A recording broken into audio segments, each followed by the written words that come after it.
Testing, testing. Can anybody hear me? I've been having a lot of trouble getting Twitch to actually work, so I don't know if this is working. Anybody can hear me or see me or anything. Hey Rosalo. Hey AI2W. Thanks for the follow. I saw your follow there. Cool. So apparently it is working, at least sorta, kinda, maybe.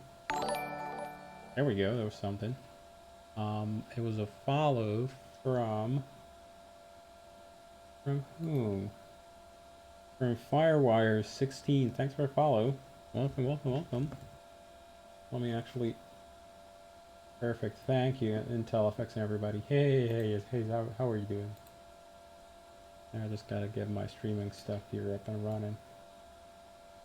Not like a new machine or anything. It's just, yeah. Not like it's like a new machine or anything. It's just, I don't know why, but Twitch was having the world of trouble getting started. Hey, so how's everybody doing? How are y'all, folks? You actually swap this over so I got your chat a little bit closer to my face. That. Perfect. Run 1 minute ad break. Which is such a pile of crap. Cool. Can you run it in 1080 60 FPS? I could run it in 1080 60 FPS before. I just had to be far away from any scenery. Oh, I gotta figure out why the hell is it doing this. Definitely I'm not drawing any of this panel here. That's the stock X-Plane panel, which leads me to believe there's some nonsense going on inside a plane maker. I'm gonna have to look into that, get rid of that stupid thing. Yeah, which have had some trouble with OBS lately. Yeah, so this is actually running 4K for me right now. It's not 4K for you because I didn't want to be streaming in 4K because it would probably, I don't know, implode or something like that. But yeah, I was trying to get it to run acceptably. So now at least when I'm looking at something, it's not like teeny tiny for me in the corner of the screen or anything. Previously, you've seen me having to pop up the screen here all the time to actually be able to read it, so I had to like blow it up to there until I saw it. Now I don't even have to pop it out. I can see clearly. So I can basically set like this. That'd be fine.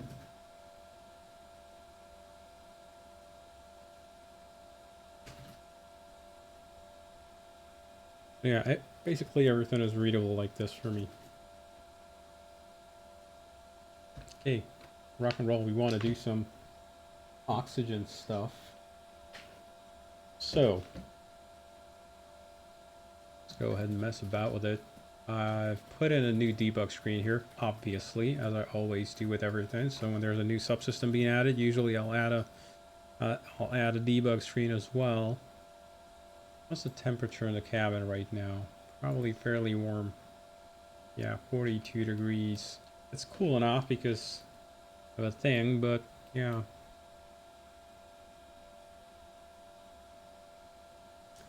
Cool. Yes, IntelliFX, I do. It's, obviously not super duper highly accurate, so I wouldn't really trust it too much, but it's there. At least something's there. We've also got the standby instrument obviously implemented right there. All the other good stuff.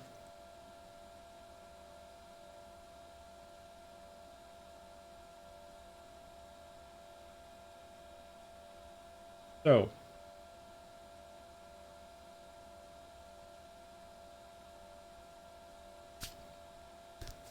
talking about oxygen. So normally what you would do is you would pull out the mask here. I don't have 3D modeling for that yet. I'm going to have to rely a little bit on data ref editing. So instead what I'm going to do is I'm just going to manipulate it with data refs. There are several controls on the mask that you can manipulate. I'm gonna just, for the funsies for now, I'm just gonna pull up data ref editor here. Let's see, side panel left. So, I hope you can actually hear the simulator. Let me check that in OBS. Probably. Let's see. So when I pull the mask out, I'm gonna, normally you would do like, you literally just pull on the points here, and this is a pair of little doors. They open up and you pull the mask out. But if I go ahead and pull it out via data ref here, it'll get into your mouse. Hey Sakurahana 14, welcome, welcome. It'll put the mask in your hand here. So it's essentially the same thing as on the TBM effects. It's the exact same mask manufacturer and model.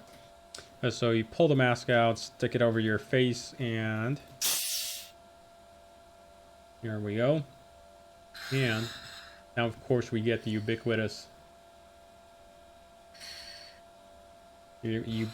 breathing, breath action. Let me check sounds here. Okay, everything's turned up. And you can hear that there's two people breathing, because this is not like the TBM anymore. This is a two-pilot aircraft, so obviously you're going to have somebody breathing in your right ear. Or if you are sitting on the left, or on the right, you're going to have somebody breathing in your left ear.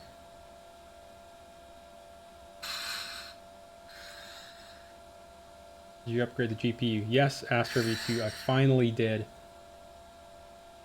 I'm running an RTX 3060 Ti now. I don't know if you can actually see it here. Probably not.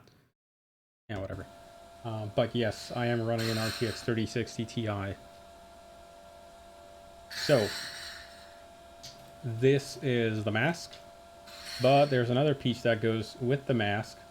And you can, by the way, when you mouse over here over the mask, you can actually manipulate some stuff. So if you want to pull it off, you just click on it, pull it off, and just put it away from your face, and it'll stow it.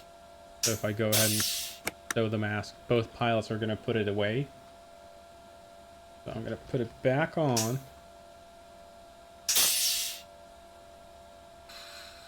And then, of course, we got our the other part that goes over with the mask. Because this mask doesn't have a separate, doesn't have an integrated set of goggles. Instead, you go over separately. So there's going to be a little compartment. I don't know if we're going to put them back here or down here or somewhere into a little cubby.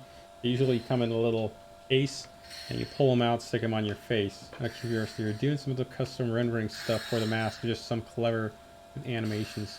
That is Bobble. It's just a bunch of canned pictures. So I didn't do 3D modeling for the masks. And obviously, since I now have an oxygen or a pair of goggles on, I am somewhat more limited in what I can see. So for example, if I'm sitting here, I can see outside. I'm going to put the HUD away. I can see outside, but I can see the PFD. And when I look down to see the PFD, I can't quite see outside. I guess you can kind of finesse it in the middle there. But yeah. The mask is somewhat limiting for your field of view, obviously. Hey, Captain Crash, how are you doing?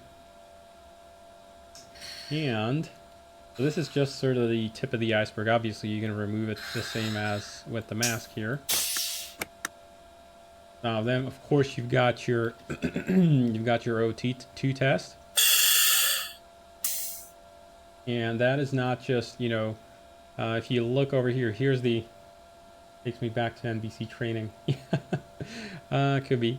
So here you've got the actual physics of the, trying to understand, undocumented immigrant wrapper for X-Plane.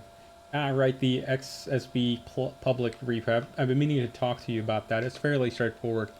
Anyway. This is something different.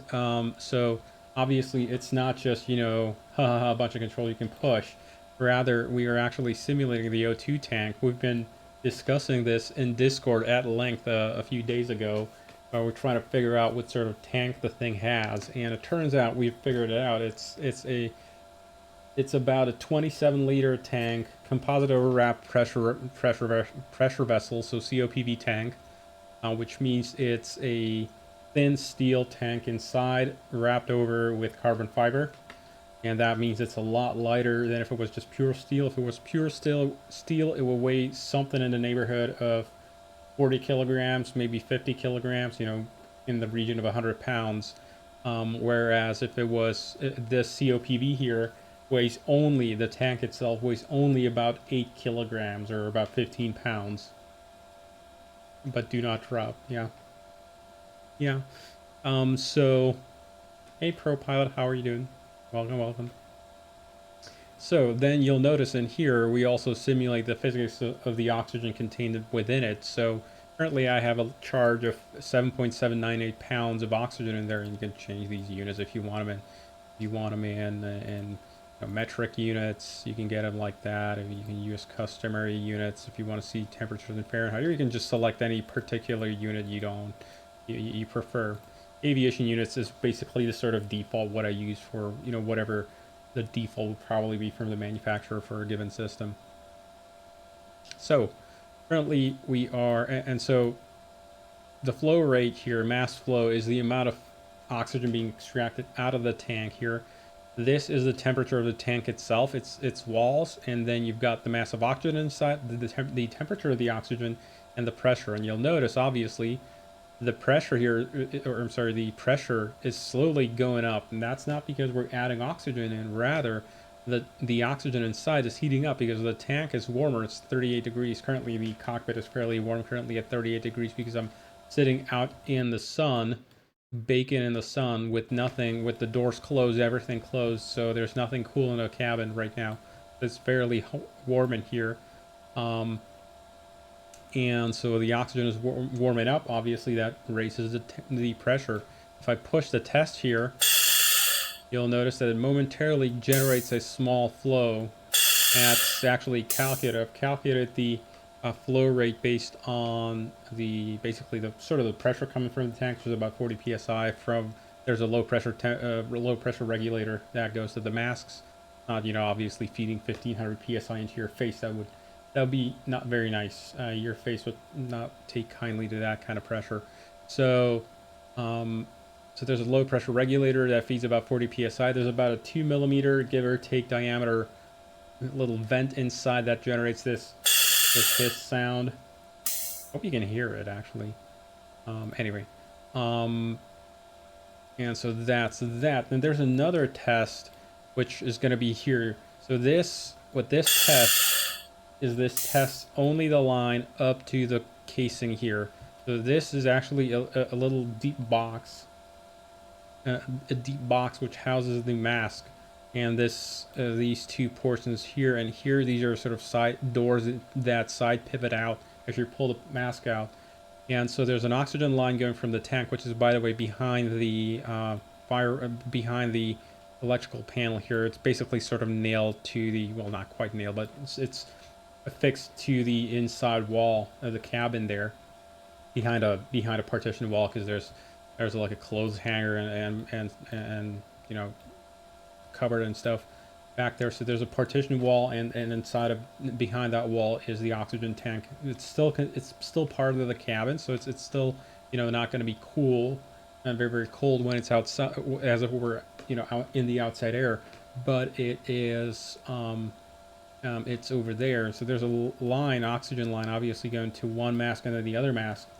And so what this tests is, it gives you an idea if you've got good pressure and good line supply to the individual boxes here. But then inside of the box, you've got your mask, and there's another line that hooks up in here. It attaches to the mask. And the way you test that, it'd be, the mask would sort of be sticking out here. And actually, yeah, here, I think. There'd be a little turning knob there, and which you can actually push down. And that is a mask flow test. So you push that down, and the mask basically opens up a little valve and allows oxygen to escape all the way through the mask. I got to bind a button for that because I don't have a button right now.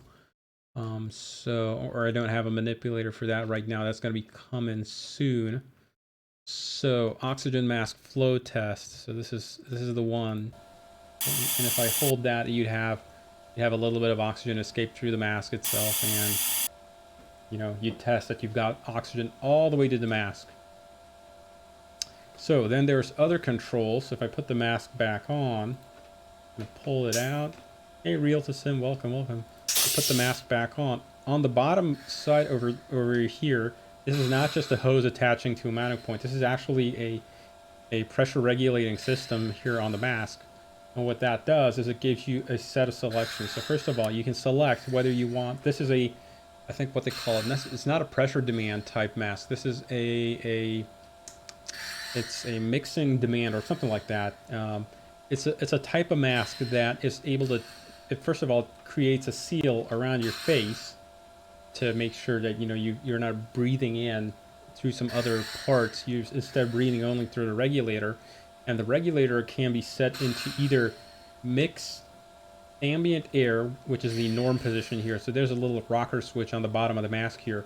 In the norm position, it'll take ambient air coming out of the cabin and then add about 210 millibars of oxygen. It's basically replacing or adding enough oxygen such that you would be able to breathe, or you would be able to sense as if you were at sea level. The partial sea level oxygen pressure would be restored even if the cabin ambient air was at lower pressure.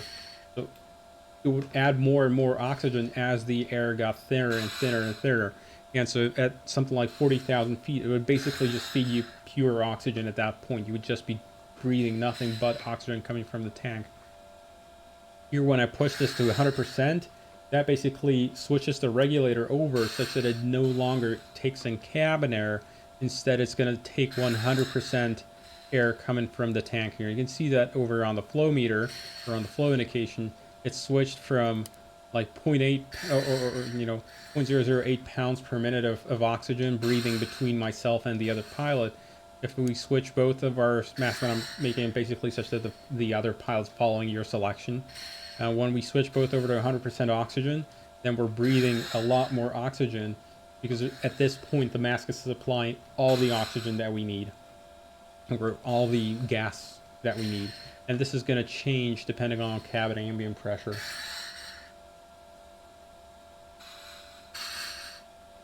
Yeah. Yes, that too. If not an insignificant amount of force. Yes, that's kind of the point, right? It's designed to generate a seal over your face so that you're not breathing through other portions of the mask. Rather, everything you're breathing in is coming through the regulator. Now, this is not it's not a pressure demand mask, so it's not going to supply oxygen to you above ambient pressure. It's not going to overpower your lungs. Basically, this is an ambient, or rather, it's only ever going to operate at a pressure that is not significantly higher than what the ambient air is. A pressure demand, if we were going higher than 41,000 feet, or about 40,000 feet, I think in the U.S., but 41,000 feet, if the aircraft were certified to go higher, we would have to have pressure demand masks. That means that the regulator in here, first of all, will be a different kind of mask.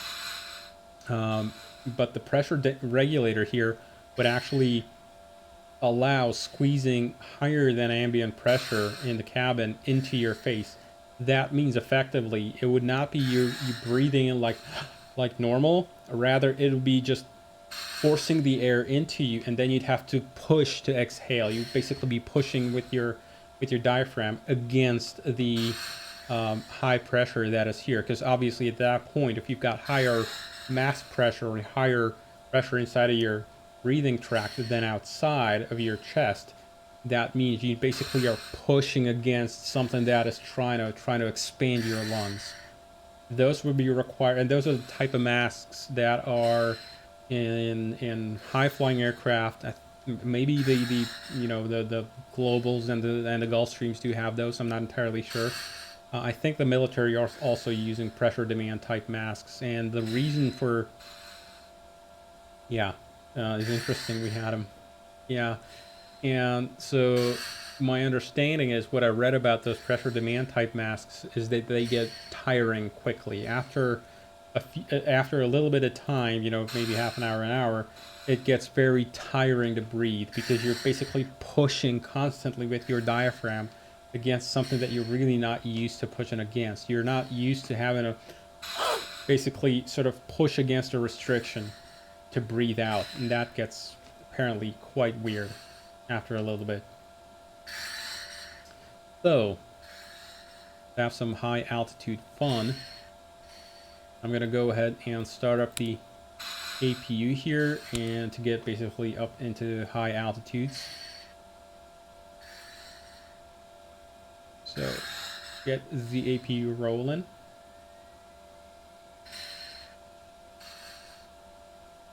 Actually, I can take the mask off for now.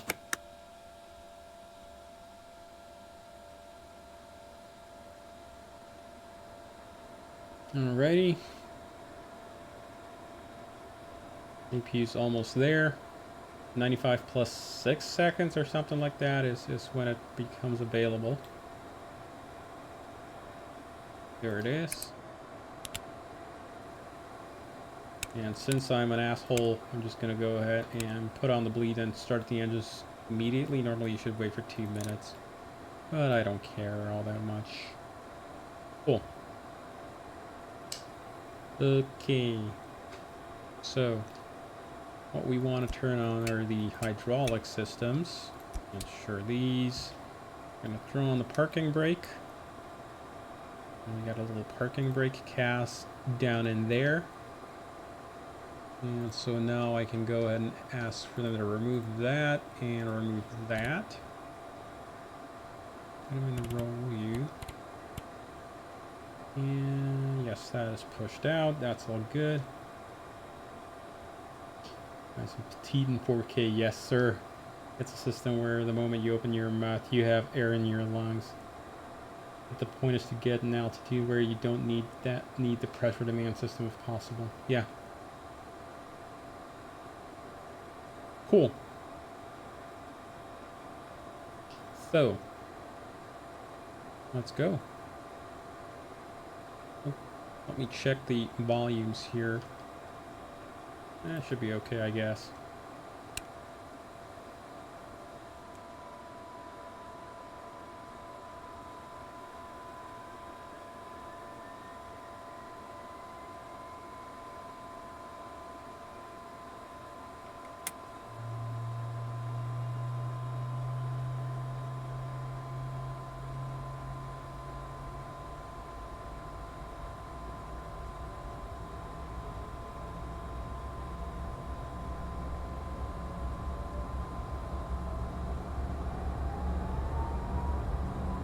Alrighty, that's one engine. Get the other guy started.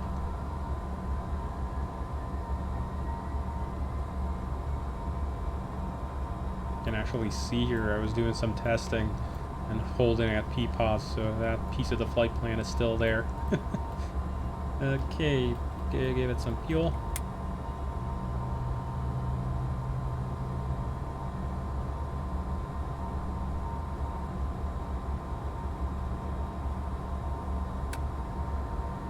Flaps.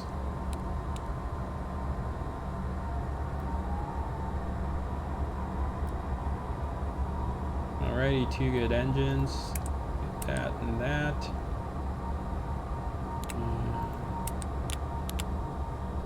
For the time being, we're going to pressurize.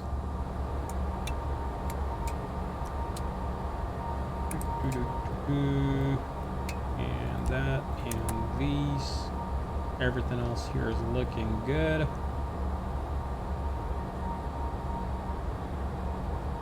Cool. Get the transponder up and running. And these are all the colors up there that I want. So I'm going to go ahead and push toga here to get the takeoff bars. Actually also going to roll up an altitude pre-selector.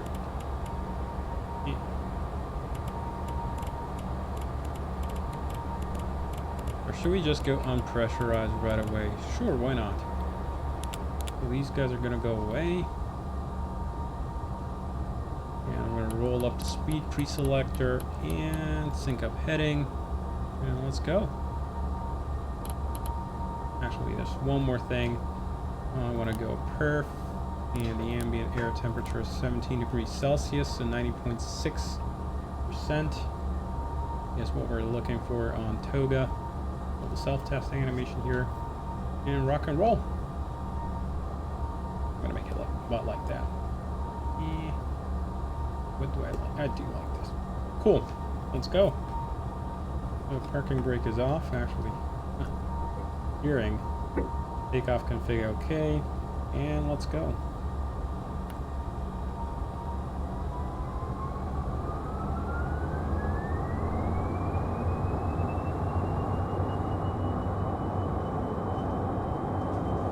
Manipulating the volume here a little bit.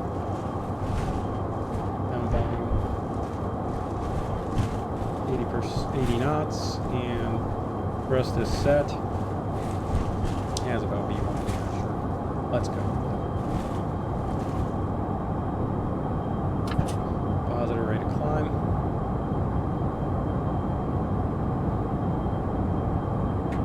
Since I'm an asshole, I'm just going to go ahead and put the airplane into autopilot here. Let it accelerate a little bit. Flaps are going to come up.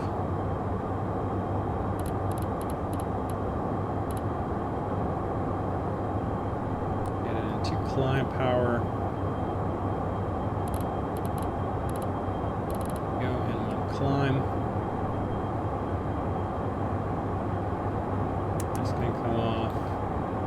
All the other stuff is looking good. Packs are off. That's as expected. Speed. Yeah, it's a little bit unhappy because it thinks that I'm going to be in a hold, which I'm not. PPOS hold. We're going to switch you over to ICAO speeds. How's the GPU? Working okay. Running in 4K currently. So it's looking good. Switch to flight level change. Heading. In fact, it could probably just go into LNAV. Yeah, there we go. Yeah, basically I'm gonna enter a hold from way out from the hold.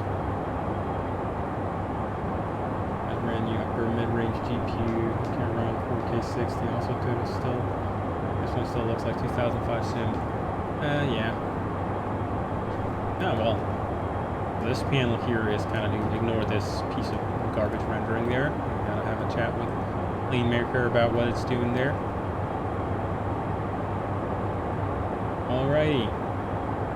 So pressurization. What are you doing? Yeah, this guy's basically slammed shut. So does my testing install. Yeah. So both outflow valves are currently closed. This is the amount of open rate or open distance. These are poppet valves, right? So this is basically a cross section of a circle that we're seeing here. So this would be one sealing surface, the other sealing surface, and the valve goes all the way around.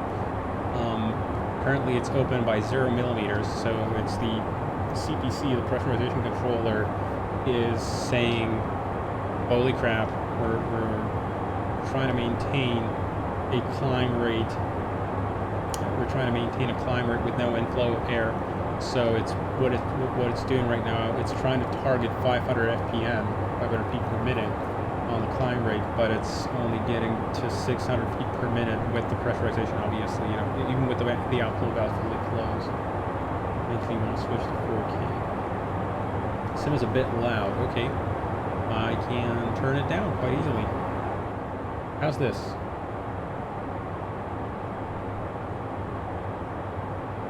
Actually, a little more.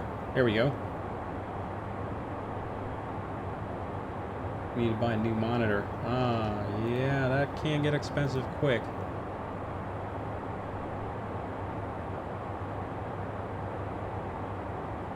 Usability improvement, not just visual upgrade. Yeah, absolutely. Finally, I'm able to use all of my 32-inch screen, not just a little, 17-inch inset. Read the gauge perfectly when I'm completely zoomed out. Yeah, me too. Cool. And I designed these pop-ups to kind of work, you know, where you'd be able to scale them down and scale them up, where you'd still be able to read them. Or they're not going to be too blurry on a 4K screen. Hey, 3 Green Gaming, how are you? Welcome. So, at this point, we're kind of outrunning the pressurization system, but it's still, you know, we're still within limits of the cabin pressurization. Let's go up to, I don't know, 25K, something like that. Got a standard here, all as well. Still torn between 3440, 1440, ultra wide, and 4K. Yeah, that can be an annoying choice having to choose. So,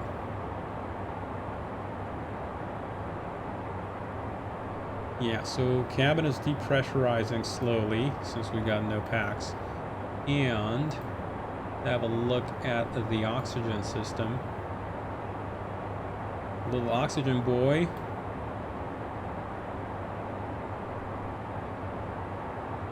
Still fine. So we can actually look at our SpO2 here. Blood oxygen saturation.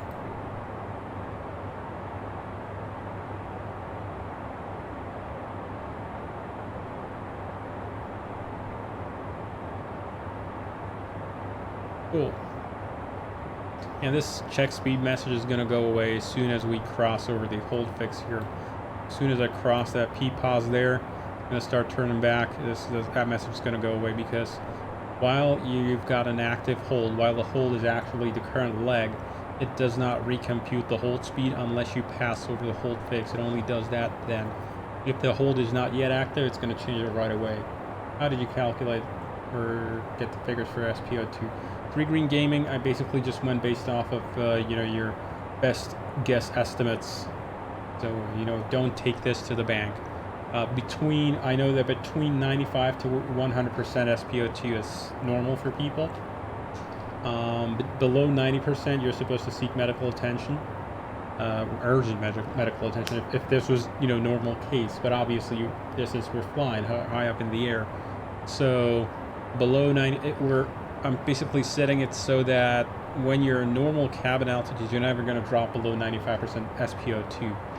And then it gradually decreases down all the way down to, like, I don't know, 60% if you're, you know, at like 40,000 feet. Obviously, you'd be dead by then.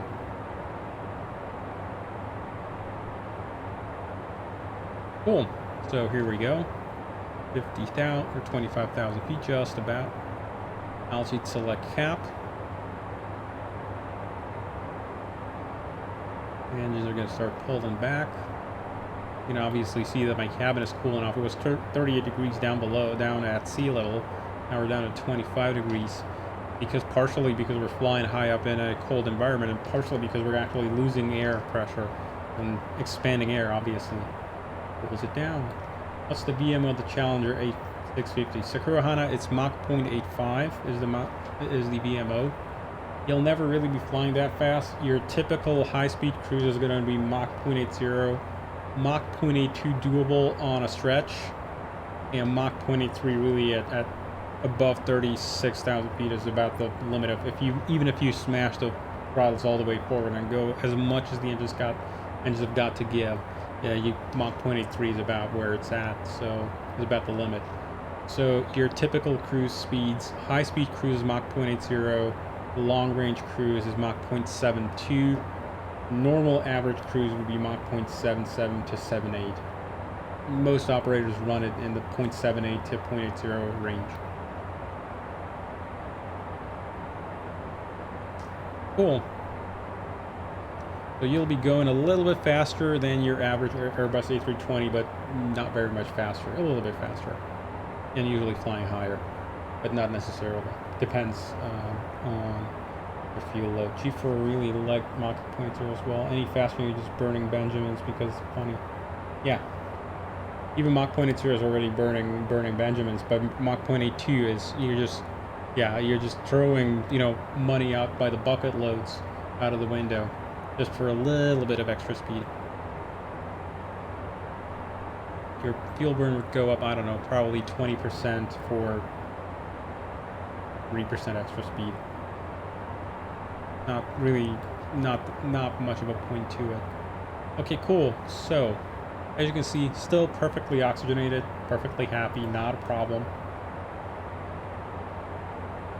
That whole V squared term for drag is a real bummer. Yeah, it would be nice if it wasn't that way, huh?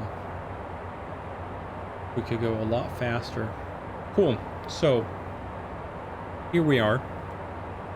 Slowly depressurizing. Now, this is going to take a long time to depressurize, so let's give it a little bit of help. Watch. I'm going to bring up the cabin environment here. And you can see what depressurizing the aircraft is going to do to our temperature.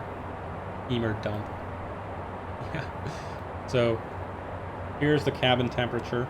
You can see obviously this indicator here has quite a bit of lag.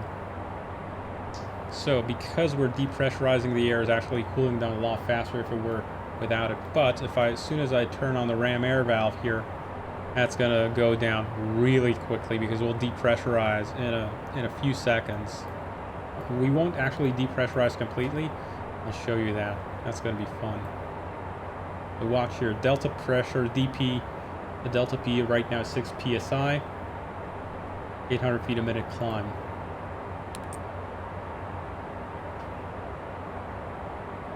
And there we go. Air temperature is falling, it's 8 degrees C.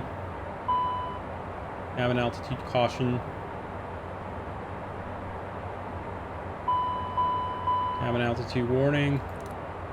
I did figure out why I didn't light up the annunciator there. 3.7 psi. Cabin is down to -5 C, -6 in the back. Passenger oxygens have tripped. The passenger oxygen system has now engaged. Automatic. I mean, the masks would have dropped in the back. Currently don't have anybody in the back, but if they were there, they'd be breathing now. Hey VMAO X, welcome. So here we are, 18,200, 500. Now you'll notice it doesn't quite go all the way down, as like it's starting to slow down on the cabin climb, even though we are 25,000 feet. You'll notice it hasn't actually, and here's our SPO2, 96% of the Challenger bottles for passengers or oxygen generators. Free Green Gaming, it uses a single bottle for everybody. There's a big bottle in the behind this here breaker panel, behind a little closet there. That's for everybody on board. So cabin is now at -20 degrees Celsius due to the adiabatic expansion of gas. Our SPO2 is reaching 94, 95%, and it's still dropping. Now it's not a super high cabin altitude, you know, we're looking at 19,400 feet. It's high, but it's not, you know, immediately passing out levels. I've simmed like that a few times. I prefer 32. Okay. It's a subjective thing. Yeah, absolutely. So, we just sit here. You'll notice that now the rate is actually stopped. So what's going on here? Why is the cabin at 19,400? There's just too much other stuff. Yeah. Do any way to stock the cabin oxygen masks? Sakurahana, not yet. That might have to be done through like a maintenance menu or something. That would be not be something that a pilot would do. So 19,400, but we're flying at 25,000 feet, and you'll notice the ram air valve is still open. So what gives? You know, why are we not depressurizing to 25,000 feet? Here's an even funnier one. For those of you interested, oxygen levels are getting low. Watch what happens if I change my speed. I'm gonna slow down to 220. Decelerating, and you'll see the cabin is climbing again.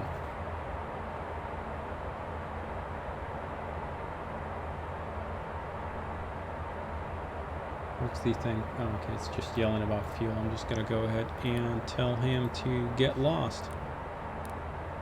There you go. Setup. So cabin is climbing. And if I do the opposite, ram air actually means ram air. Yes, sir. And so if I start accelerating, you'll notice the cabin rate is just reversed. Using the ram air, it appears. Actually, ram air, yes.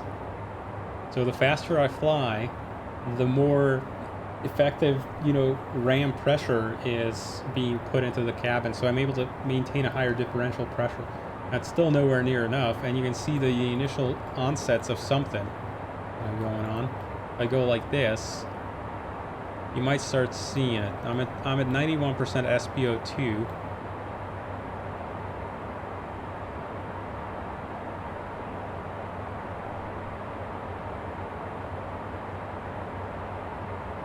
SpO2. At this point, this would be if this was your normal blood oxygen level, down at ground level, you should seek immediate medical attention, because this is not something you should be in just normal day-to-day life. Gotta slow down back to 250. Probably if you could fly Mach 5. But theoretically, 3 green gaming, I guess. Pretty much. I don't think we've ever had a passenger aircraft fly that fast to know if we could actually do it, but theoretically, yes, you could. I probably wouldn't be flying at very high air pressures.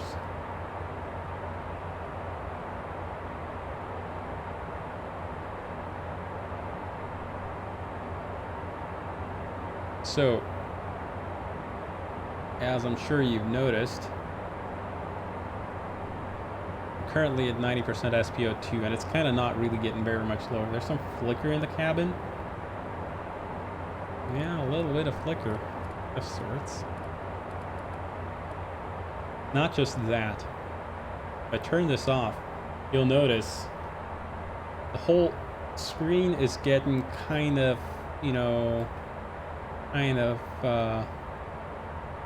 what's up with the colors? Yes. So if I pop out the screen, you can see what it's supposed to look like. You're starting to lose color vision. But partial oxygen pressures, you basically start losing the ability to see color.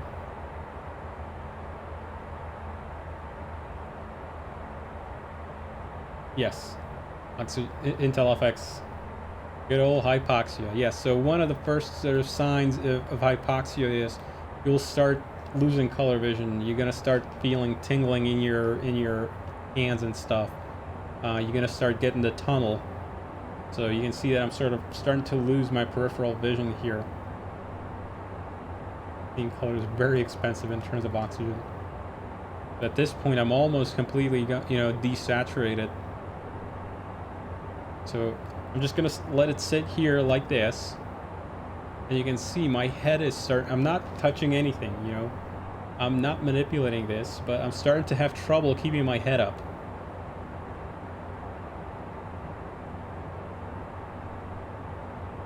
You'll see that eventually it's gonna I'm gonna get some data rev editor here ready on the side, just so I can, put the mask on and everything. Let's decelerate a little bit more. Not quite sure if we're going to be able to... 21,000 feet, we should just about be able to pass out. It looks like a modern avionics. I always tell students, if you're by yourself, an easy indicator is supposed to be fingernails turning very blue. That's a pretty early indicator. Actually, I'm going to... are we going to climb here just so we can get a little bit more delta or a little bit of lips turning blue? Yeah, you can't tell that by yourself. So let's go ahead. I'm going to climb up here just so we can get a little bit more of the effect going. I'm right now...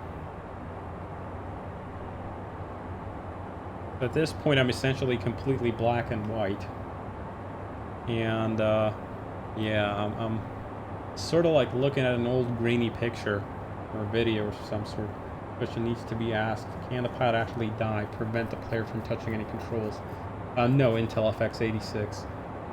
I didn't put that in. I mean, if you're not really able to reach for the mask, what's the difference? If you're not able to find the mask, because I'm just going to prepare this. So I'm going to show you the sort of worst outcome here.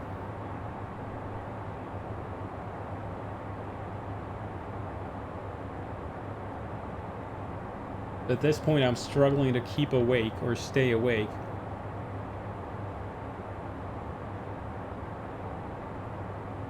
Let's check my blood oxygen level. It's down at 86%. And dropping, probably. 85%.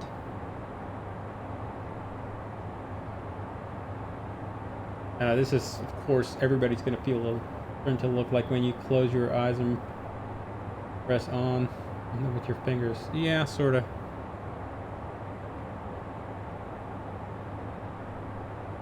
If I try and pull my head back up, it's again going to dip down eventually.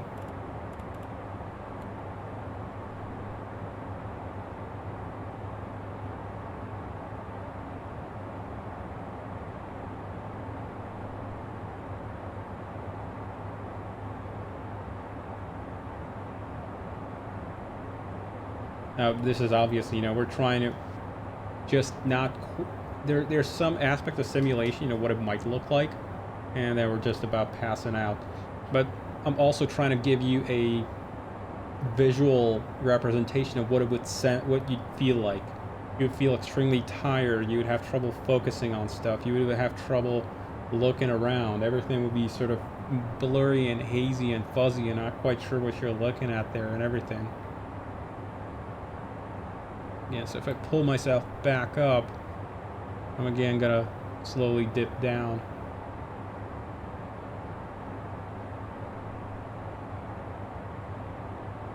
And eventually, you completely pass out.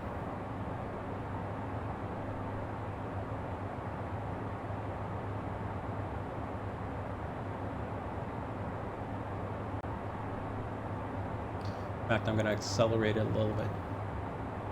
I'm just going to go ahead and pop the main boarding door. That's going to lose pressure in the cabin really quickly, and it's going to essentially immediately put us to our flight altitude. Doors main. And we're going to pull the handle out and rotate it out. And there we go. So this would basically at this point be... How long does it take to recover? Not very long, Whizball, actually. So I'm just gonna put the mask on.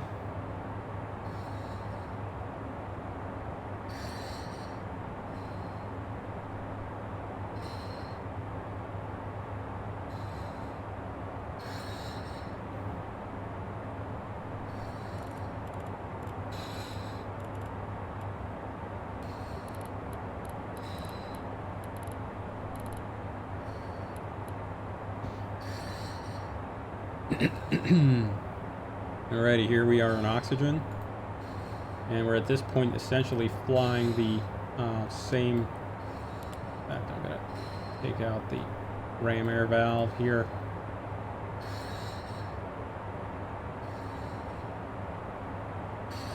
And we're just gonna go ahead and climb to like 35,000 after doing my altitude training. This incredibly accurate recovery time. Huh.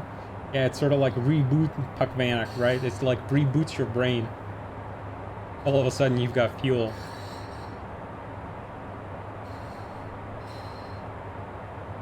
Maybe we should put like a Windows XP kind of doo-doo-doo-doo boot sound for your head. Hey, handbrake 2K17.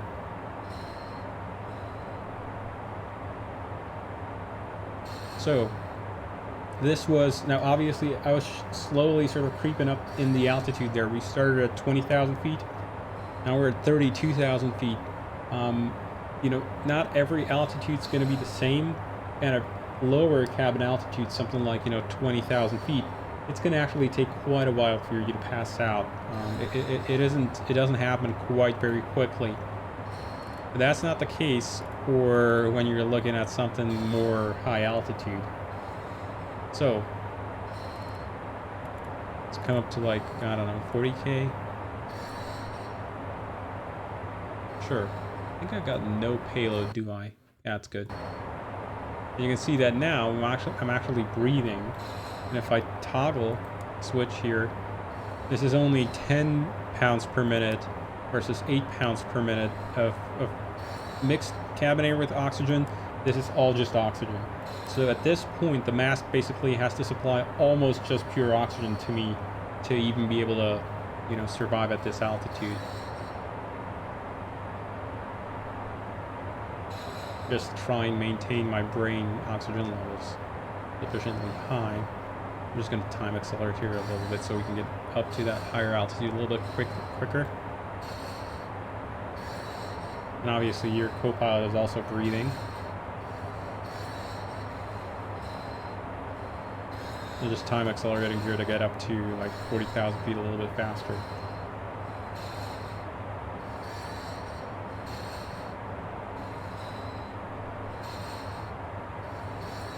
$35K.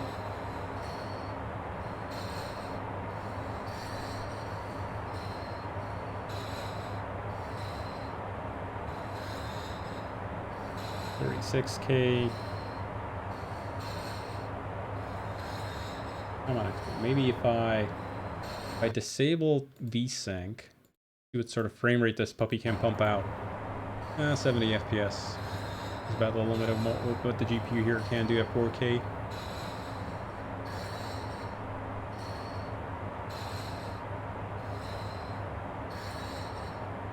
It's not going to go much faster than this.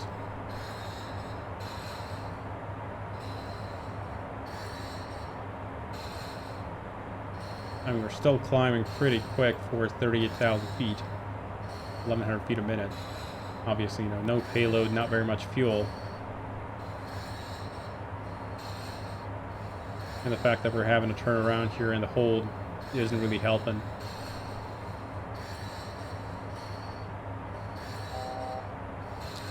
Yep. Okie doke.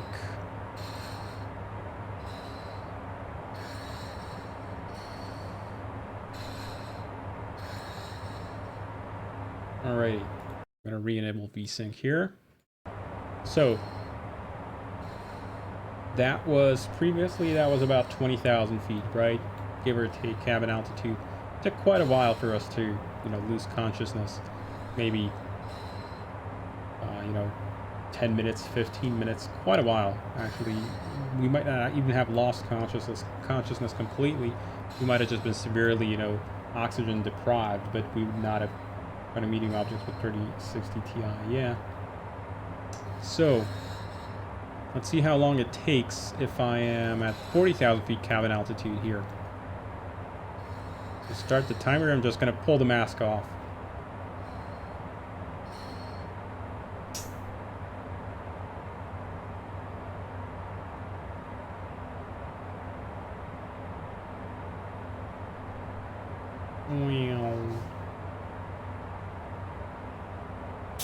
So give or take maybe about 10 to 12 seconds.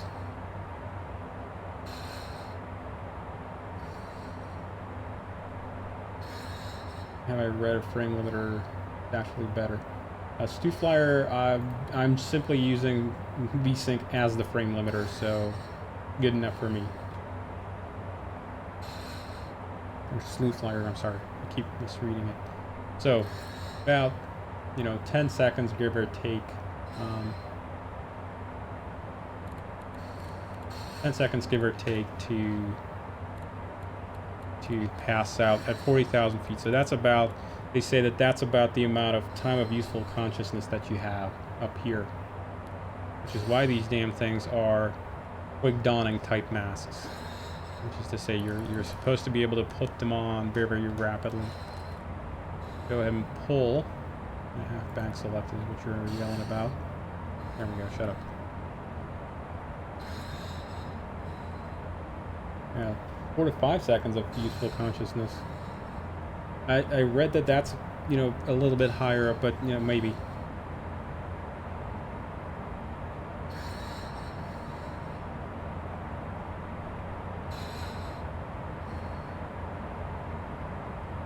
So I'm gonna roll it back down to, you know, 20-something thousand feet.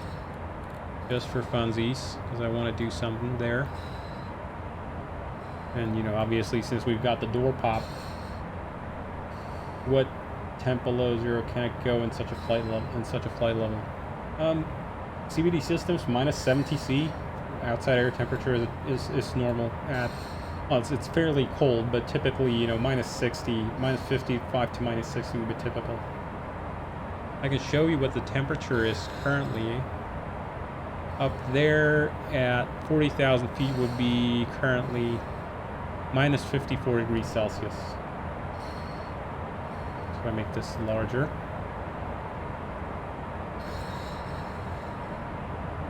The processing is very limited. You black out around 10 to 12 seconds. Oh, in cabin. No, in cabin currently is a lot warmer than that. Because the cabin is being heated by the sun and everything, so a little bit quick there. 265 is the limit here for the hold. The cabin environment, if you want to look at that, well, you can read the temperature indicator here, minus 20. The cabin environment, CBD systems, is going to depend on a lot of factors. You can get extreme cold if you, due to various effects. Don't mind me asking, what's more left in the 650, modeling or texturing modeling? Systems are, I'm not sure. Right, CBD systems, the amount of temperature loss is not really dictated by ambient air. That is more a matter of adiabatic gas expansion. And it can go as low as, you know, whatever, almost absolute zero if you expand it almost to infinite size. But in practice, minus 40 degrees Celsius could happen in the cabin, yes.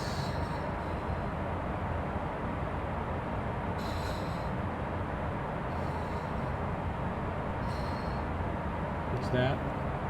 Advisory circular. So, how much time they give you? Whatever, something. Some number.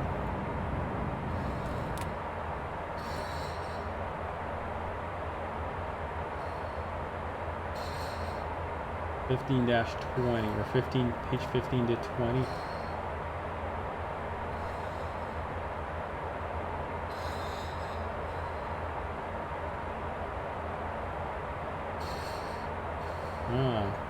High altitude service volume. How much time they give you?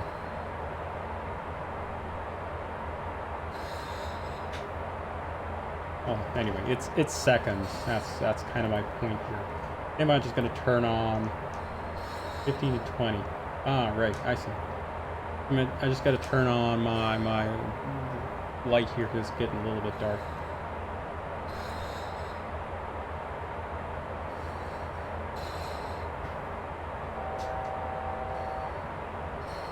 There we go, just about level off. Perfect stuff.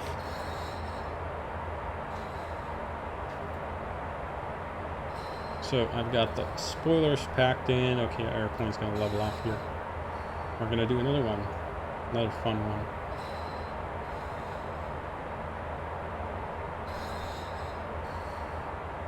So, actually, you know what? We're gonna go lower. I want to avoid passing out. Theoretically, I don't even have to do this using this kind of a method. Hang on. Currently got 0 PSI delta. What I could do is, I've got the rammer closed, turn both packs on, let's see what happens. We're gonna try. And about it. I'm gonna warm up the cabin, that's for sure. I'm gonna overshoot, in fact, for a little bit. They're gonna overheat the cabin for a moment there. 32 degrees, and now they're coming back down.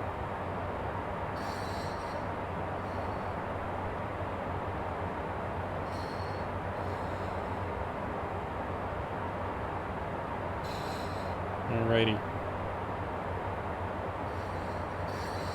So they're trying to maintain some sort of a positive pressure, but not very much. 0.01 psi delta. Because I basically got the main boarding door here cracked, so I couldn't do very much. Now to avoid a kind of a crazy situation, I'm going to turn one pack off. And I'm going to go ahead and close the door. Door is main. Close you. And you'll notice here, it goes crazy. That's because we have essentially now slammed both outflow valves closed, and now it's basically the pack just ramming air into the aircraft. And if I had both packs running, it would be double that. Up until we reach 14,000 feet, give or take. And at that point, let me just quickly pause it here. And at that point, the cabin altitude limiters here, these guys, are going to stop closing these valves, and then the pressure controller is going to start regulating pressure. Okay, there we go. Outflow valves opened. And now it's going to slow down that rate of repressurization. Cool. Normally you would wait to 10,000 feet until 43 Celsius. Yeah, that's because we repressurize the aircraft really rapidly, and that's just because it's like a piston. You're just pushing it together or squeezing it. That's what caused the temperature spike there in the cabin. Welcome to the adiabatic process. That's how it works. Cool. So we'll let it stabilize. I'm going to turn on both packs here. And it's going to reset the valves. And okay, so we're at more or less, it's aiming for a 300 foot per minute descent. Cabin altitude, that is. So let's check out the pressurization system. It should slowly be regulating itself. Why are you going so slow, dude?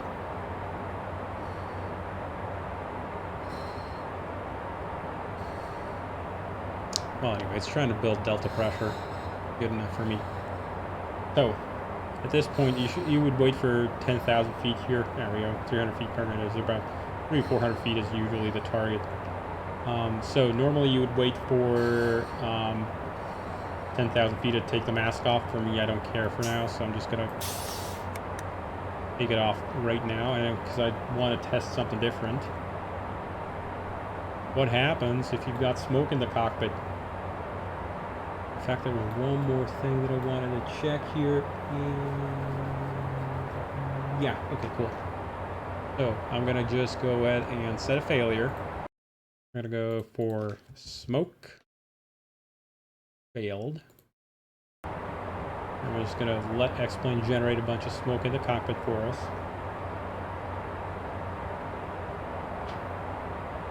I haven't put in Captain Crash. That'd be if you had smoke in the lab and cargo compartment. And you'll get the pilot coughing.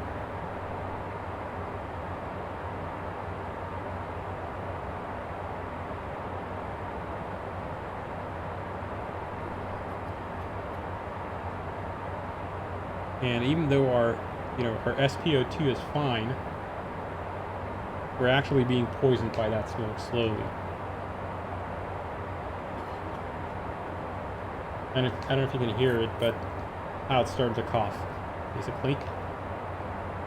You should the debug menu created for the IRS for a second. Cajun Josh, sure. This one.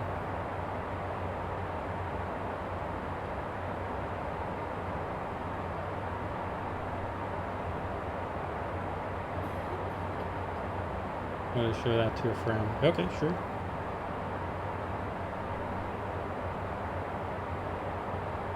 So, before I... Now you can see it's something starting to happen here with our vision as well. Starting to get kind of blurry, red.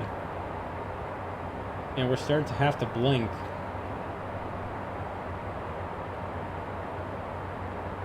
So, not only are we being poisoned by that smoke, also getting in your eyes, and it's irritating them. So, first thing I'll do, I'll pull out the mask. Shove it over my face. But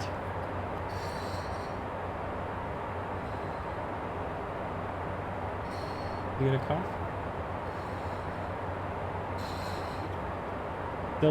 He's still coughing, and that is because I currently have it set to normal mode, the mask.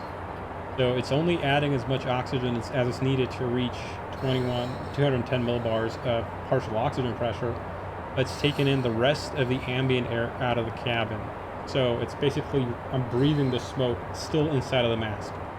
So the way to do that is you normally have to have the mask switched over to 100% mode, and that actually detoxifies me slowly.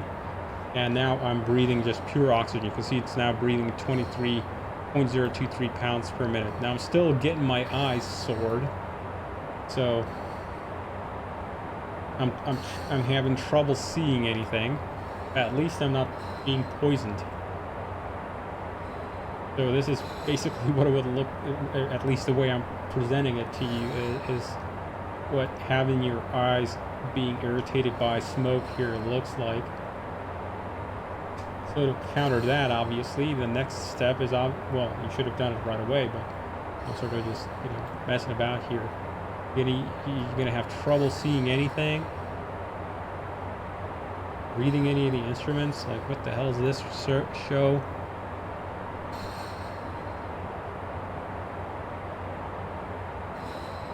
So your entire vision is blurry. My eyes are watering. That looks gnarly, and you basically kind of have to squint all the time because you're having trouble keeping your eyes open. So we're gonna go ahead and pull out the goggles here.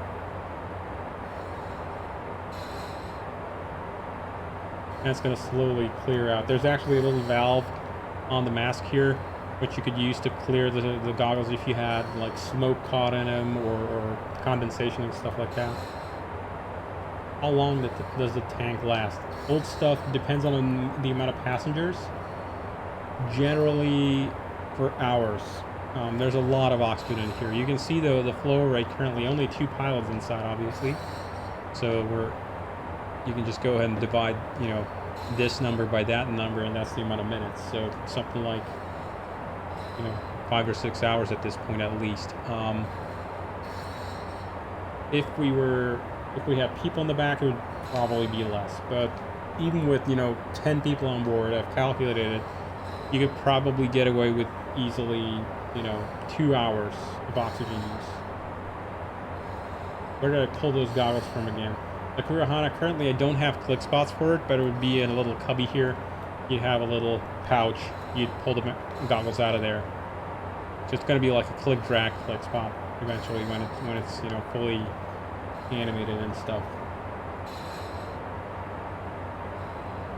And so yeah, this is now my little world. So yeah, I can't see both out and in at the same time. I probably have to hop my view a little bit, or kind of finesse it maybe like that. It's still hard to see, but it's better than being blinded by the smoke and having your eyes burn.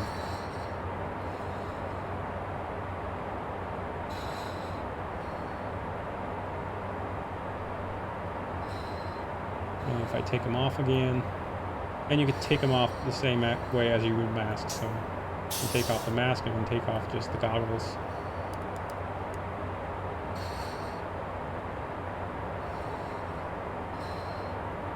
So take off the goggles here, and eyes are going to start burning again. Yeah, in a few minutes. It takes about 3 minutes or so.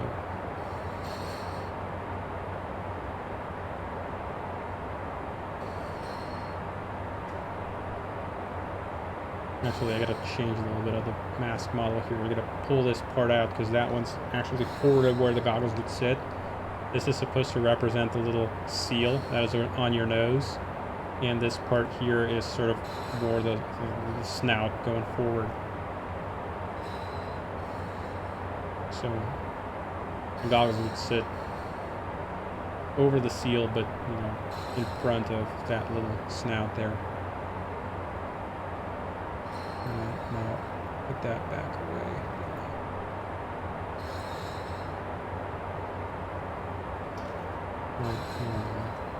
So this jet owner cheaped out and didn't buy the plastic back smoke vision thing.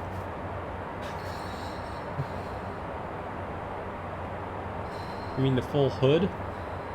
Like on the 7.4?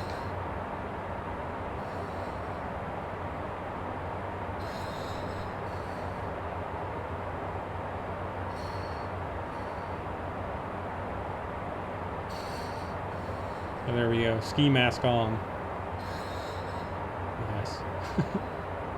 Actually, this is actually modeled after the actual goggles, so this is not just, you know, a random ski mask we found online or something.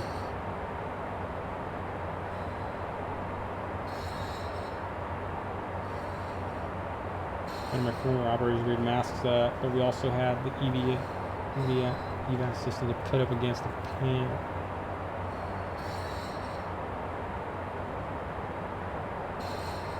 I've never heard of that. And I don't think the manual for the aircraft describes it at all, so...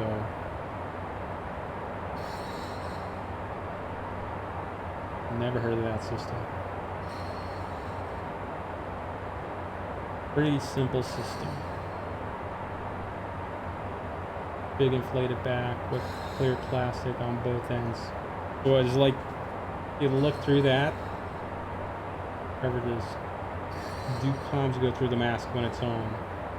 Do I need to switch? Yes, RJB, that's gonna actually, yeah, RJB, that's actually one of the things I gotta implement today, probably. Yes, in reality, what you would have to go down here into the audio control panel and switch it over from boot to masked. Otherwise, you're not gonna be able to talk to anybody. Because your normal headset microphone does not go into the mask. The mask has its own microphone. Already got that in the TBM, so this is just more carrying over the concept. For pilot, I'm sorry, for VATSIM, it's not really going to work, as in you're not going to have to be, you're not going to be forced to do it, but okay. Okay, yeah, never seen that.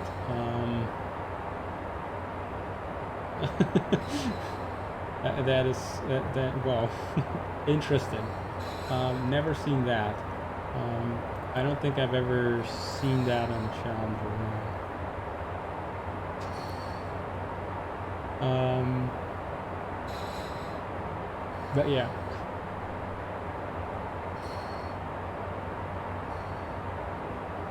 Cool.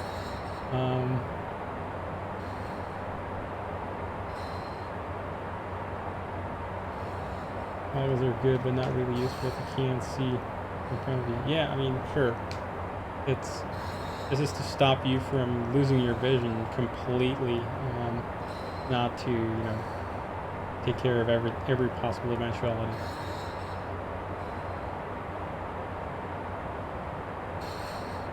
I guess you could pop it out. You want to be fancy.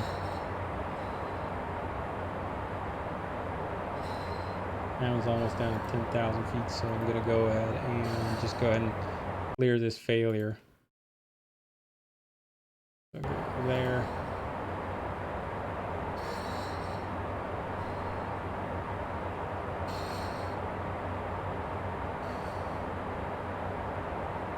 Alrighty. And I know, I mean, the mask has a selector, but I know that the majority of crews these days, especially airlines, just keep the selector in 100% just as a matter of policy. They don't even bother with the norm mode because they're not really concerned about trying to conserve oxygen.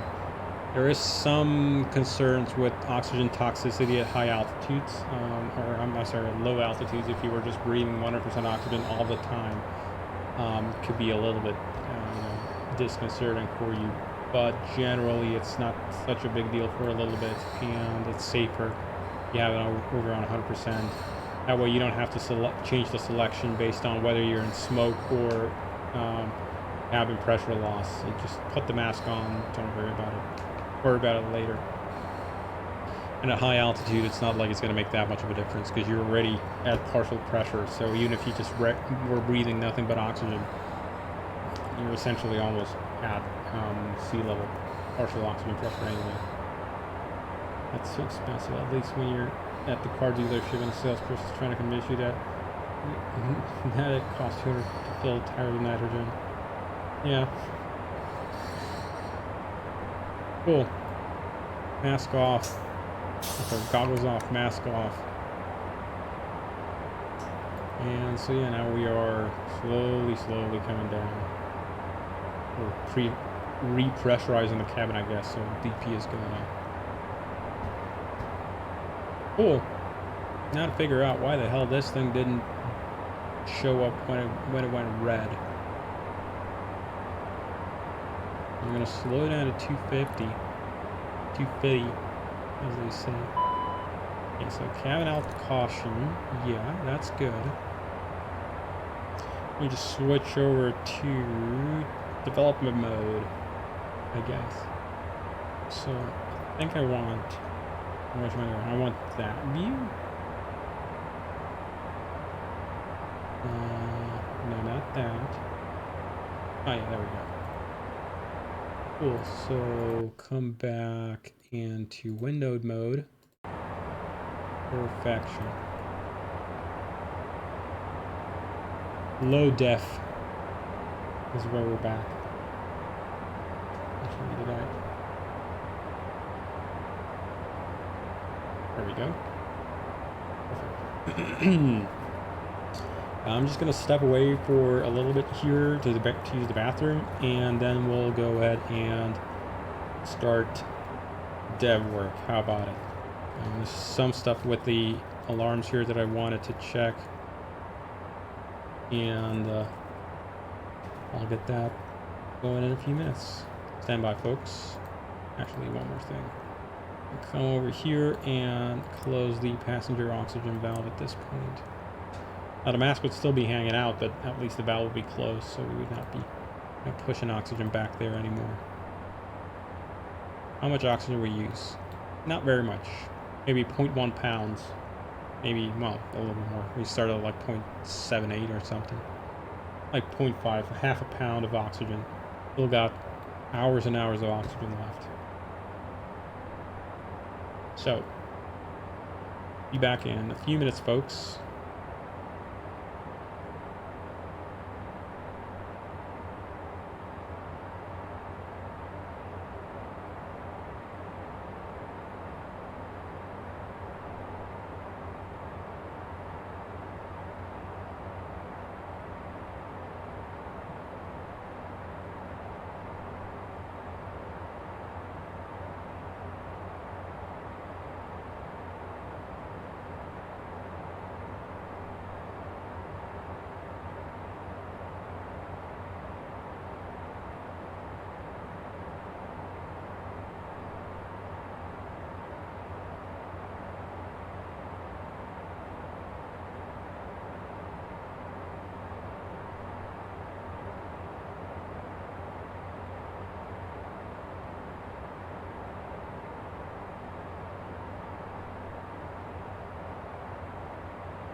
Alrighty, back in the saddle. Let's see. Why didn't the caution come on, or why didn't the warning trigger an alarm? There should have been an alarm for cabin pressure. If I go, let's see, like that. Okay, cool.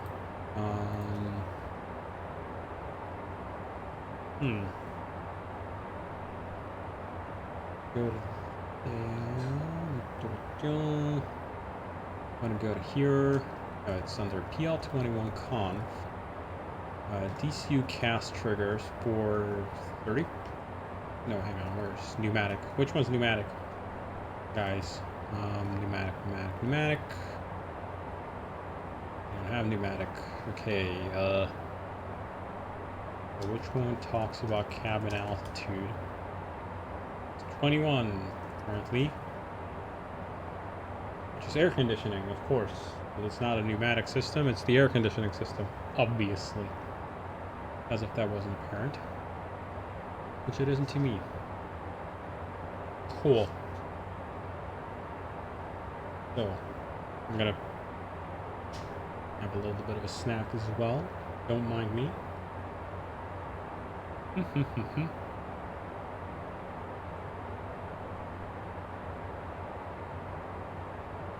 Cabin altitude is over here.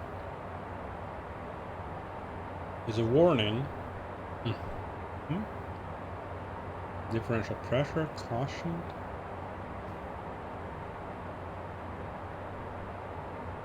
Okay, well that's weird. Go to cast list definition. Not pneumatic. We want to go to 21, air conditioning, cabin altitude, warning, and cabin pressure. So it should have yelled cabin pressure at me. It didn't. It means there's a bug inside of the DCU trigger code for these conditions. I meant greatly. I must get a snack now. Yeah, well, you don't have this. Well, maybe you do. Cheese braids. Never seen those.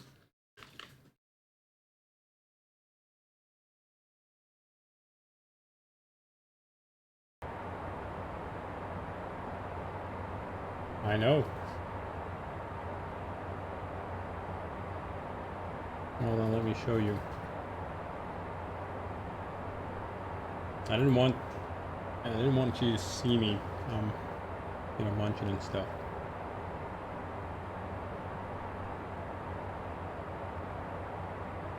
Yeah, I can do something like this. Sorry. So it looks like this. I'm sorry.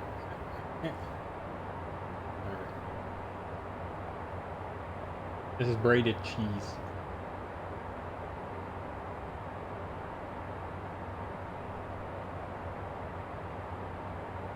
I'm gonna turn off my camera so you don't see me, shoving them in my face.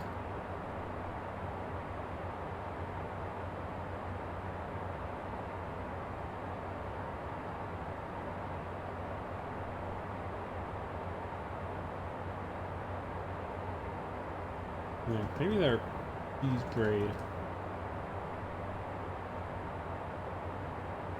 Yeah, they're sort of like this. Not quite the same. Maybe if I go ahead and type in Slavic cheese braid. Yeah, there we go. These are smoked. I have unsmoked ones, but yeah. These are ginormous though. I've got like teeny tiny ones. Yeah, they're made out of like strips of cheese like this, and then that's braided. There we go. Yeah, very, very similar to this. Kind of a snack. Anyway.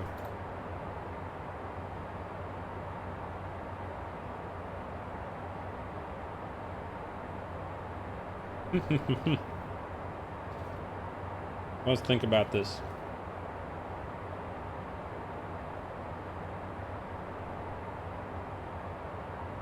CL21 ICAS, ECU 4000. Why did you not yell at me for that warning there? If I went to just, let's see, pause here. If I went to just, this one worked. If I didn't have this here, hang on, maybe I can sort of just diagnose it directly without, you know, rerunning the code and reloading and everything.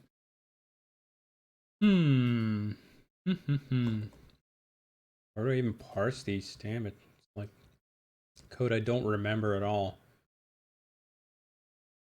Chaos entry add. Yeah.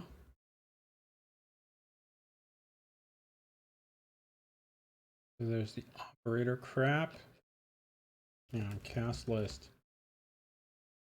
Cast list find message. Cast list parse. We're getting there. It's getting a little bit warmer. Parse conf header file. Yeah, sure. Cast parse line. Def and cast, so that'll be that. Cast messages max. Voice bit, tone bit. There we go. Close, close, warmer. I think I know the issue. Tone bit. So first of all, why didn't you even light up the lamp there? You should have. Yes, let's get tone. Did I just create a separate one? I could. What GPU did I end up getting? RTX 3060 Ti. So there she blows. That thing. Nothing too special. I really didn't want to get screwed over even more with respect to money.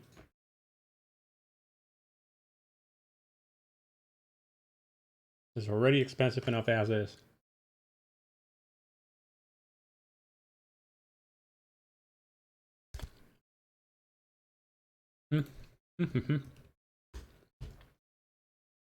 Really?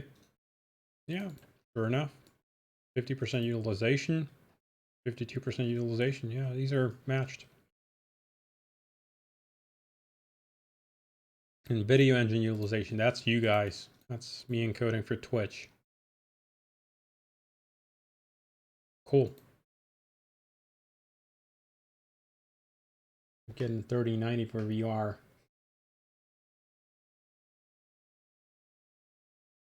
Well,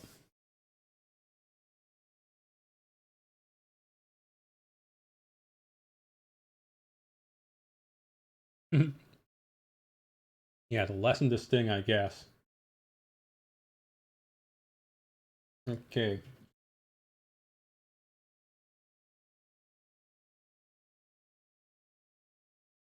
$2080 Ti though. That's essentially similar to the 3060 Ti, by the way, in terms of performance. And the question is, do you even actually need a 3090?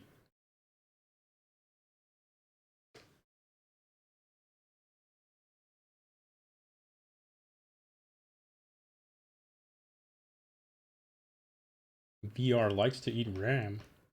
Wow. It should be no more RAM consuming than actually running the simulator at the equivalent frame rate resolution of the VR screens, because through the graphics card, VR makes no difference in terms of, you know, it doesn't matter to the GPU if you're running a 2560 by, you know, 1440 screen. Hey, Heli Pilot, welcome everybody, and the raid party as well. I'm sorry, I'm saluting here and nobody can see me. So there we go. How's everybody doing? Welcome aboard. Hope you had a fun stream.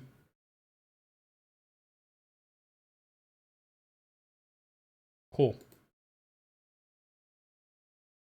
So let's get back on the road here.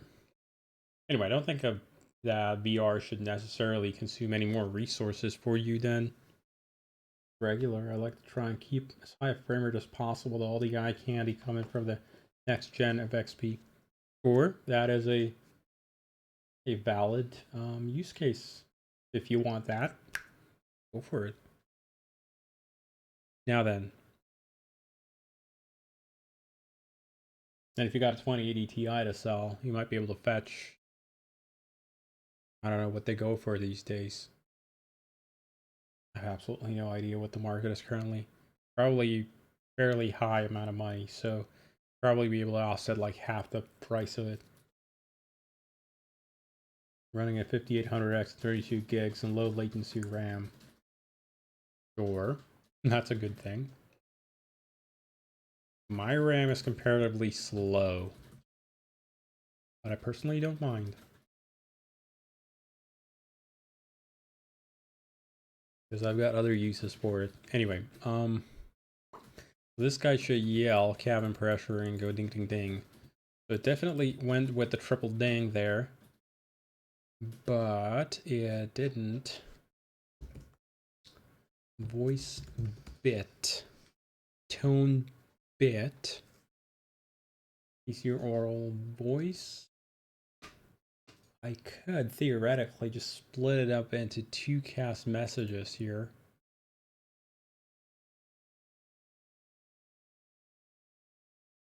Yeah, autopilot disconnect.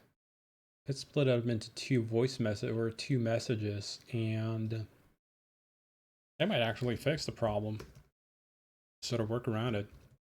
Def and cast, cabin alt voice. You're gonna have no tone associated with yourself, and thing you need for DCS is more RAM. I was thinking if I could find a 3090 for around just north of $2,000 and sell the 2080 Ti for around 800-ish, it wouldn't hurt as bad. The 3090s seem to be staying in stock for a lot longer, and for now, yeah, helicopters and DCS, sure. Always a fun endeavor, I'm sure. So here, and for the voice version like this, going to be the same conditions so that they trigger at the same time. Let's see, maybe that'll work, maybe it won't. Reload the plane and let's give it a try. Well, it hasn't barfed yet, so it would have barfed if I had made a mistake or if syntax or something in here. So we're so far so good. Ooh, that was not good. Somehow the state reload failed. Error deserializing a bus state. Ah, yeah, the DCU kind of fucked itself. So now we are operating on the air turbine starter. That's the gear horn.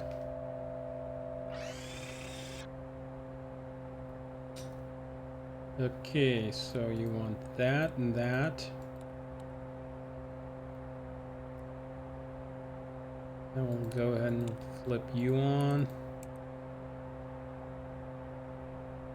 Actually, we could theoretically just go ahead and do a ram air start. So we're gonna have to accelerate pretty hard.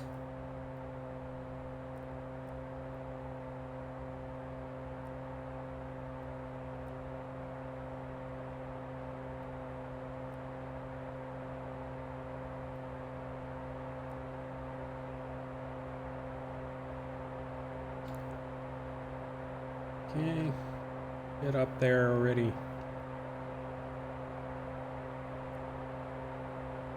Yes, that's the sound of the ram air turbine. It sits right here, but it pops out of the nose of the Challenger, so. Okay, 280 knots, that is within start range, so go ahead and put the fuel, or put the ignition on. And we'll go like this, actually.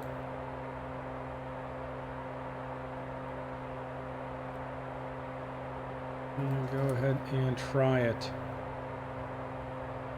So this is me doing a ram air start. In fact, I can start both of them at the same time. This way.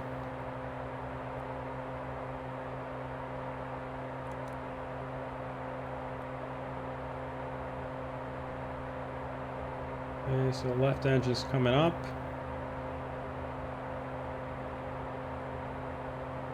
And right engine is now up and running. The oil pressure is going to stay high because it thinks that the engines have been shut down for a week or so. Just because it's basically come out into a cold and dark state. Okie doke. Nav. Autopilot.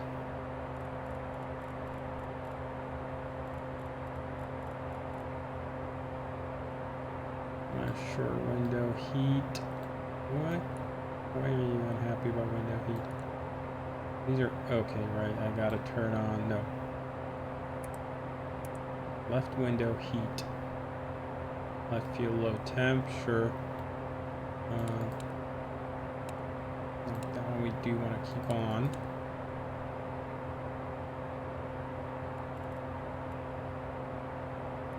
Vertical speed. Sure. Full speed back here. Go to ATS. I said go to the ATS. Climb thrust limiter. ATS.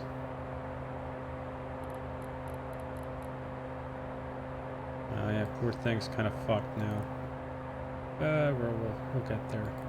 Hold speed is 265. Okay, so I'll keep the altitude here.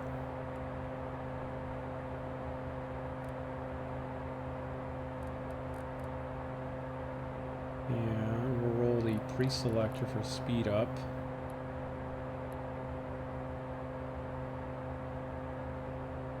Remind me of 1980 baseball caps with little blades on top. Pretty much, yeah.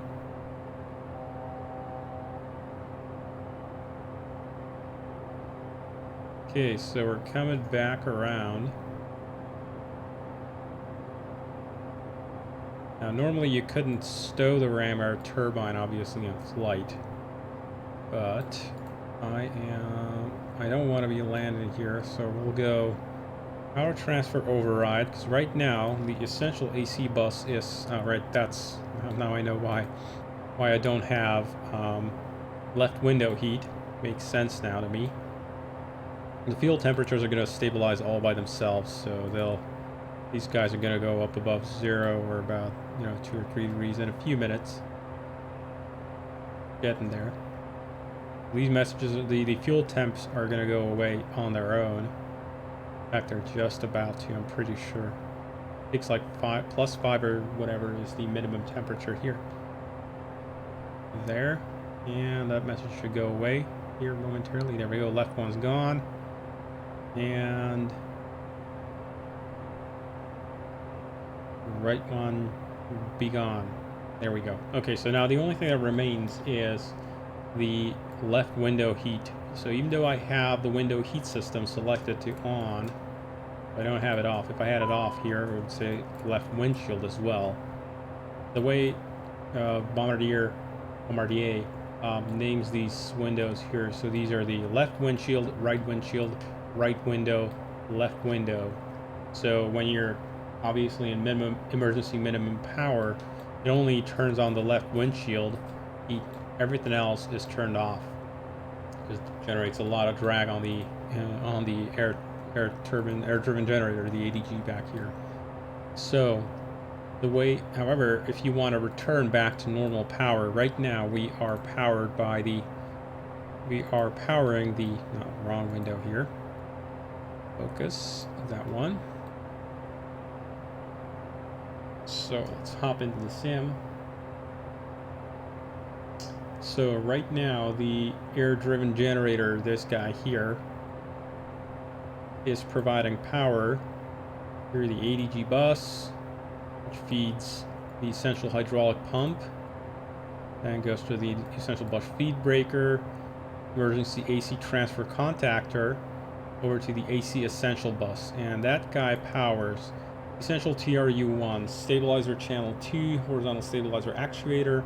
PAWS is the terrain awareness and warning system, bleed leak detection, bleed leak detection, heater for the left window.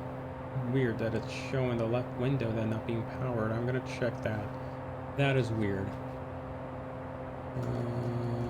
L wind.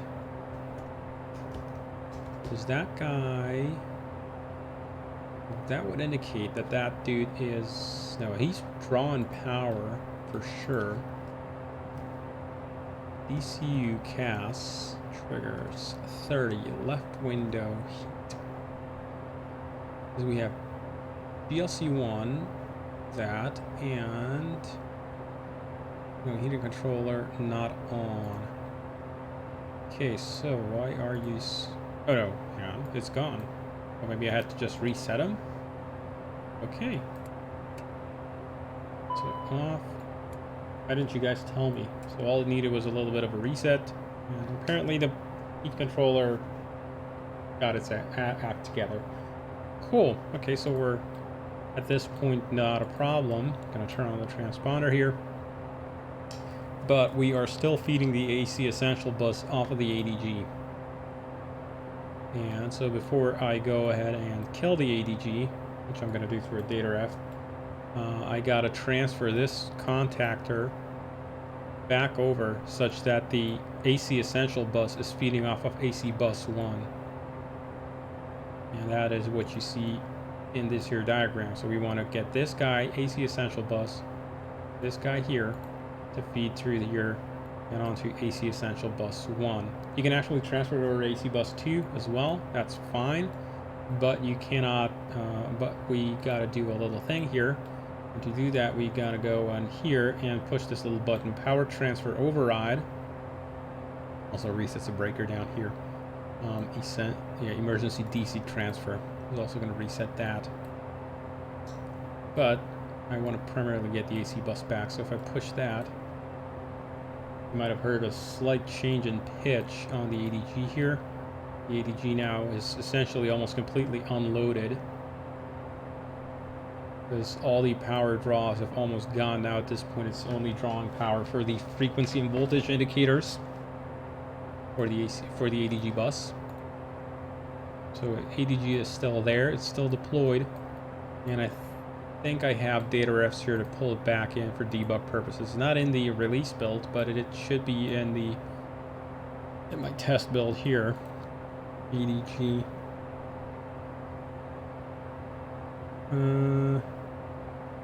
No, not that. Oh, there we go. So if I set this to 0, it'll pack the ADG back in, I think. Maybe not. Maybe I have a command for that? Stow. There we go. Restow the ADG. There we go. There we go. And it shut up. And voltage is gone. If I were to pull the breaker again, or pull the little manual deploy lever, it would also auto-deploy if we lost power for a few seconds, but I can also manually do it by pulling this lever back here. So if I pull hard on it,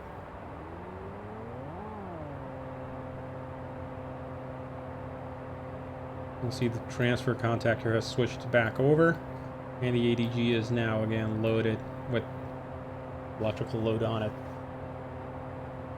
And it's oscillating because the fluctuating loads on here are drawing power. Sometimes yes, sometimes no. So before I stow it back in, I'm going to unload the thing. And if I go ahead and pack it back in, it drops off the bus here.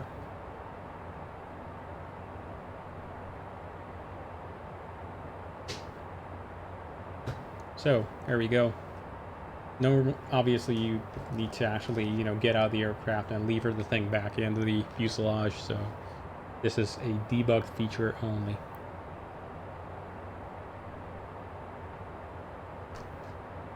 Now then, Let's test that cabin altitude crap that I was talking about earlier. We can do that for the time being. Actually, we can shut down this guy. Didn't need him. Turn off packs. So this is with the pressurization. Let's show it to you like this. Pressurization control. So now the primary outflow valve here is slightly cracked open at 5 millimeters, just because of the fact that we've got 2 packs that are ramming air into the cabin. So we don't want to, we don't want to have them, over pressurize the cabin. But as soon as I turn off one pack, you'll notice this valve here quickly needs to readjust, maintain a constant pressure. If I turn it back on, turn the pack back on, the valve has to reopen again more because more air entering. And you can also see on the engine ITTs here, when I turn one of the packs off, the engine's actually going to cool off because we're not stealing bleed air from it. And if I turn off both packs, the valve is going to quickly close, and even then, we're still getting a slight cabin climb. Now then.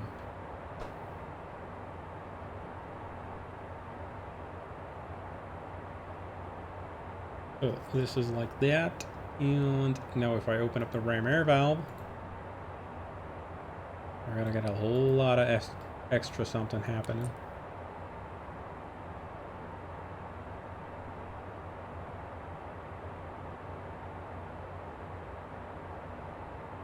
So, cabin is depressurizing.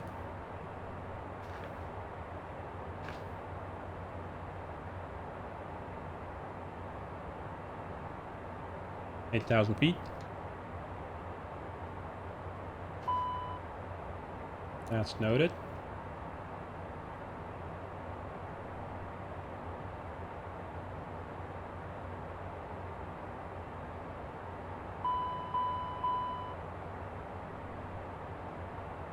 Why isn't it saying anything? Is it trying to say something? Maybe I just screwed up the sound.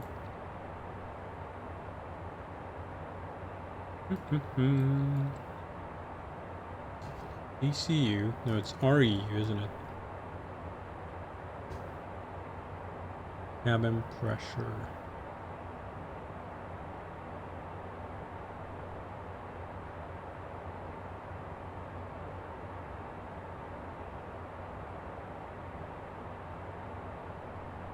So if this data ref here gets set to 1, it should speak the words cabin pressure. Which leads me to believe it's doing something stupid. I repressurize.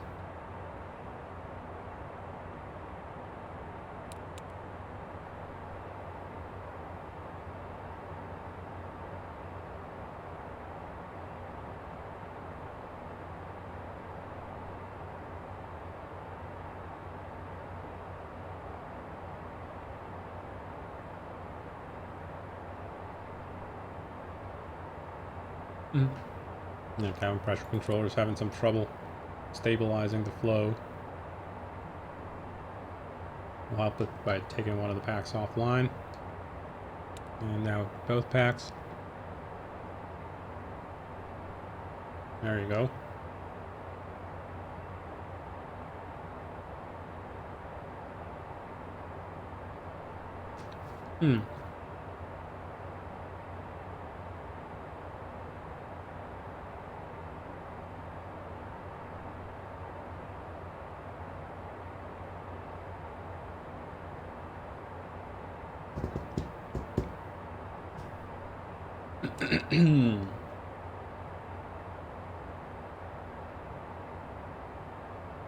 So weight off wheels either high altitude override.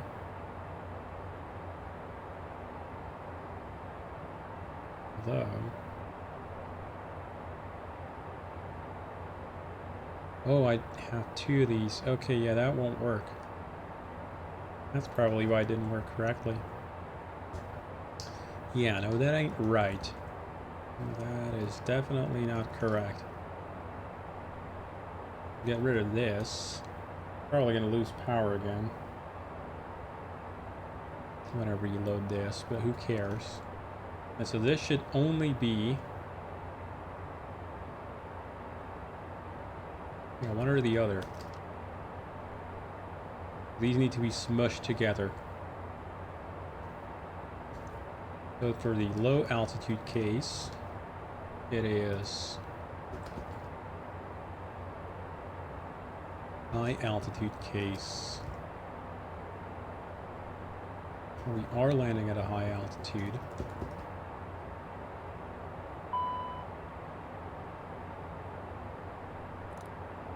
Thank you.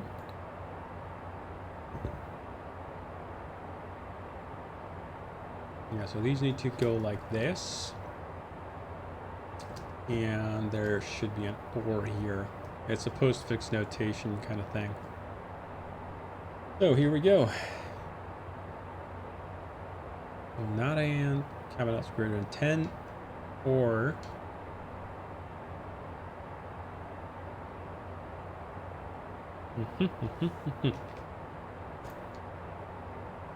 let's see what happens.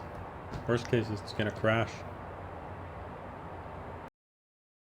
Well, it didn't crash. It's probably gonna yell at me though. We're gonna probably not be able to restore the state file. I've changed the cast definitions. Yep, exactly. As expected.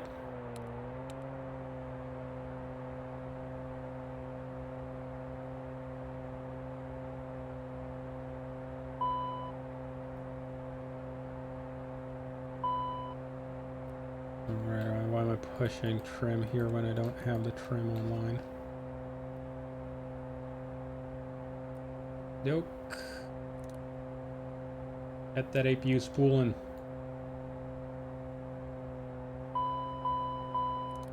Yes, yes, yes. Emer cabin out. There we go. It yelled red. It was red. Saw that. That's all good. So get you on.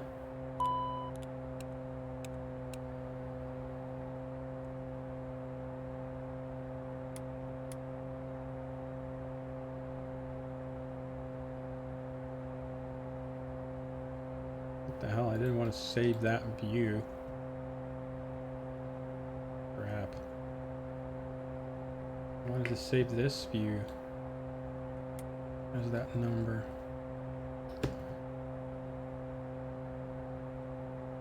This. That's the view I want there.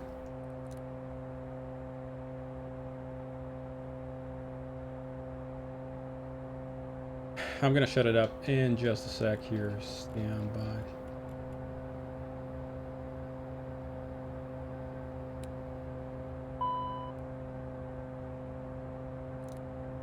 Yes, I know. Reset the generator here and here.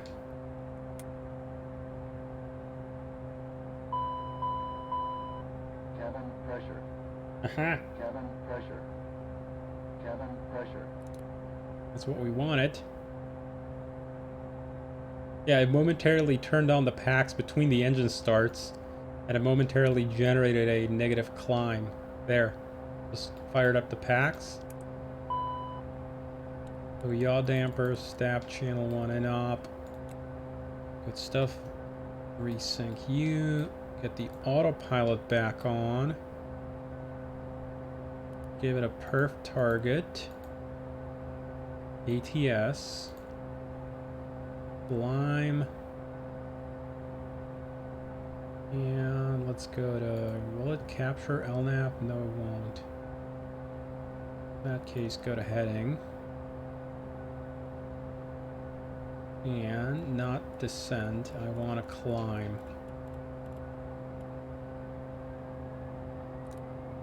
And we're gonna reset this and stow the stupid, annoying ADG.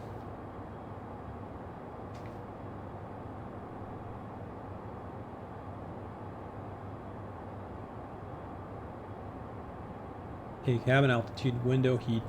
It's just this guy needs a reset. Good stuff. And the other stuff's gonna go away on its own.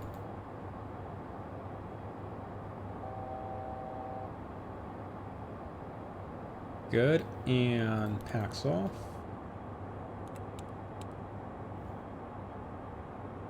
Go away and be gone. And we'd also check that we've got correct AC power distribution. We do. Good stuff. And I just pointed it back at the hold roughly, and it should recapture that window, the window heat oddity. Yeah, I don't know why. Could have something to do with the wiring. Hard to be sure. Not too concerned about it, to be honest.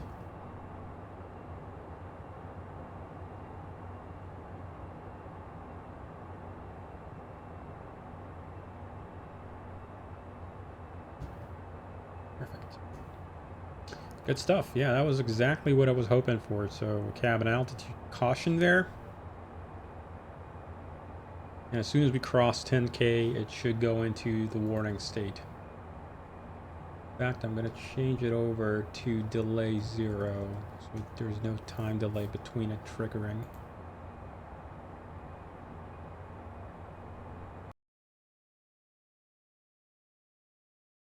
Quick reload. Now it should no longer crap its pants. Good.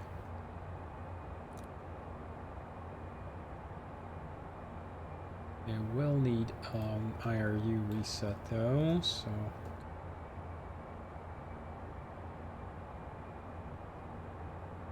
that I guess. There. Cabin pressure. Cabin I pressure. go ahead and pull back Cabin down. pressure.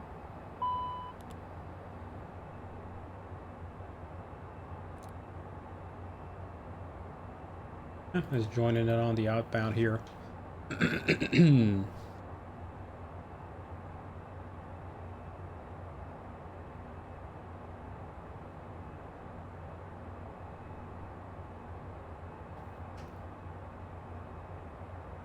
And so I basically want the message as soon as this guy disappears, I want it to go red immediately, or almost immediately.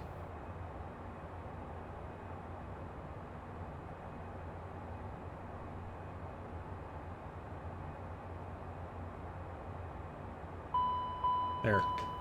Cabin pressure. Cabin pressure. Cabin pressure. Cabin pressure. Cabin pressure. Cabin pressure. Cabin pressure. When I cancel it, it will shut up. Cabin pressure. Good. That's what I wanted.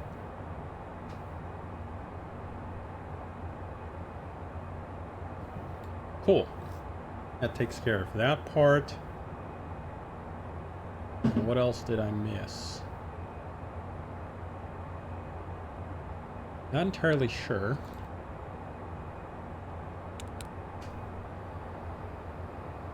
Whee!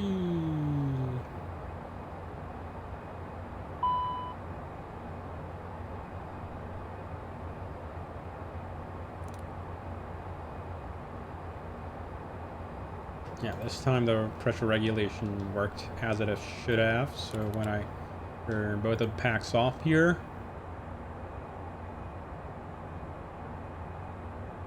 the valves are going to slam shut.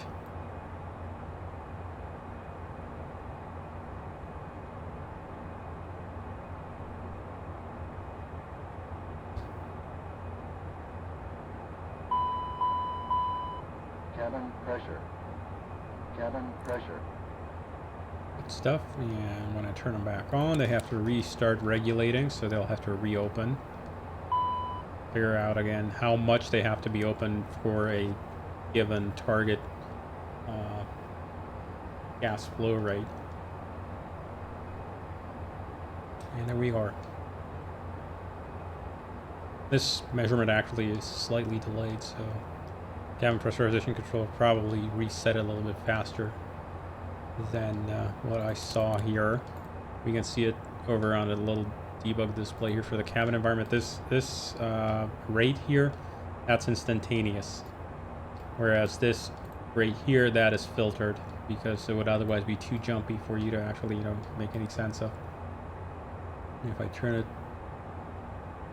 them on at the same time, well, 10,000 and it's pulling it back reasonably slowly. There, it's already reached the regulation target.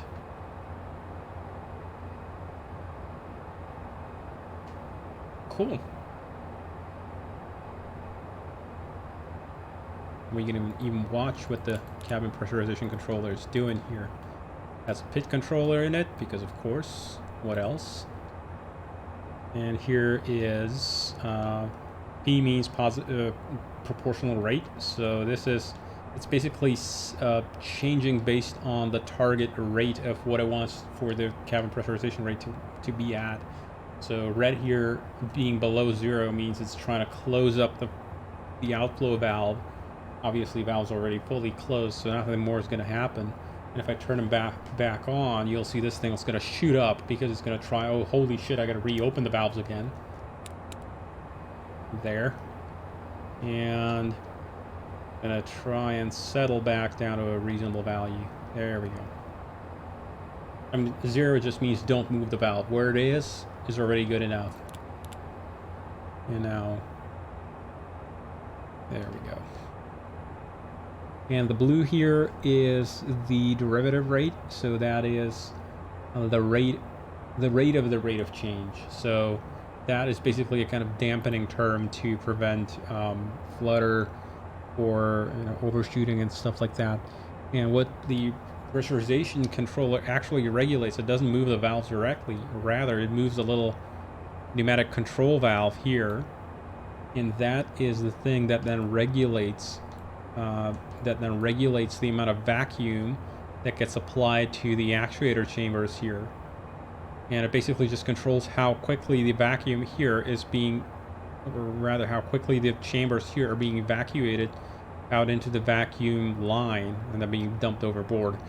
So effectively what the valve here regulates is the amount of vacuum in these chambers.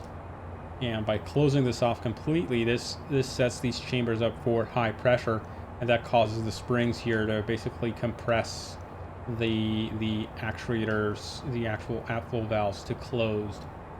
That is basically the fail-safe position.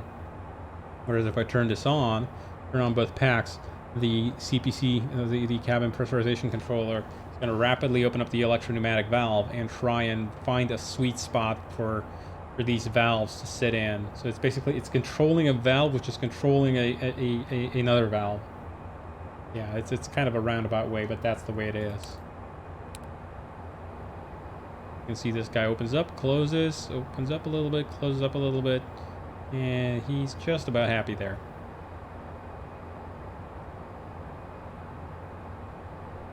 And that in turn actuates the actual outflow valves and gives you your desired pressurization rate. Anybody want to know why it's done this way? In case you haven't talked your ear off about it already.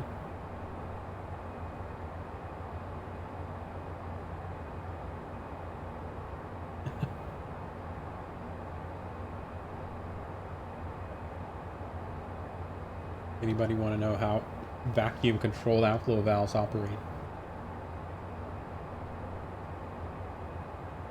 You can even take control of it manually. Go like this.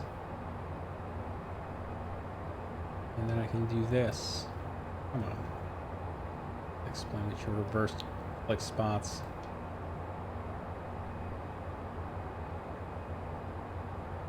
I mean, you've seen me do this plenty of times, so I'm not going to rehash it here.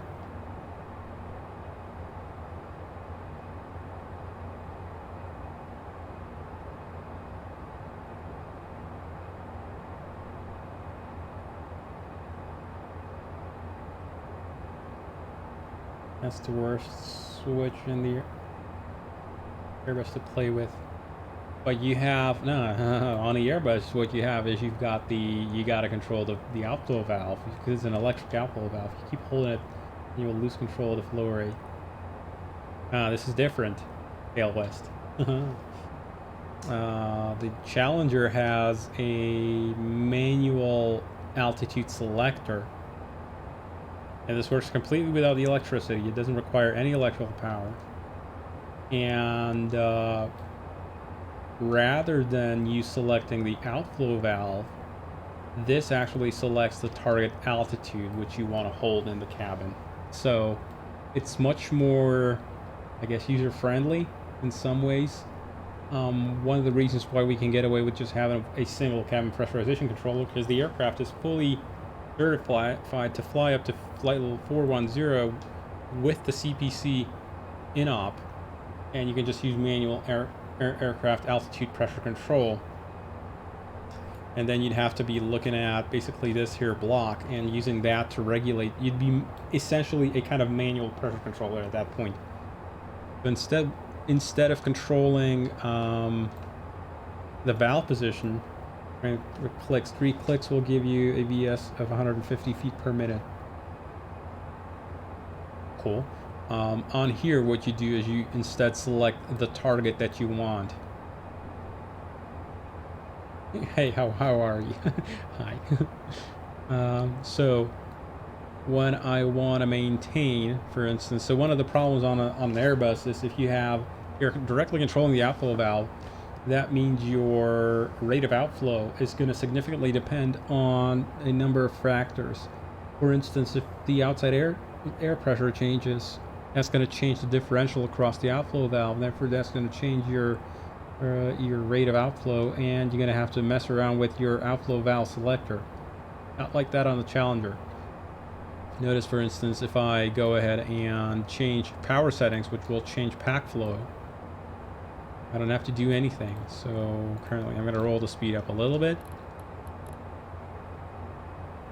Notice that as the power comes up, the valve automatically opens up a little bit more. Now it's good. There's a little bit of a spike here, but that's it. And it's going to recapture back my set altitude here of 8,300 feet. And as the power comes back down again, the valve closes up again. It's going to stay put. There we go. Power's coming back, so valve is closing up again. The slight rate of change, but it's going to recapture itself back into close enough to, a couple of hundred feet really. This is what it maintains. CPC, it only has one CPC. No, not 2 channels, just one. Another thing that it is able to do, you can actually do a climb. So now I'm adding power. Notice it's gonna reopen the valves again to compensate for the fact that I've now spun the engines up. You lose then. Why? It's perfectly capable of flying with manual pressurization. Watch this. See? Almost no rate of change. And I'm gonna level off. Let's see. I'm gonna come up from 15,000 up to 20,000 feet.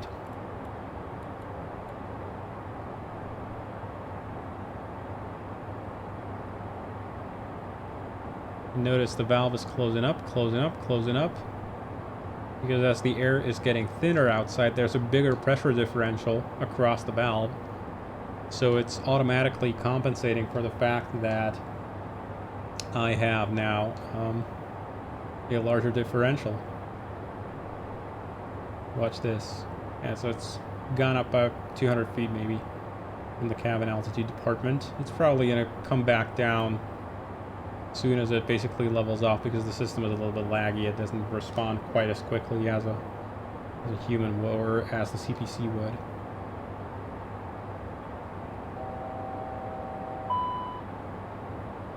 And that's just because of 8,400 feet, I think, is the trigger point for that caution.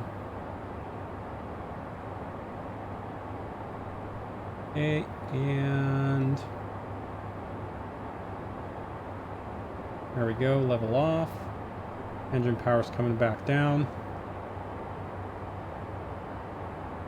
Valve's closing up again.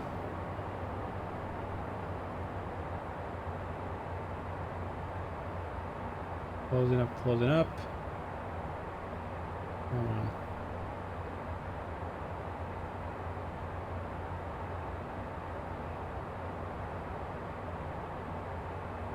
And it's actually doing a slight descent here.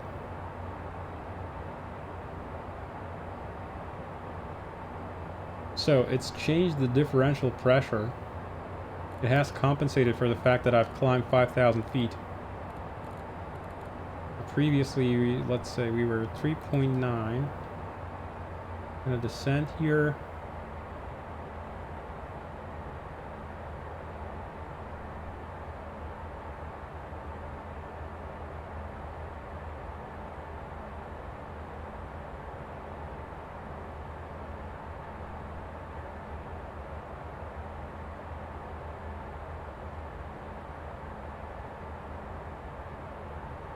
Come back down.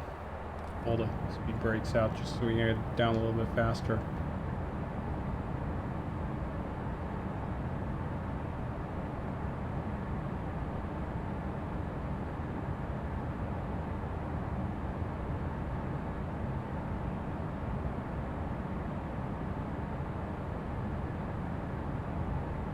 So as I'm descending, you'll notice the thing actually tries and maintains the same cabin altitude, even though it requires adjustments to the valve.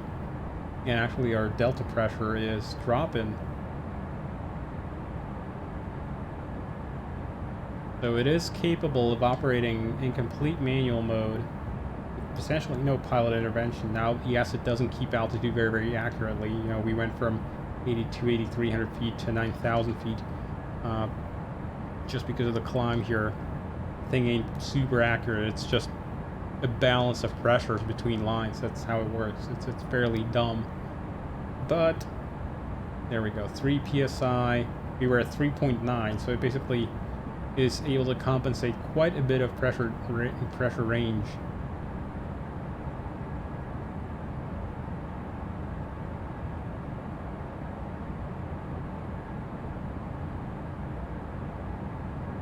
My speed 230, sure, whatever. Let's speed up, probably get there a little bit faster.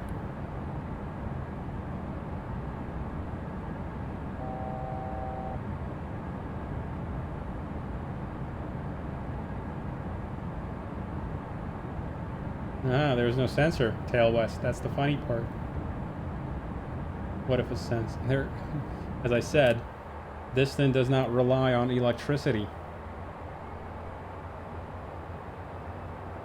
I mean, obviously there is some method of sensing altitude, right? So, yes, there is always a possibility of the thing going a little bit crazy. And it is not, as you saw here, it's not 100%. Now we're back down to 8,300 feet. But we went from 2.5 psi delta to almost 4 psi delta with me not touching the pressurization system at all. That is because of how the thing basically operates. It tries to maintain a certain pressure differential against across the manual control valve here, and that balance is essentially controlled by the balance through a very roundabout way, but it's controlled by effectively the absolute pressure that is set here in the cabin. So in the cabin, what cause? Yes, I mean, yeah, a blockage will cause it to lose control, but at that point we're talking physical damage to the pressurization system. And that's why you've got 2 redundant vacuum lines, by the way. If you've got a blockage in one line, then you either lose the manual system or you lose the automatic system. Obviously, you cannot sustain a doubles failure, right? If you do lose both systems, you're back to unpressurized flight at that point. But it would be similar to, I guess, on the Airbus having like a stuck outflow valve or something like that. Yeah, sure. There's only one outflow valve. If that thing is stuck, then you know you don't fly pressurized, or you don't rely on it anymore. Not the end of the world not to have pressurization, but it's a thing you got to consider. So there we go. So it is possible to fly this way. It's annoying having to manipulate what they call the cherry picker up here. You basically have to hold it until you get to your desired altitude currently on the cabin, then you let go and the thing will basically sort of stabilize itself. And yeah, as for blockage potential, yes, these are extremely fine openings. I mean, we're talking, you know, the manual control valve. Here, the outflow of it is like 1.4 square millimeters. So these are very, very, very tiny areas. Hey, Iowa Scotsman. And, you know, 1/1000th of a millimeter can have an impact on the way that the valves operate because it's all very finely tuned, obviously. But that's why, first of all, you've got two vacuum lines, you've got two outflow valves, even though they are sort of interconnected to each other. If one of them somehow gets stuck, the other one can still operate. You've got two altitude cabin altitude limiters. You've got two differential limiters, and finally, of course, the air that goes into these actuator chambers is filtered. So there is an actual filter that gets replaced. I think at an annual. I'm not entirely sure though. Probably at an annual. So the air that is being put into the system here is not, you know, just filthy cabin air. It is properly filtered and protected from just, you know, getting these little openings here stuck. So go back to automatic mode. As soon as I press this out, this little fault light's going to come on. That means the CPC is going through an auto test. And there we go. The CPC has taken over control. It basically opens up this here, what they call the manual control solenoid. And that deactivates the manual control valve. So as soon as the CPC is in control, moving this no longer has any effect because now the two sides of the valve here are interconnected through a little opening in here. So they both are at equal pressure, and that effectively disables the manual control valve from operating. So you can't hurt it anymore, no matter what you do. At this point, the CPC has taken over complete control.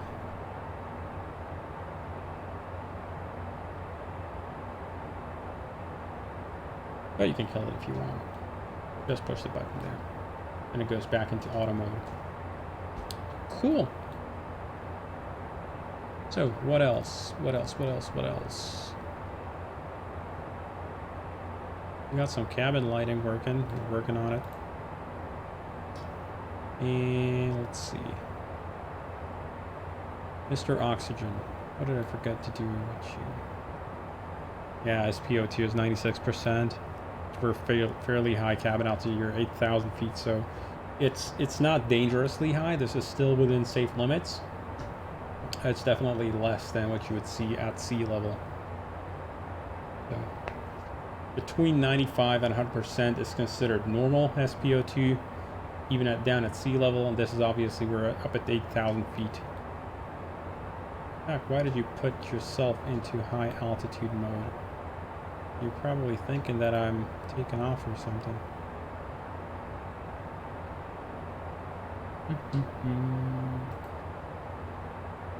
Yeah, the CPC probably thinks that we're gonna be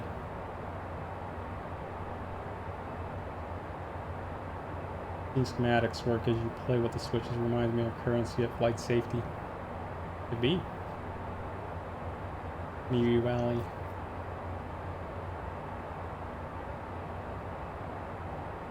That was a 22C. Yeah, even though we've, I reloaded, so this is now basically a full tank at this point. 9.775 pounds of oxygen in a full tank. Because I reloaded the airplane, I kind of thought it was cold and dark and stuff.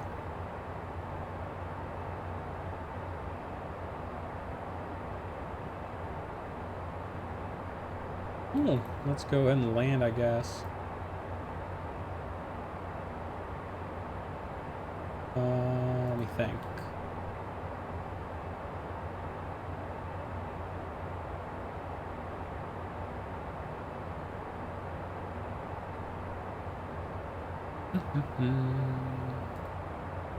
Let's go back into my full screen mode and finally use.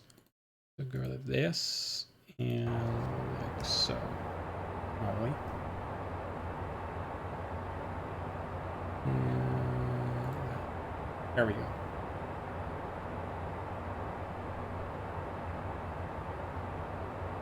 perfection. Let's go ahead and... sorry. What's this view? That's the view I wanted to actually bring up. Sorry about blowing your ears out. So, depth R. I'm kind of holding... I'm holding east. So... where would we go from?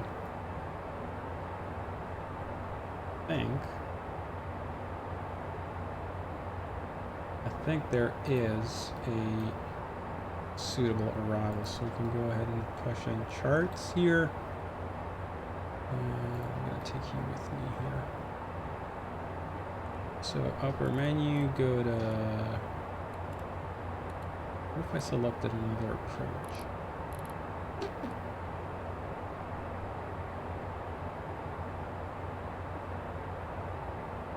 Looks like a whole bunch of nice texture updates. Yes. Helipal, yes sir. So we could go RNAV Yankee from PubGo. Or we could go RNAV Zulu, let's see.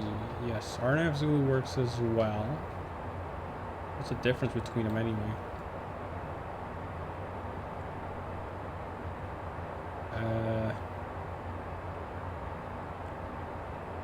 I don't know. I have no idea which one is which. RNAV X-ray. Ooh, that's an RMP approach, or AR approach. So that one needs radius legs.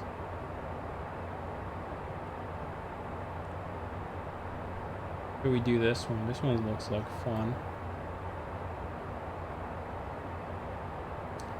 Well, why not?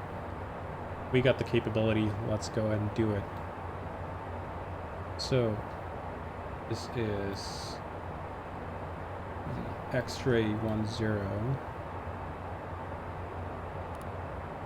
X-ray 10 via PubGo. Looking good. And we can go ahead and go direct PubGo. Execute. And we'll go ahead and drop down.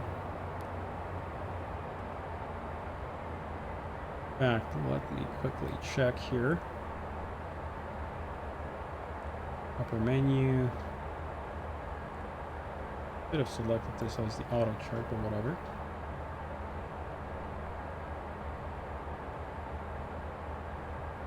Now we're a little bit high. Quite high in fact, so come back down. I'm going to go ahead and give it some speed and give it some brake. How high are we in fact? Index prog. Unable cruise altitude. Yeah, thanks for the info, dude. Only 100 feet. Whoa, no capture. No capture. In fact, VFLC, VPath, lovely stuff. And I'm going to give speed control to the FMS.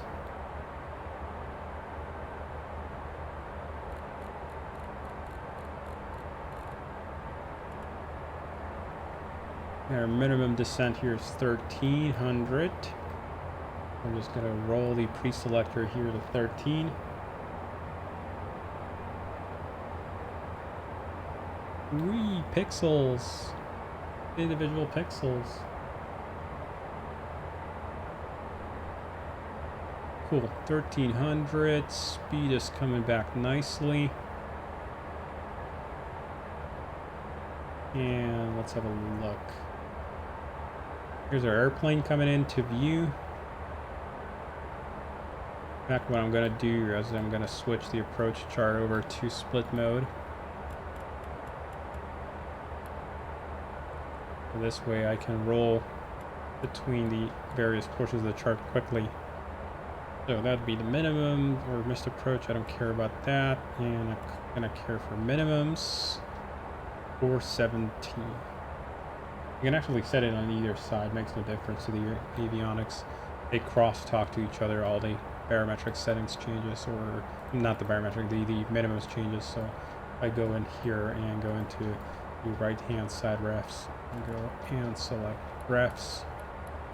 That was a bit too far. 470 escape. There we go.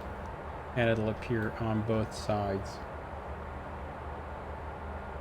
Bright and shiny in a cockpit. Maybe it's a bit more dimmed or something. Well, I mean, CBD systems, you can... What do you mean, bright and shiny? It's white, so yes, it is fairly bright. You can dim down the screens if you don't want them that bright. I can go back here and turn down, let's say, the MFD.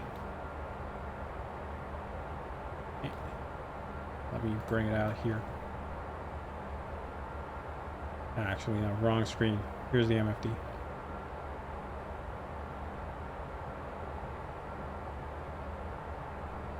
There's a night mode. Yes, yes, you can as well. If you want a night mode, if you want to turn it into night mode, just go into menu here. There you go. There's night mode, which is looking a lot better than the actual night mode of the real thing. So the actual night mode of the real thing is a lot crappier. Cool. So speed's coming back. 180 at IP 113.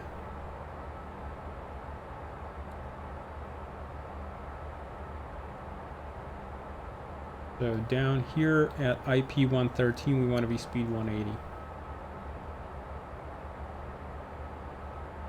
Airplane's not really wanting to slow down very well here. Got a fair bunch of fuel on board, which is why. So we'll go to perf in it. I'm going to just reinitialize this so it knows our weights. Go to perf approach. It is 17 degrees Celsius down there. All the other crap, I'm happy. Yeah, it needs a little bit of brake here because we are very heavy.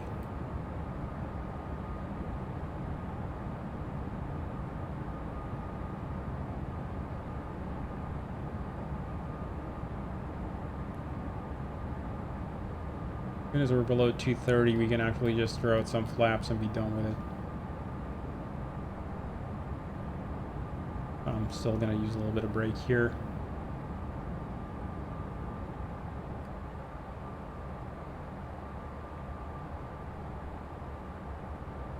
Normally you wouldn't be landing. This is, for a Challenger, this is like 4 hours worth of fuel.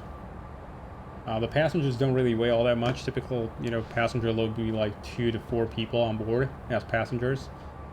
So that'd be maybe an extra 800 pounds of payload. But it's the extra fuel that I've got on here. You'd normally be landing at about maybe 2.5 to 3,000 pounds of fuel, not 8,000. And 2,500 pounds of fuel is still over an hour, run time available. 3,000 pounds of fuel is an hour and a half.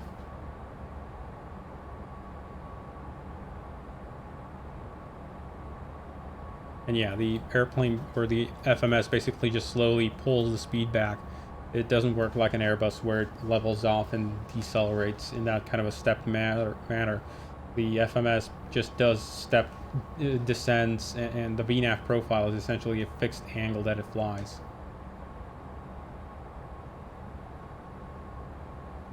Cool.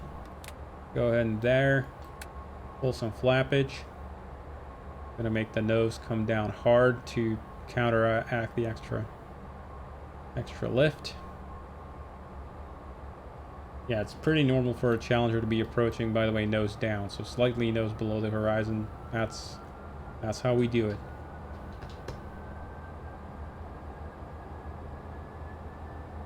You can see we're just about to come around the bend here.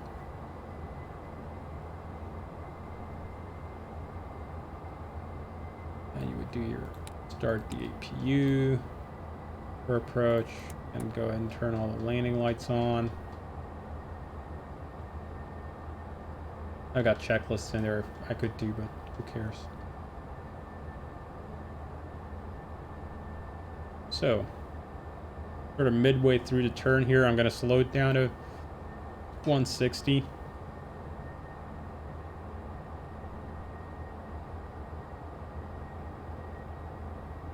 Just about a sequence.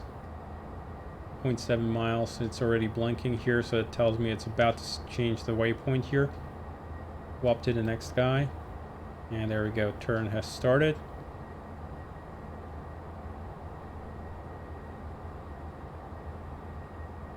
There. Why start the APU? For many challengers, many operators, it is common procedure to run the APU when you have when you're landing. It's not really required payload-wise or performance-wise, but they just do it because on the ground the APU, I'm sorry, the engine bleeds make the packs go into what they call low flow mode, where the packs, arm approach, glide path, there we go, already captured the glide path, so RMP upper. So yes, the glide path on an RMP AR approach can actually be curved. As strange as that might sound. Go ahead and zoom in. Or actually we can zoom in because I'm in split mode. You get the point though. Cool. So about halfway through the turn here. Go ahead and slow it down to 160. It's basically for passenger comfort. B Casper. 2500. When your engine bleeds down low, on the ground, it switches the packs into low flow mode, and it makes them fairly weak. It's not unusably weak, but for passenger comfort, if you want to maintain a good amount of air conditioning performance, what they do is they just switch it over to the APU. Also, it gives you a limitation for if you have to have anti-ice on, you have to have, for landing and takeoff, you have to have the packs on the APU, or run no packs, because the engines cannot run both packs and anti-ice at the same time. It's kind of a performance limitation. They could do it, but they'd be under a fair amount of strain. Hey Caddy Ravas, CG, welcome, welcome. So, all of that is there. Everybody's got their ass welded to the seat. So as we come around the bend here, round out, I'm gonna slow up to, already got flaps 30. You can go ahead and drop the gear. Yes, El Promo, that is Goran's latest work. He's doing a lot of work in the cockpit right now.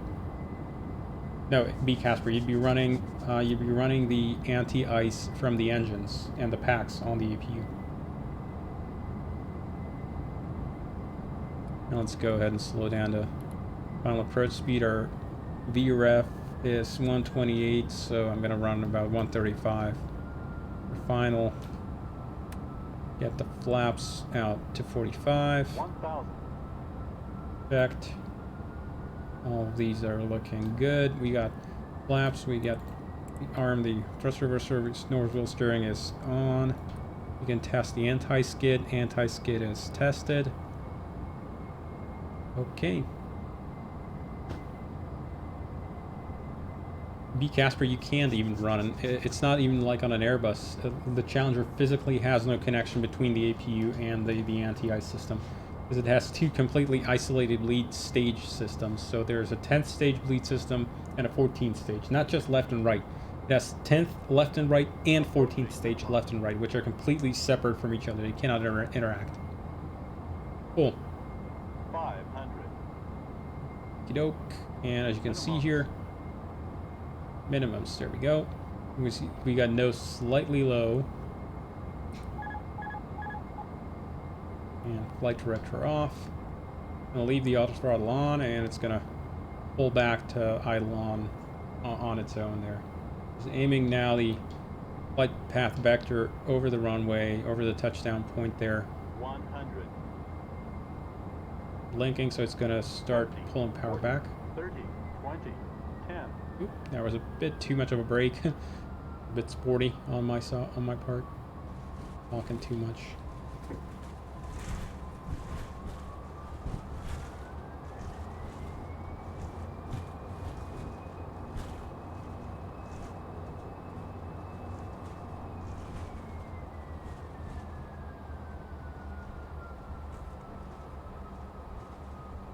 So yeah, there we go.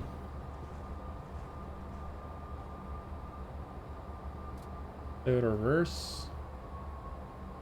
Cancel the ATS fail message here. You can see that the chart system is automatically gone over into the airport, the aerodrome chart, the 10-9 as they call it in JEP nomenclature. So it's automatically showing us that. We can quickly refer to it as soon as we land. So after landing items, just quickly get this out of the way here. Actually, the windshields can stand low. We were flying again. So this guy, that'll stow all the spoilers.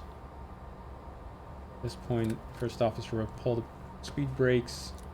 Or, I'm sorry, the flaps. Ended up in elf test there for a second. Yeah, that's Pilsner. That's because I reset the airplane in flight. When I reloaded it, it kind of lost its mind and it forgot that they had already done the self-test.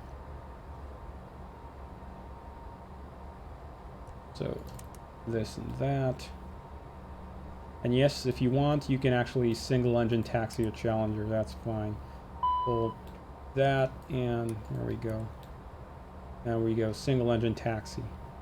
In fact, I'm going to show you can actually perfectly accelerate fine with just a single engine. So this is slightly downhill to show that it's actually possible, even going slightly uphill. I'm going to give it a little bit of power here, get around a turn.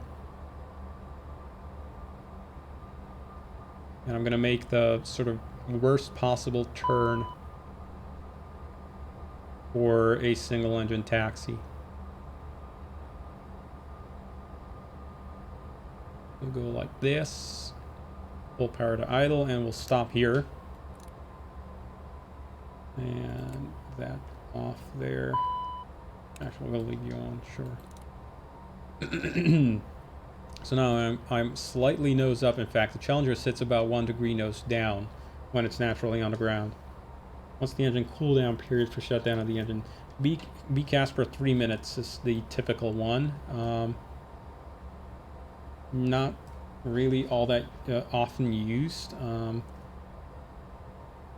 It's typically these guys don't generally worry about too much about engine or single engine taxiing. So brakes off. We got one engine running.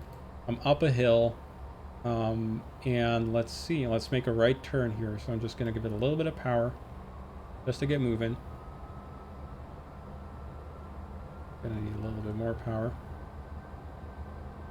And immediately start the right turn. Oh, come on. Up a hill, it takes a fair amount of juice on a single engine to get rolling.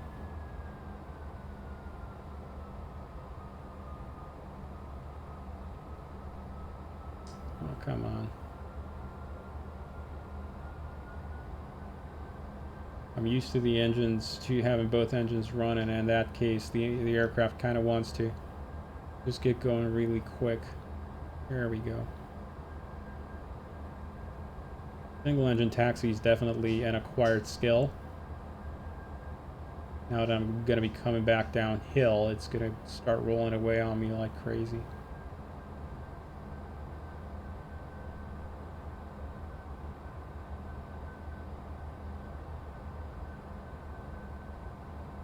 As you saw there, right turn up a hill, not really an issue, even single engine. So anti-collision off. In an MSFS it would be easy. Well, they have trouble with on the CRJ, if I remember right. I saw, was it Flight Deck to Sim or whoever was complaining about single engine taxiing in a CRJ. Or not, even two engine taxi making a turn. So pull the parking brake.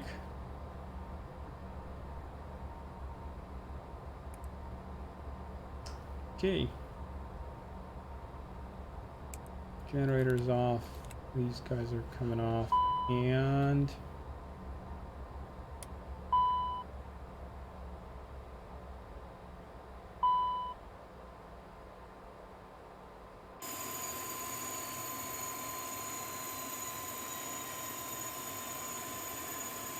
Hey Campia, how are you?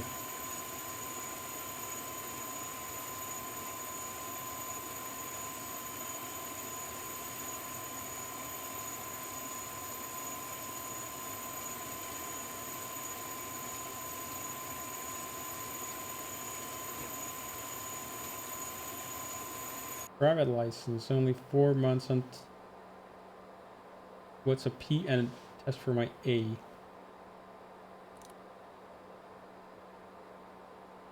Do I see external textures? Yes, you do, Campia. There are external textures.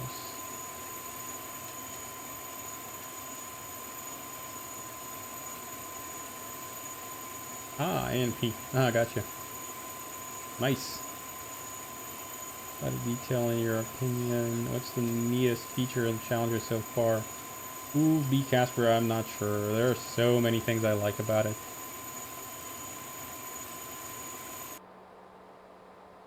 No worries, Stakes. I got you. Back at work this week, so shattered. I see. Perhaps make a short walk around. I'll promo is the externals are not finished yet, so it's getting there. There's stuff, but it's not enough for an actual walk around yet. Now the engines are heating up again. And the right hand engine is going to be warmer than the left hand one because it's got a bit more work to do.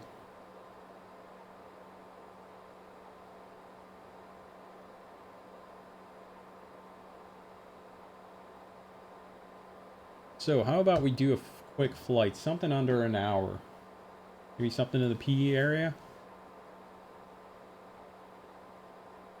What would you guys say?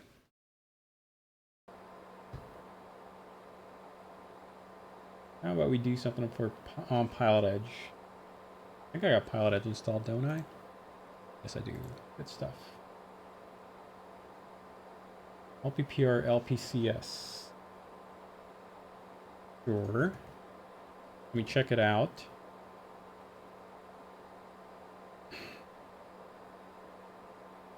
LPPR, LPCS. That's a very short flight. I would barely get the gear up. I was thinking something more in like the 300-mile range. I mean, it's not a bad suggestion. Porto Airport. Maybe Phoenix to Las Vegas. That's a pretty. No, hang on.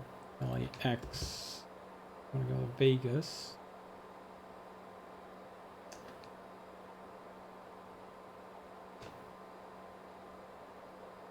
Hub to Jackson. Ajax. Bit far. PSP is quite fun, maybe from SFO. Where I've flown into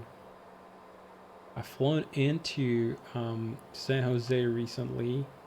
We go back. I can go back to Palm Springs from San Jose. From SJC to KSJC to Palm Springs. Yeah, that's a pretty good sim route. We'll go to FlightAware. I'm gonna pick up a route here for funsies, and we're gonna reposition to SJC. And transient parking, Atlantic Aviation. Is Jonesy here? He worked for Atlantic. Landmark. We're gonna go for Atlantic. Atlantic Aviation, sure. Make it real time, real weather. Why the hell not? And just to avoid an issue on Pilot Edge here, I'm going to go with start with engines running, even though it actually doesn't affect anything on the aircraft itself, but that is just for compatibility. There's an overcast layer there. Ooh. Well, it's certainly going to be a good test for the GPU. in an airport without ILS RNAV to see how you would use the virtual ILS at the Challenger, you know, the extended centerline stuff. Um, sure, you can. We probably are. Let me actually check the weather there at Palm Springs. Weather says VFR, so chances are we're gonna get a visual approach into Palm Springs. So we can do one when we get there. And we can do a visual approach, and yeah, I can show you how that works. So San Jose, there's no direct route on file anyway. So SimBrief to the rescue. New flight. ABC123 SJC to PSP. I select my Challenger here for the routing, for the flight stuff. Techie 3 Lotion, Klazen, Sizzler 3 arrival. Is that reasonable? Just a message to say hello. Thank you for your help with TBM and Explain. I wish the CL650 was excellent as TBM is. Flying Squall, I have no doubts you are going to enjoy it. So Techie 3 RNAV.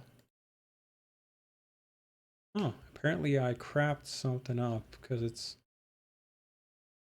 SVC3, lib SVS Finney, AVL num nodes, SVS tiles. Interesting. I hit a bug here. It's why it's not loading up. Okay. Why are you forked? SVS source libsvs.c4915. It's exiting here. I don't have the time and energy to go fix you right now, so I'll fix you some other time.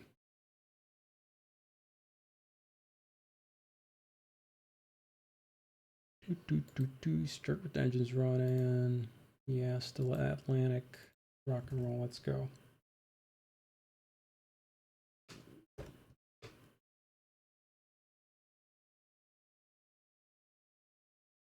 Cool. Let's see. Hopefully it's going to load up this time. So, Techie 3 wanted to do a quick review of the procedure here.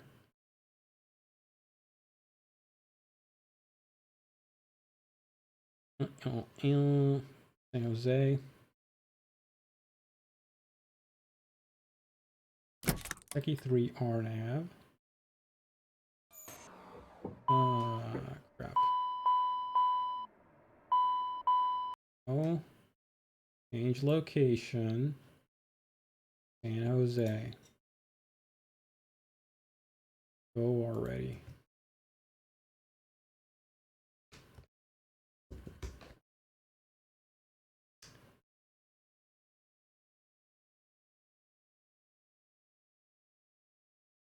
Let's see if it'll crap its pants again. It shouldn't.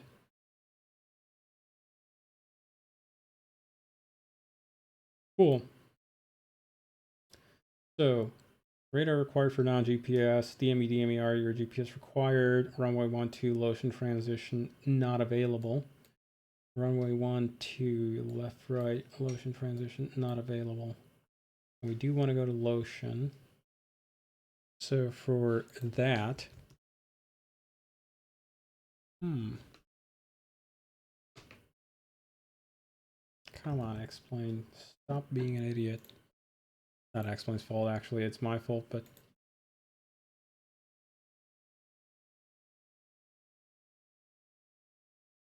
let's go.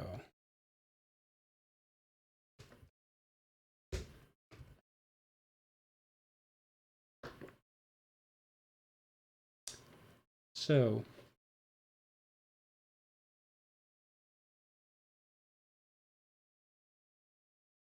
where do we hit the dirt? I want to save these.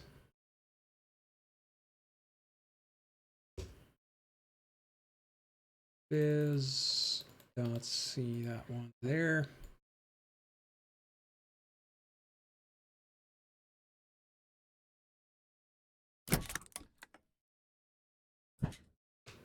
Alrighty. So if we want to go to Lotion, what's the weather like currently? We can do that check in here in the simulator.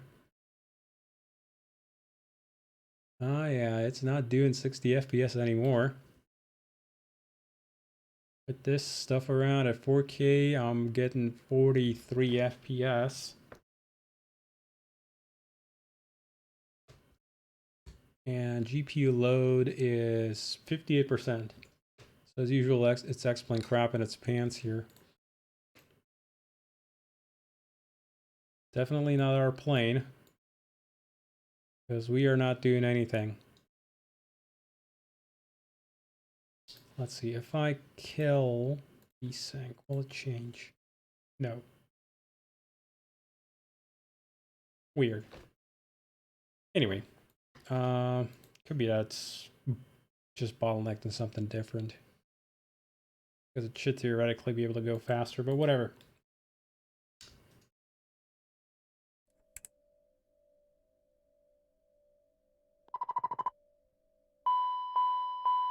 There we go. One of your fancy NG clouds perform at 4K. What's NG clouds or you mean XPNG? I don't know. I don't have X-Plane 12, so I don't have a clue. So actually, finally got oxygen pressure here, and I've got an overheating cabin here because it's put in a bunch of people in there. So to that end, what I'm going to do, I'm going to do a quick reload. Make it pretend that we are empty, actually.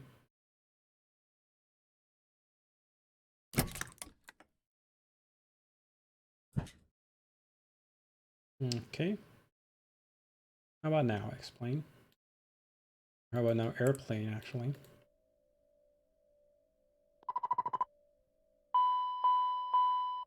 There we go. 26 degrees or something. A lot more reasonable.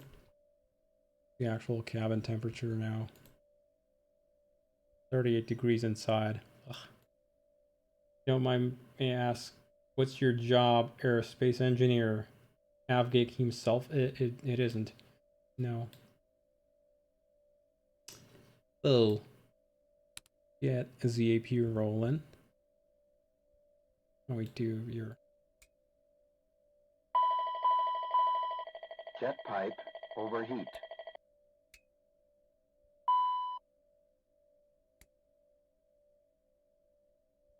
and oh, wing detector. Actually, no, these require AC power. Sure. Up until that point, all we need is this.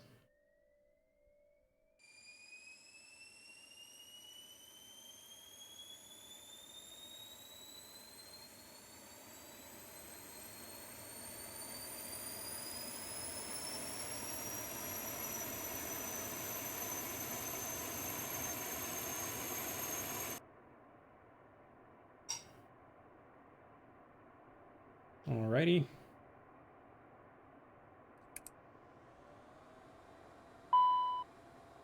Get that stuff up and running. Stand by for just one.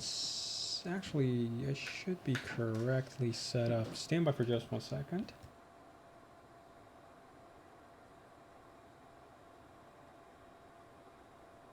Good stuff. Alrighty. So theoretically, I could connect to Pilot Edge already. And keep temperature effects on. Good. So I am now on Pilot Edge. Electrical power is on board the aircraft. We do all the other tests here. So windshield heat to high.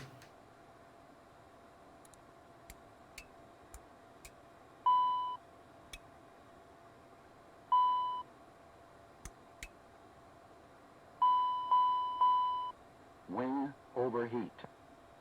Wing overheat. Cool. And your oral warning test. Your lamp test and everything.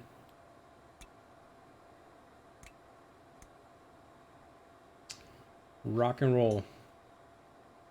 So I was looking at their procedure. All right, we wanted to grab Tango Papa, contact Monterey Tower. weather. Tower now. Shut up. A-Link. ATIS. SJC departure. Yes, please.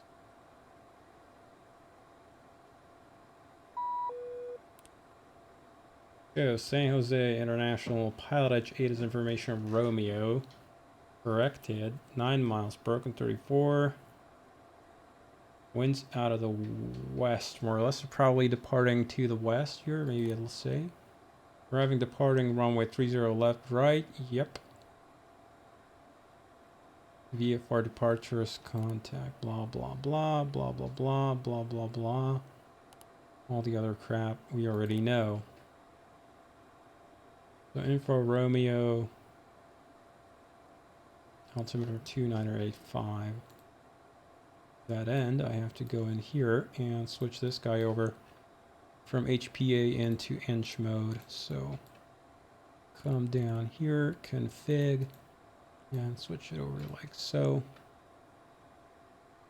2985. Cool. So here we go. 2 minutes has elapsed, so we can turn on the bleeds now. Where is the APU? And turn on packs.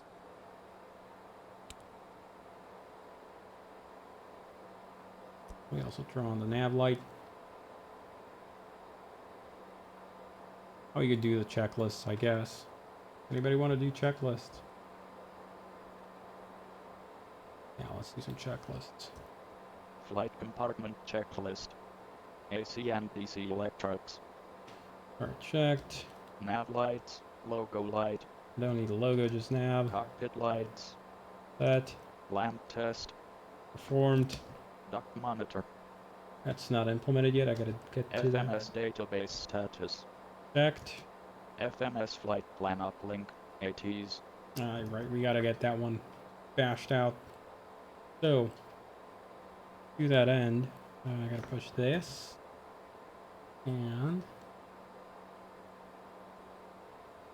this looks like an okay route. Says Techie is not available to Ocean if we're departing to the south, but that's fine. We're not. Plaz and Sizzler 3. Sizzler 3 arrival. Sizzler 3. Here you are. Sizzler 3 arrival. Plassen. That's all looking okay. Let's read the notes.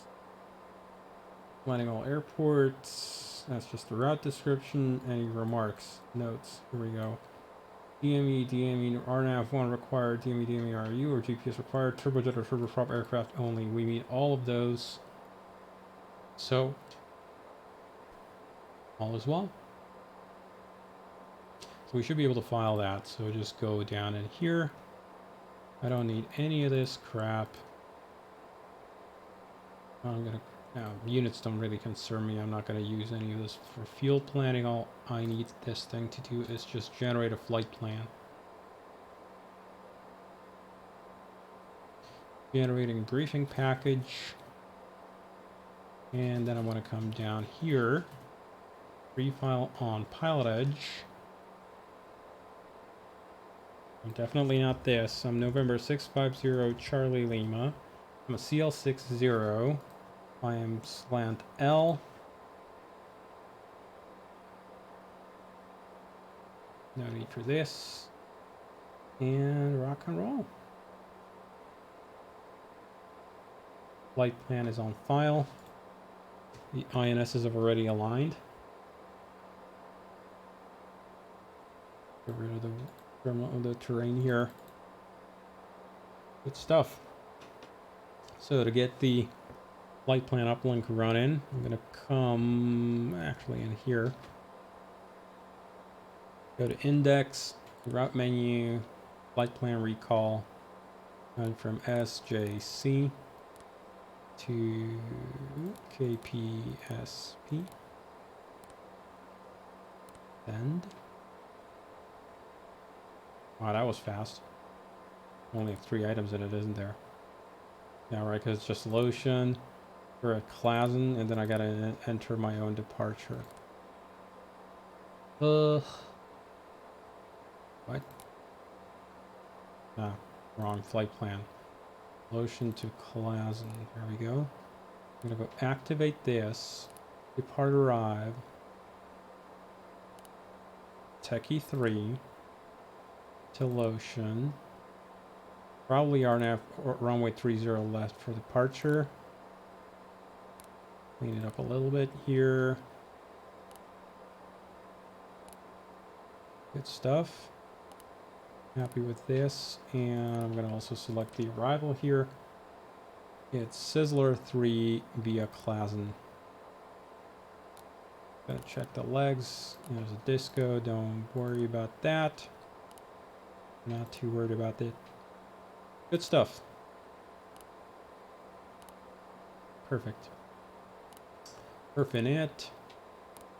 Gonna pick up the sensed fuel quantity. What did we file for? What do we file for flight altitude? Got to check that. 410. Ooh.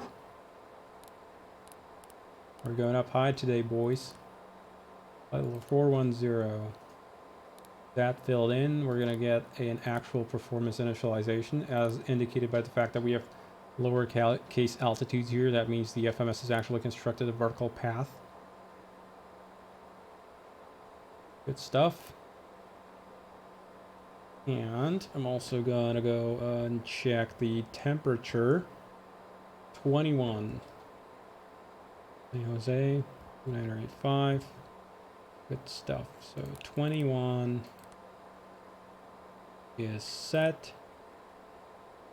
We're gonna put on some passengers as well, so that we're not, you know, completely empty. On like 500 pounds, that'd be like, I don't know, 3 people, I guess, 2 people, 2.5 people. So let's say 2 people and 150 pounds of payload cargo, give or take. Good stuff. We'll be arriving with 6,000 pounds in the tanks. Sweet. So, continue with the checklist here. One of FMS flight plan, uplink, and ATIS. Yes, that is already done. Anti-skid. Now we gotta go and test the anti-skid here. So hold this down. Anti-skid and test. No faults. Good stuff. Nose door. Is closed. Hydraulic 3A pump. Is on. Hydraulic system is pressurizing. Brake pressure. Checked. Park and brake. Is, I'm gonna pull the parking brake here. Set. Nose door. It's closed. Hydraulic panel and pumps. Hydraulic panel is set. Pumps are auto. We're gonna go ahead and remove the chocks. Electric panel. Is set. AC/DC utility switch. So it's gotta be pushed in. Start ignition panel. Is checked. Fuel panel. Is all checked. We do like just check the gravity crossflow system if it works. APU LCV. Is open. 10th stage isolation valve. Open. Packs. On. Air conditioning panel. Is down here. We can set that up as we need. Happy with the way it is. Pressurization panel. We are pretty much sea level, so just leave it as is. 2985 is right there. Bleed air panel. Lead air panel is looking good. Supplemental ground wing anti-ice panel switch. That one's out. We don't want to have this pushed in. Cowl anti-ice switches. These would, strangely enough, we would now actually, no, hang on, where do we do the test? Now they're off. Anti-ice panel. Is checked and tested. We did the windshield test already. Emergency lights. Wing test. Emergency exit lights. We arm now. Passenger signs. We can go ahead and throw those on. ELT. Is armed. Glare shield panel. Yes, all set up. Crew and passenger oxygen. We can finally test it, huh? And the other guy.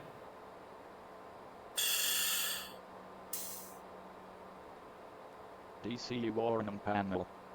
DCU warning panels over here. We want to make sure that these are not illuminated. CVR. CVR are currently not implemented. We do a test here. Audio panels. Audio panels are, well, set as I want them. Set them up like so. Thereabouts. SPS system. We do a test here, so test the stall warning. So, stall check on the left. Stall check on the right. And test them both. We've got the stick pusher as well.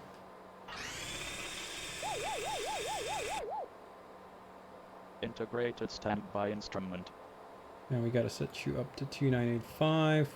2985, good. Clock. Clock is set. FSICAS. EFIS and ICAS is looking as expected. Main landing gear bay overheat. That's not simulated yet, and will be. TOS warning switches. Want to make sure that they're all guarded and pushed and not pushed in. Pitch and roll disconnect. And we want to make sure that they're pushed in and stowed. Ground spoilers. Stowed. Thrust reversers. Disarmed. Thrust levers. Are shut off. Engine speed switches. Make sure that these two guys are on. Engine vibration check. We got to implement that. That'd be this guy. Oral warning. Test it. Smoke detector. Got to implement that. That'd be this guy. Trims mock trim. Trims will fire up, and also the yaw damper as well. And we test them. So you go and hold your ram switch, make sure everything is moving. And I've got it implemented such that the thing actually follows me. Just about when the release of XP, do you aim the release of XP? The release of Elite 650, you aim at the release of XP 12 time-wise? No, El Promo, as soon as we can get it out, we want it out. We're not aiming to synchronize with Laminar anyway. We have no clue about what they're doing. Yaw dampers. Yaw dampers are on. Reversionary inhibit switches. So that'll be these guys here. This set and this set, we want to have them all set up to normal. So ADCs, left and right display centered. If you were flying from the right seat, you probably want to have the ICAS over on the right, not the left. That is your choice. IRS.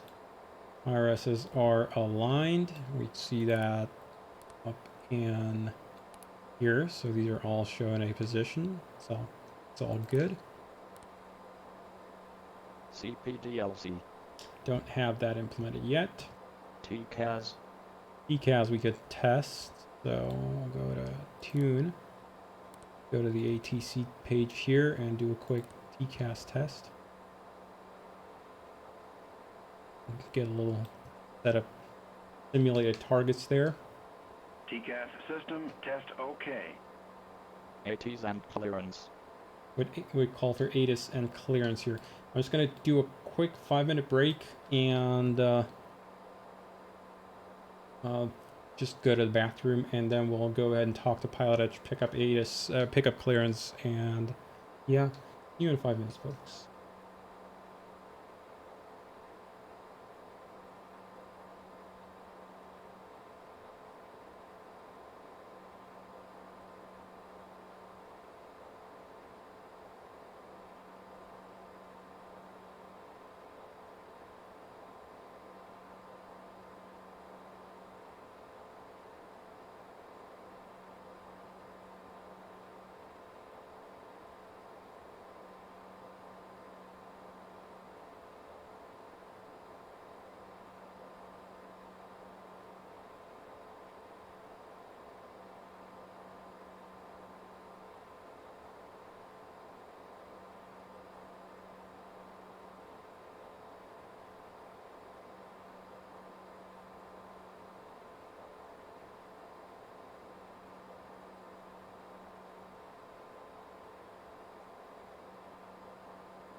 Back in the saddle.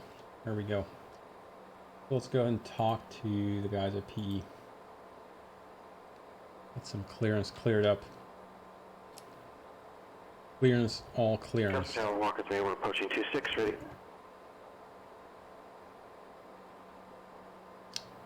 Look for clearance. Clearance delivery is 180. So 118, com 1. I could actually pick Walker it up. 3, 80 cats for tower. Turn left, heading 245, runway 26, clear for takeoff. Left 245, 26, clear for takeoff, Walker 3. So let's go ahead and chat with clearance.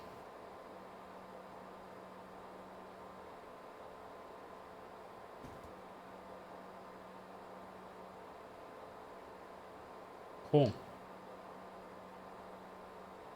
Not what I wanted to push here.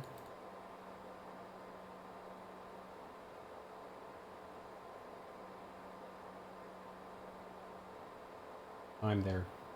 It should be afternoon. San Jose clearance, good afternoon. Challenger 650 Charlie Lima IFR to Palm Springs, please.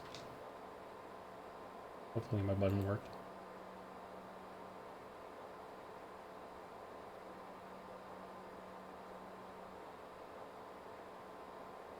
For 650 Charlie Lima, San Jose clearance cleared to the Palm Springs Airport, Tyche 3 departure, Lotion transition, and then as filed. I'm via SID, accept maintain 5,000. Departure frequency 121.3. Squawk 1360. Clear to Palm Springs, Techie 3 departure, Lotion transition, then as filed. Climb via SID, accept maintain 5,000. 121.3 for departure, 1360 for the squawk. November 650 Charlie Lima. 0 Charlie Lima, read that correct. Lovely stuff. Northbound departure, I'm going to put 234 Charlie May, everyone up. So for the time being, I'm going to quiet him down. So 1360 for the squawk. So that's all set in there. I'm happy with that. And yeah, we got clearance. Everything squared away. I'm gonna roll you up to 5K. Climb via SID, accept maintain 5,000. Initial heading is gonna be runway heading. I'm gonna line these up. Wait, I can go hydraulic system there. Yeah, initial heading 5,000. And we're clear for the departure. Good stuff. Actually, I could arm LNAV and VNAV if I wanted to right here at the gate. In fact, I could probably push Toga right away, but for the time being, I'm not gonna.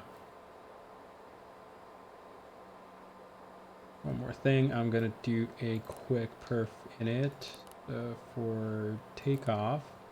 Got temperature set in, pressure set in. All the other conditions, bleeds are gonna be off. Takeoff fuel line required. Rock and roll. 121, 131, 156. Good. So we got clearance, everything. Continue checklist. FMS flight plan, wind update, perf. Actually, wind update I haven't done yet, so good call there. Do a wind update for me, please.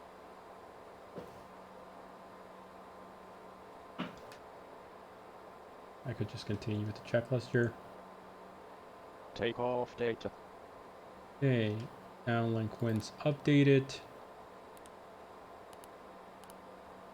Wait. Takeoff data is set. Avionics charts. Set. Flight instruments. Our set 2985, 2985, 2985. And heading set. Actually, initial speed will set up here. So instead of 120, we'll hold it to 180 at least.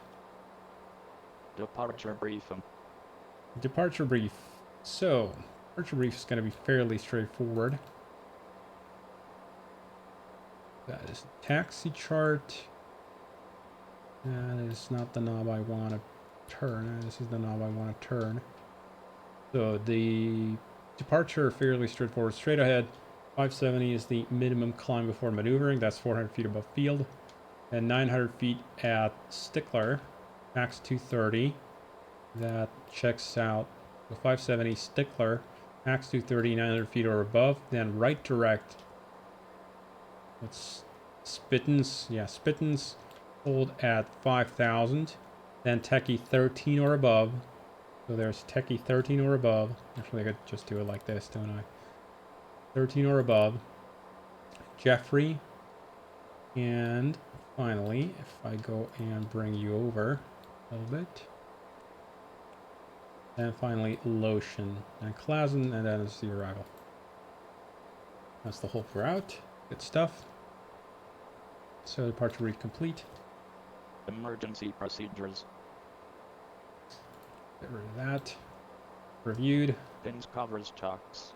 Shocks are gone. Pins and covers we haven't implemented yet, but will be. Cabin lights, motor heaters, master seat. That's all cabin stuff that we don't care about. That's for them to play around with. Flight compartment checklist complete. Engine start checklist next. Lovely stuff. So, get everything rolling. You got clearance, so to get the engine start checklist. So for now, I'm just gonna go ahead and switch you over to altitude on here. And I'm gonna go turn on traffic on both of these. And I'm gonna turn on weather on the other guy here as well. Or terrain, not weather. Okay. All the other crap. Beacon. Pumps. Bleeds are on. Ignition. What's the date today? Mode is the 20th. So make the even one, even ignition. So B ignition just for funsies. And yeah, rock and roll. Engine start checklist. Doors, Closed. park and brake and pressure. Set and checked. Got 3,000 psi. Fuel quantity and balance. Fuel quantity, we got sufficient fuel. Balance is within limits. Beacon. Is on. Fuel boost pumps. On. Ignition. B. Engine to start. Rock and roll. So, number 2, spool 'em, as Max likes to show.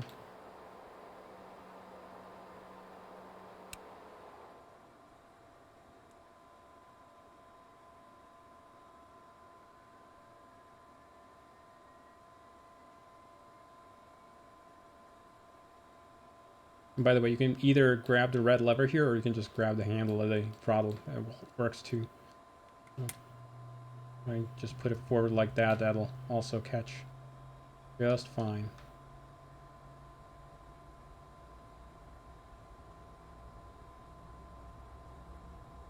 Fairly standard start. Dragon 40th, thanks for the follow. Welcome aboard. Okay, engine Fuel 2 system. started. Fuel system is checked, still running. Engine 1 start. Peter Booney, thanks for the follow. Welcome aboard. X-plane reloading weather.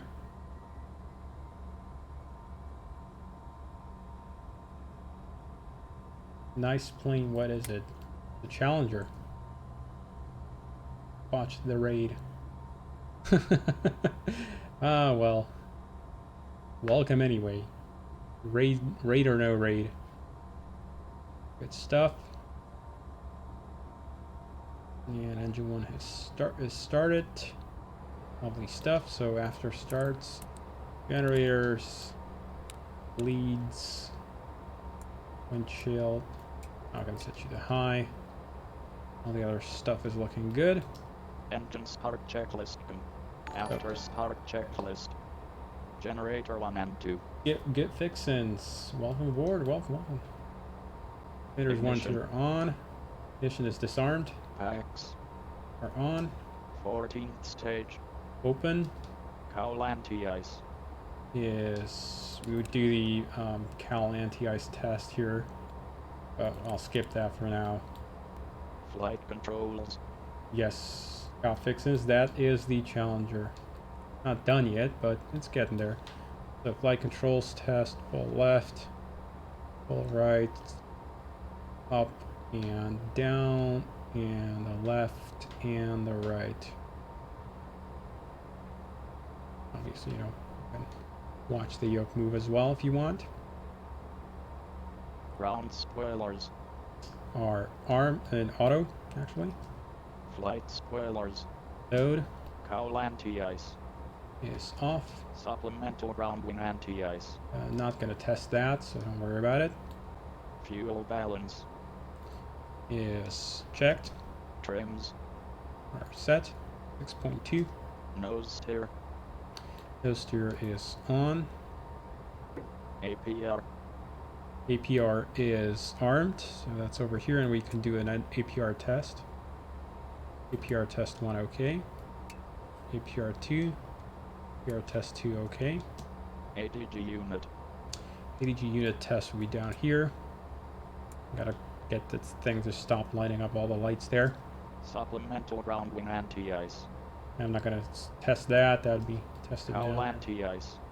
Cowl anti-ice is off. Wing anti-ice.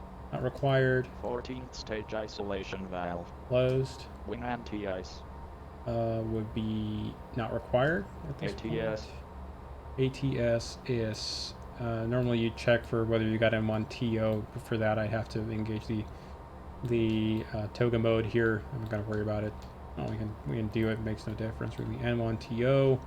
Also ARM LNAV and VNAV. I said ARM, or actually yeah, it's already on. VNAV is on. Good. ATCT CAS. Is alt on. After start checklist complete. Taxi checklist next. Alrighty, let's call for taxi. I'm gonna go to charts here, and I want to bring up my little taxi chart. Got it. I gotta make it such that you can drag the screen around. It'll be a little bit easier. So San Jose clearance is there at 121.7 as ground. Expected taxi route is gonna be Victor Delta Whiskey, probably 30 left. We don't need full length. From Bravo is enough. And or something different. Let's have a look at it. So 121.7. So 12170.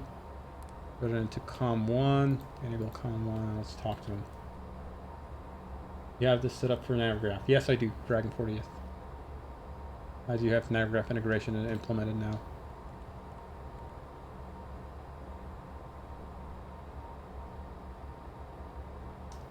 Cool.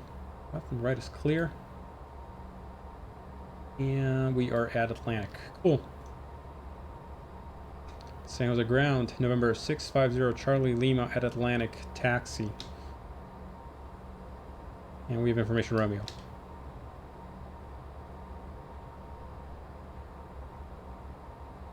When was this actually issued? 1853. That's already old. Approach number 234 Charlie, request the RNF GPS 1 on light approach.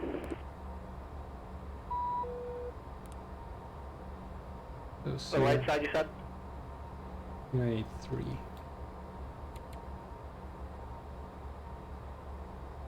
For Charlie, that's the RNF Yankee, RNF runway 11 right, 11 right. Ah, I'm on the wrong mic there. First approach number 234 Charlie, FM. Number 234 Charlie must clear direct WOSIM, cross WOSIM at above 3000, cleared RNAV, cleared straight in RNAV, runway 11 right approach.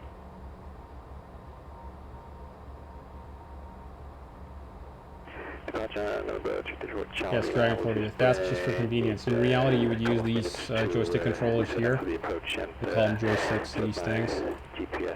I do have it already implemented when you've got the screen popped out. You can right-click and that'll drag the joystick around. But for convenience sake, if you just want to use it in 3D cockpit, just either drag this way or right-click or something. Drag around the screen when you're on the chart. I just got to implement that. Clear to the RNAV GPS runway 1 on right approach when able. Number 234 Charlie now. You know what, let's just do a little bit closer to the movement area.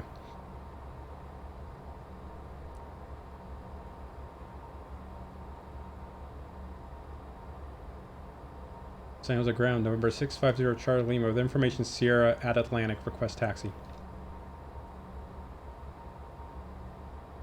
650 Charlie Lima, San Jose ground, runway 30 left, taxi via Victor, Charlie, Whiskey and Bravo. 30 left, Victor, Charlie, Whiskey and Bravo, November 650 Charlie Lima. So, as pretty much as expected, Victor, Charlie, Whiskey and Bravo, like that. Cool. That is understood. Good stuff. Charlie Sierra short 30 left for departure. 72 Charlie Sierra, San Jose Tower, runway 30 left, clear for takeoff. 30 left, clear for takeoff, Charlie Sierra. And I didn't even have to add power. The thing just under idle power rolls away on its own pretty happily. Yeah. It's just for convenience sake in the simulator. You know, a mouse cursor on a screen does not really approximate your hand-eye coordination when you've got your hands over on a separate control in the cockpit.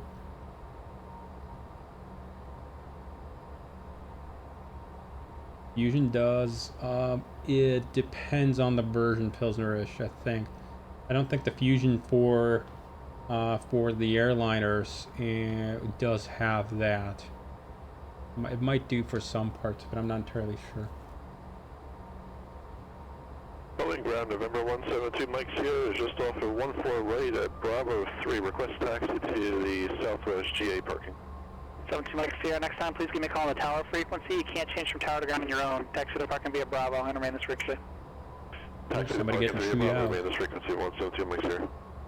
So Delta, no, we want to go to Charlie. Gonna bring it up like this. So classic trick is go and shove the ICAS over to both PFDs. Then I can select charts over on this side as 728 well. Charlie Sierra, contact NorCal departure. Over to NorCal, Charlie Sierra. Go like this. Now I've got charts, or the HUD here, and I've got charts nicely displayed right there in front of me. NorCal departure, November 728 Charlie Sierra 2400, calling 5000. Number 728 Charlie Sierra, NorCal departure, radar contact. E version of Hawker Driver.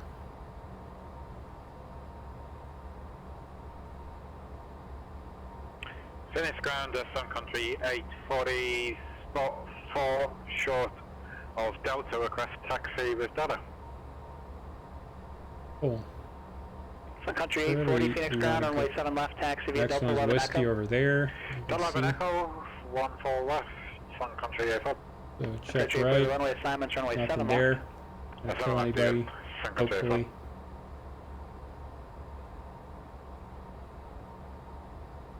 Gotta get the taxi checks out of the way here. Taxi checklist. Taxi lights. On. Wing and cowl anti-ice. Not required. Brakes and steering. Effect Reverse thrust. is armed. We get 2 green cast If messages. taxiing to the ice. Pause checklist clear until pit. No, not required. Flaps. Packs are on APU. Altimeters. Effect. Radar weather. Not required. Not required. Takeoff briefing. Reviewed. Taxi checklist complete.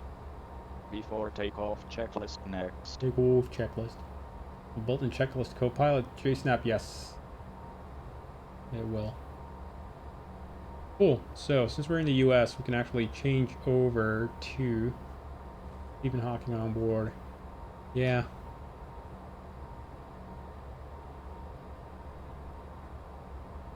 So here we are at Bravo. Good stuff. And I don't need the checklist anymore, the charts anymore. This guy's gonna select his charts over to the departure, because that's really what we're gonna be looking at next. All the other crap here is looking good. So I'm gonna bash the rest of the items out of the way. So probes are on. And Before takeoff checklist. Passenger signs. are on. Anti-collision lights. Is well, actually we're gonna do that on the lineup. So tune. Actually, where's the tower frequency? Ah, crap! I forgot to look that up. Number 234 Charlie Lima, you're appear to still be at Tower, 7,000. tower, I just want to tower. verify, are you going to be able to take the approach on this pass through? Need to back you back around to 124.0. Woson, or do you want to hold? I'm gonna get and shoot out really hard.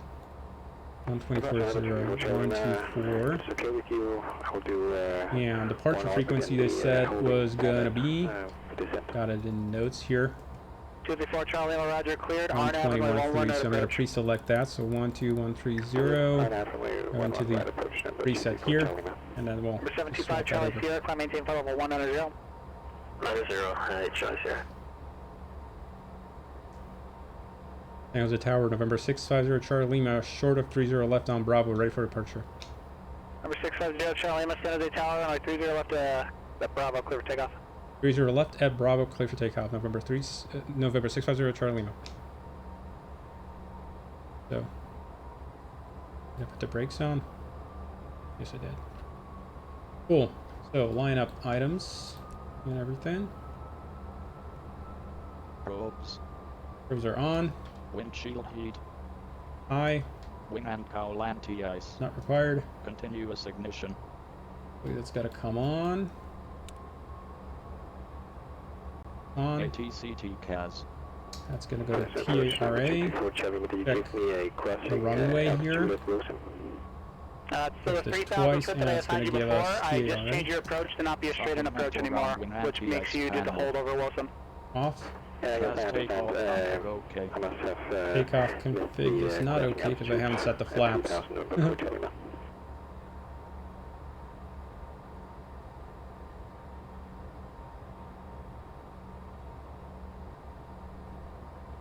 Well, that I didn't know that you were in pilot edge. Well, I guess now you know. Hey, Hawker driver. Hello from your ATC. You're the ATC here. Cool. Cool. Takeoff config okay. Landing pilots. Recog lights. And these are coming on. Before takeoff checklist complete. Before takeoff. After takeoff checklist next. Okay. Lined up. Everything ready to go. Rock and roll. ATS coming on.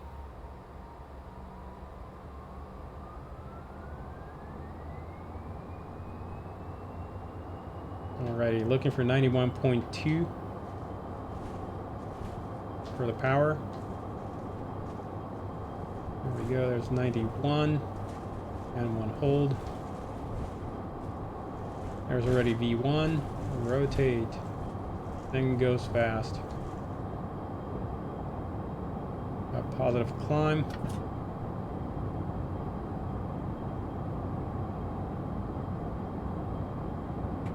There we go. LNAV and pitch hold. Phoenix Star, how's it going? Sun Country 840, 07 left 40 departure. Sun Country 840, Phoenix Tower, runway 7 left, clear for takeoff. Clear takeoff 7 left, Sun Country 840. Okay, get to 210 here. We're above VT +5, so flaps are coming up.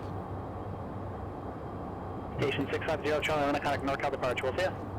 650 Charlie Lima, over to departure. See ya next time.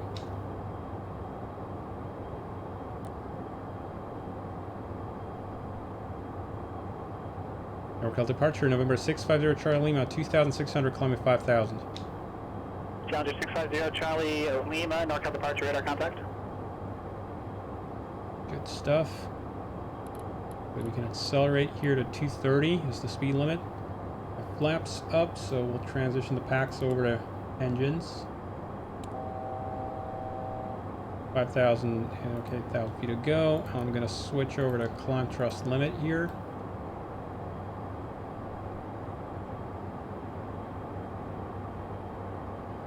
Good, November 728 Charlie Sierra, contact Oakland Center, 127.45. 27.45, advise here. good stuff. Just about leveling off here at 5K. Outside our temp is good, so no need for anti-ice. November 728 Charlie Sierra, Oakland Center, climb and maintain for level 370. Okay. Actually, ACDC utility should have been on that switch there. Sweet. After takeoff checklist. Landing gear. Up. Flaps. 0. Thrust reversers. Disarmed. Ignition. Off. Pressurization. Is checked. Looking good. PAX transition. Completed. N1. Is in climb. APU generator. Off. APU. Shut down. Passenger signs. We're gonna stay on until we're a little bit higher. CAS. Is checked. After takeoff checklist complete. Good stuff. At this point, just sit here and wait. Thank you. That level off was smooth. Yes, it tries to go for a fairly smooth boy, yeah.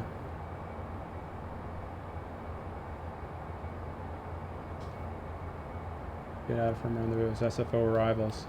Well, we are out of the constraint here. We're no longer constrained. So actually, I'm just going to go ahead and give speed control to the FMS. It's going to accelerate us to 250.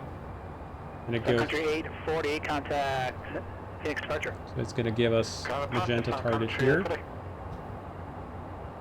Hawker driver, I didn't know you were controlling with pilot edge. Phoenix departure, Sun Country 840, passing 4,000 with the Sun Country 840, Phoenix departure, radar contact, climb maintain for level 210. Wants to climb, but we're not going to let it. Challenger 650, Charlie Lima, climb maintain for level 190. Climb maintain 190, Challenger 650, Charlie Lima.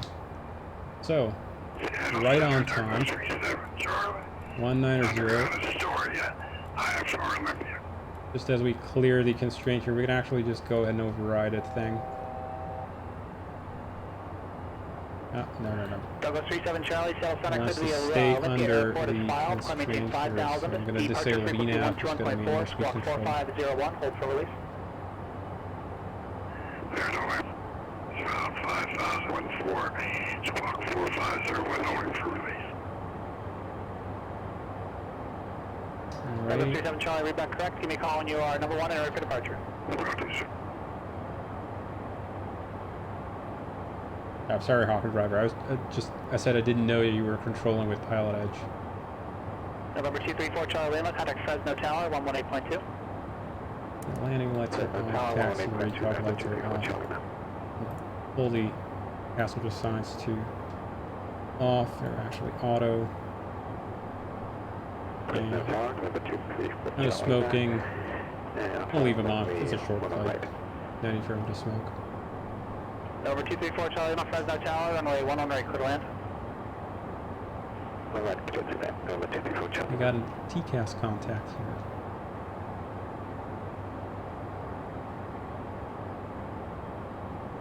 Never departure, good afternoon, Citation 7 Tango Tango at Rocky Mountain Metro Airport. Passing Tailgating our 10K, IFR we to can go midway, ahead please. and beat her up. Actually, I'm just going to give it back Station to 7 Tango Tango. give it back to the Denver, clear FMS to the here. Midway Airport as filed. Climb maintain 10,000. Expect level 410. 5 minutes after departure. Departure frequency 126.1. Squawk 2636.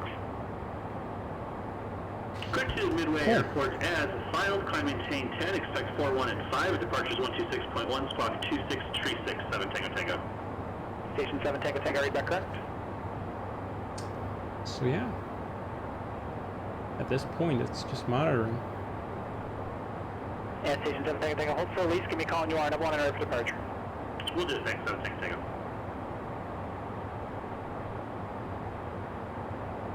How's the avionics load on the CPU looking? Yeah, about 1 millisecond. It was exactly the same as before when I had the GTX 970 in here. That's about 100 microseconds to do the HUD. With no HUD, about less, yeah, 1 millisecond. No, not 1 millisecond less. It's 100 microseconds less. Just one little piece less to render or compositing stuff.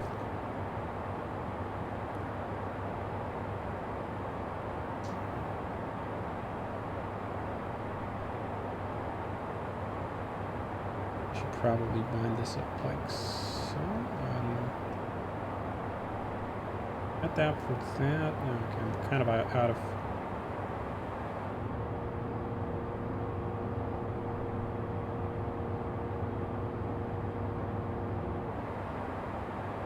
Walker 380 cross Carter at maintain 15,000, Salt Lake City altimeter 3005. Ooh, it's hot out here. ISA plus 18. Oof. Sun Country 840, kind of Creek Center 134.32. What's the atmospheric profile looking like? Challenger 0 Charlie Lima, tax Oakland Center 127.45. 2745, Challenger 650 Charlie Lima. Oh, 27. Clear. 12745. Sun Country 840, Albuquerque Center, climb maintain for level 340. Level 340, could we get time to rate for Sun Country 840? Sun Country 840, that's approved, call back. Well, go, thanks. Oakland Center, November 650 Charlie Lima, 18,000 to flight level 190. Number 650 Charlie Lima, Oakland Center, climb maintain for level 410.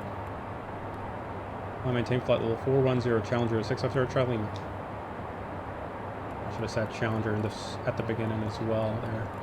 Kind of a bummer there. Okay, let's see if we can actually get up there. Hopefully. Okay, everything else is looking good. At this point, I guess, you know, break out the champagne, but it's fairly hot. And here you can see a little trick, or not like really a trick. It's more of a quirk of GFS data. We were chatting about this on Discord. So this is a GFS atmospheric sounding that was, I don't know, taken like 8 miles away from where we are right now. It's about a half degree. Grab another cup of coffee. Absolutely. This is the part where we cross our arms and look out the window. Yeah, ready to charter. It's just a nice hotel for the night. Even the rental car if we're lucky. Sure. That'd be nice. Yeah, so here's a little quirk. So this is GFS, the global weather forecasting system of NOAA, and it's about a half degree grid all over the planet, but obviously they don't make atmospheric soundings everywhere. Rather, this is a predictive model, so they'll do soundings at regular points, at certain points, and the rest of it is obviously computed. And for the hookers and blow, well, I mean, that's, you close your little curtain back here, and that's when you do that, and do your business there. That's usually not something that the pilots participates in. Anyway, hopefully not anyway. So one of the problems with GFS is GFS is not really aware of the terrain specific details, right? So you saw that it was 21 degrees down at San Jose, but GFS says that around here we should be like, I don't know, plus 12. Now let's not talk about the charter customers do in the back of the planes. Yes, Captain Crash, you probably speak from experience. So this is the flight deck. Door is for. Yeah, we only have a little curtain, by the way, on the Challenger. There's a door. Let me show you. Let me show you like this, because there's no internal model right now. But the only door is back here, and that's really between the galley and the cabin itself, the passenger cabin. But it's not a security door of any kind. It's not like on an airliner where, you know, it's meant to be like, I don't know, bulletproof or breakdown proof or anything. It's like made out of plywood. The thing is really there just for privacy of the cabin. So whenever they want to get in, they can get in. And the only thing that separates the cockpit from the galley is there's a little curtain you can just pull and close. That's it. Nothing more. Douglas 37 Charlie, release for departure. Clearance flight is off in 5 minutes. Change to advisory Anyway, frequency to as I was talking about this earlier, Captain Crash, yeah, GFS has no clue about local rain conditions, and that's what really affects the sort of temperature curve that you get down here. So San Jose, we had 21 degrees. It can vary easily plus 5 or 10 degrees versus what the GFS data predicts, simply because of the fact that, you know, you've got water down there, you've got trees, you get all kinds of crap that changes the surface level temperature. GFS is good from about 5,000 feet above and higher. Below that, don't trust it too much. Whoa, hello there, X-Plane. That was a bit of a wind shift.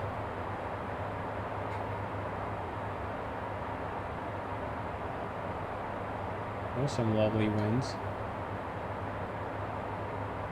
That's not me doing that. My atmospheric system is smoothly interpolating. It's X-planes doing. Sun Country 840 is back.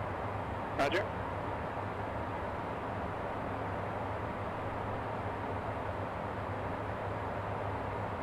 Yeah, the autopilot's trying to steer correct for this.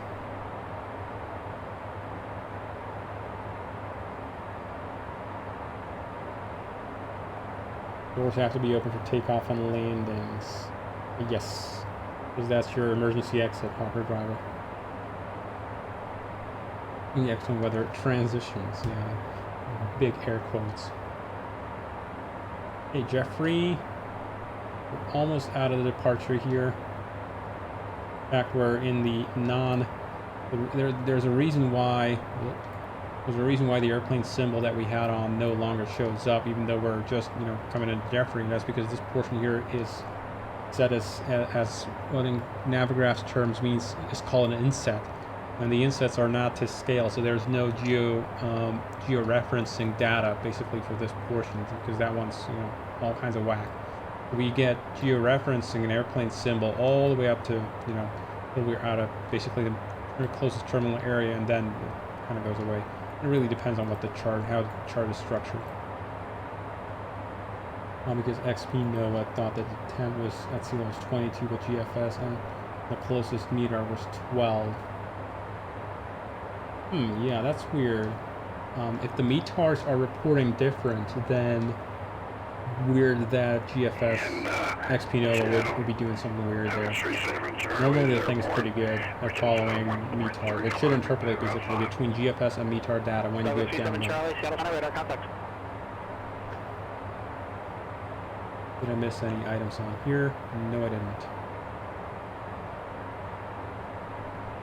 How are my windshields doing? They should be up to temperature now. Hopefully. Yeah, they are. So the system regulates windshields to a temperature of up to 56 degrees Celsius, and I think like 35 degrees for the side windows. And it does that obviously. Should be a Bravo 8 and Alpha monitor. And obviously does that by, actually, funnily enough, I was thinking about, you know, how does... 728 Charlie Sierra, contact Los Angeles Center, I was thinking about how the windshield heater works. There's two ways, basically, one of two. It could either pulse the heater on and off, basically full juice, nothing. Full juice, nothing. In a kind of, you know, like a conventional electric stove, it would turn on for a minute or two, turn off for a minute or two, turn on for a minute or two, and basically do that. But there is a better way of controlling heat or any kind of system like that, and that's to use a PWM, a pulse width modulation. So it basically, left windshield here, so it basically pulses. There's a solid state control circuit, and that can actually pulse the heating system or any kind of system. It can pulse it on thousands of times per second, on and off, on and off, on and off. And that way you can achieve very smooth control. Partial heating, for example, only a little bit of juice putting in instead of going to full blast. And a full blast on this thing would be about 1.5 kilowatts of power. Whereas you can see it's actually capable of pulling partial power just because of the fact that it's pulsing it on and off really, really fast. And this is obviously, there's no switching or anything happening. It's just switching action is solid state. There's nothing moving in there. So you can get like a more smooth heating effect on the windshield.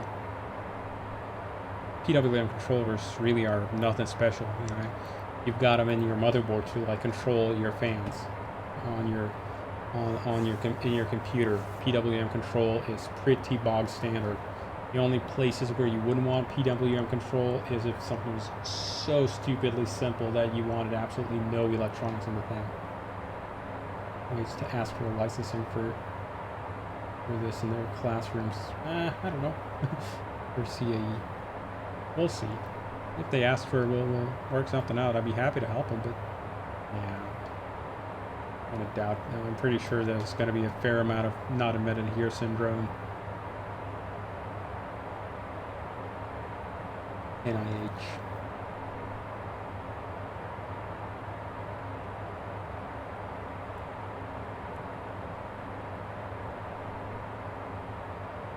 Okay, get rid of the charts here. And I could take the range here all the way up so that I'd be able to see all the way to the end of my flight plan.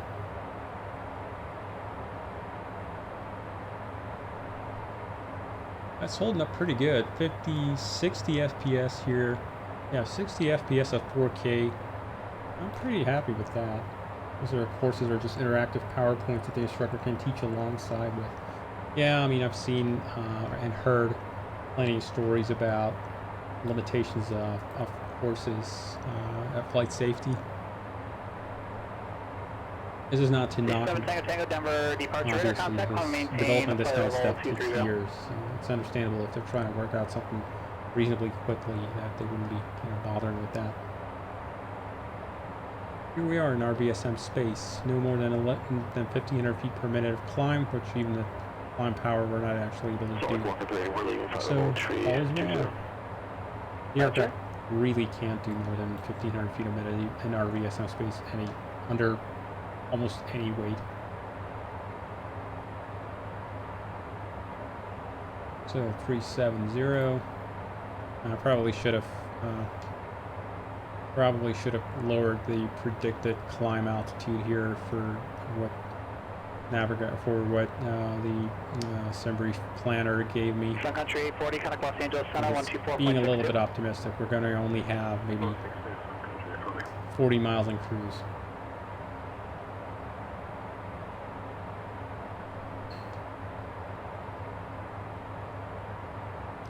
Oakland Center, November 650 Charlie Lima. Request an adjustment to our cruise altitude down to flight level 390. Challenger 650 Charlie Lima, descend and maintain flight level 390. Maintain flight level 390. Challenger 650 Charlie Lima. Yeah, I mean, it's able to get up there, but not on such a short flight. It's going to be just a little bit better in terms of performance. So go to perf init and just go F390. Boom, there we go, and that'll actually pull them apart a little bit here. The top of descent and top of climb is down here just about. There we go, 1,000 feet to go. That'll actually make us fly a little bit faster. This means we'll be able to swap over to our cruise speed limit, which currently, if we hop over in here, VNAV setup, cruise speed is Mach 0.80 currently set. As soon as this thing goes from flight level change to LS cap, I'm gonna swap the speed up or put the speed up to flight level or Mach 0.80. Just about getting there.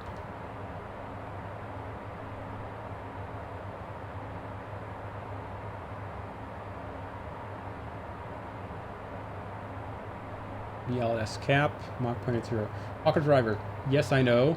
I might need to talk to Keith about that. Sorry, your tab was indicating. Yeah, no worries, Hawker driver. Max cruise for these short hops.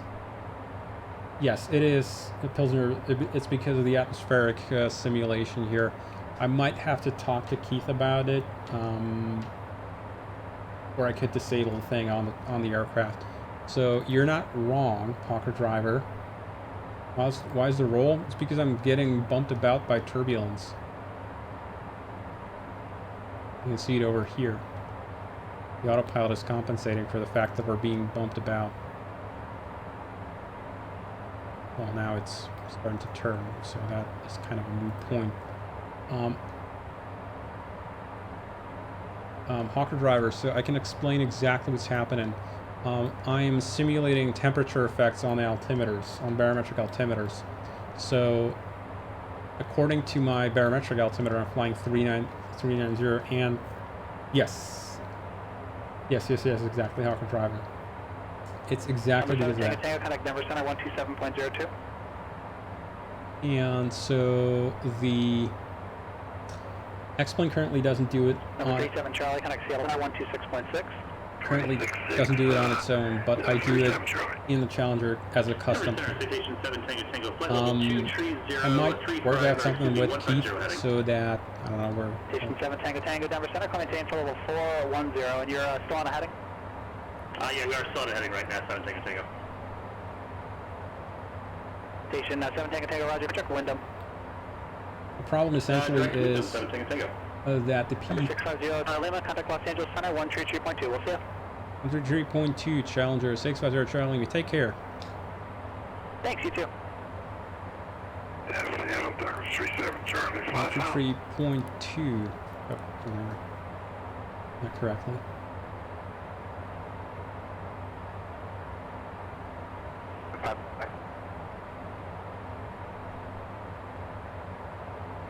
Los Angeles Center, November 650 Charlie Lima, flight level 390. 650 Charlie Lima, Light Center, roger.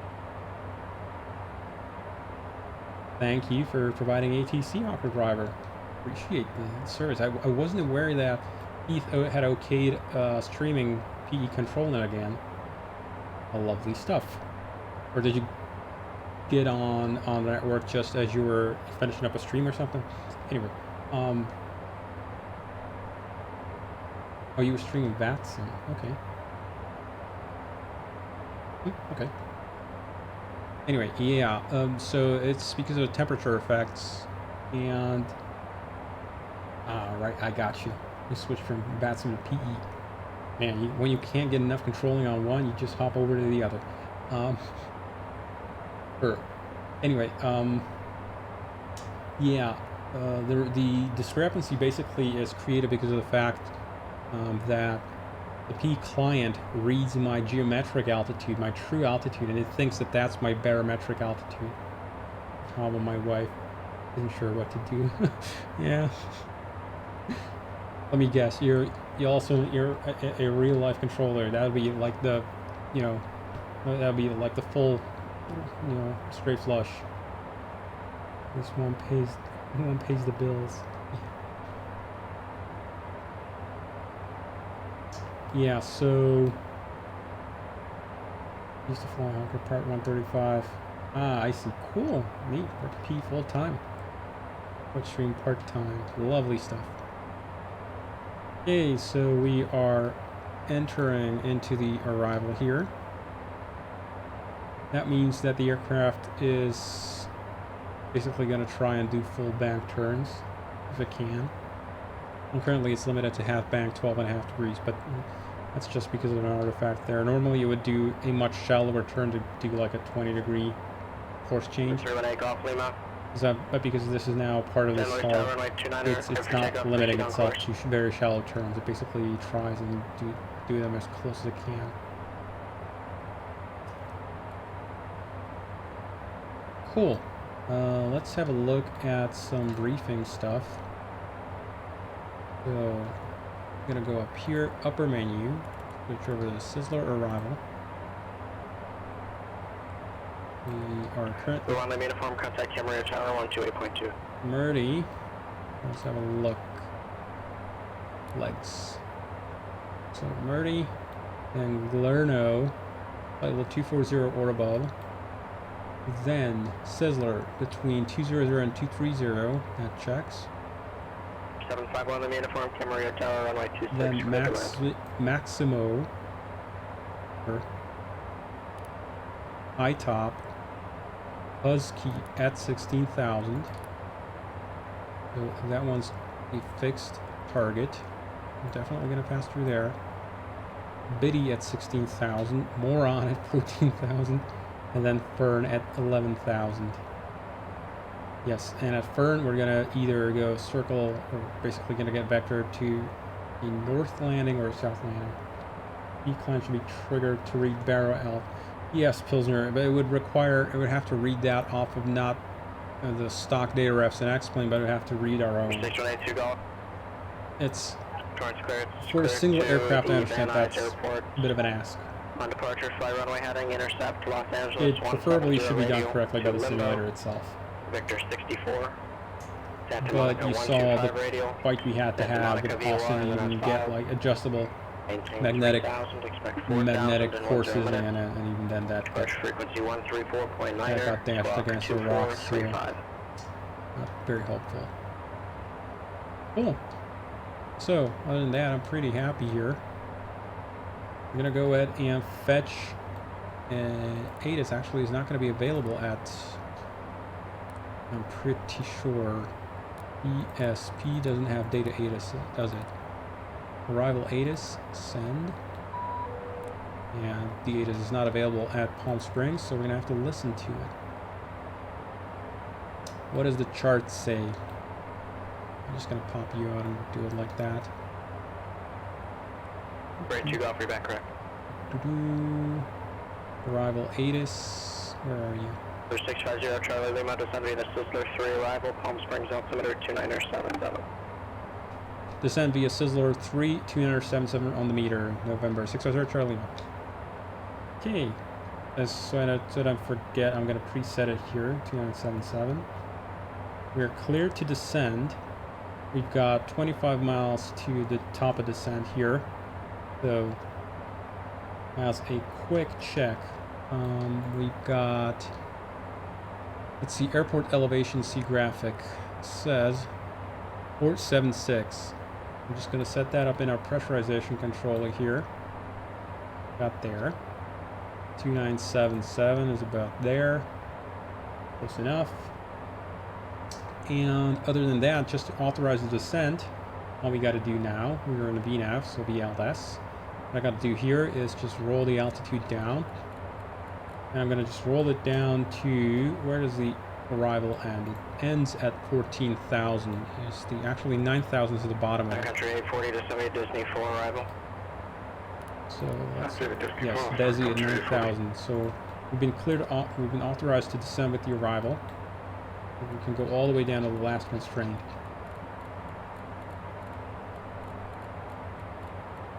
Normally you could set, you know, any in-between thing just in case you wanted to make sure, but I trust the FMS because I've coded it. Hopefully. Maybe I shouldn't trust it then. Okay. So when we get to within 1 minute top of drop here, we're gonna get the deviation bar.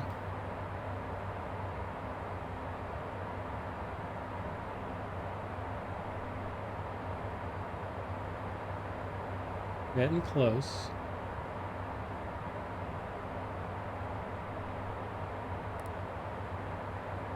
Prague. 3,000 feet low. There it is. So 1 minute from top of drop. The damn thing. Well, it would be, you know, kind of hypocritical, wouldn't it, if I didn't trust what I wrote and then told you to use it.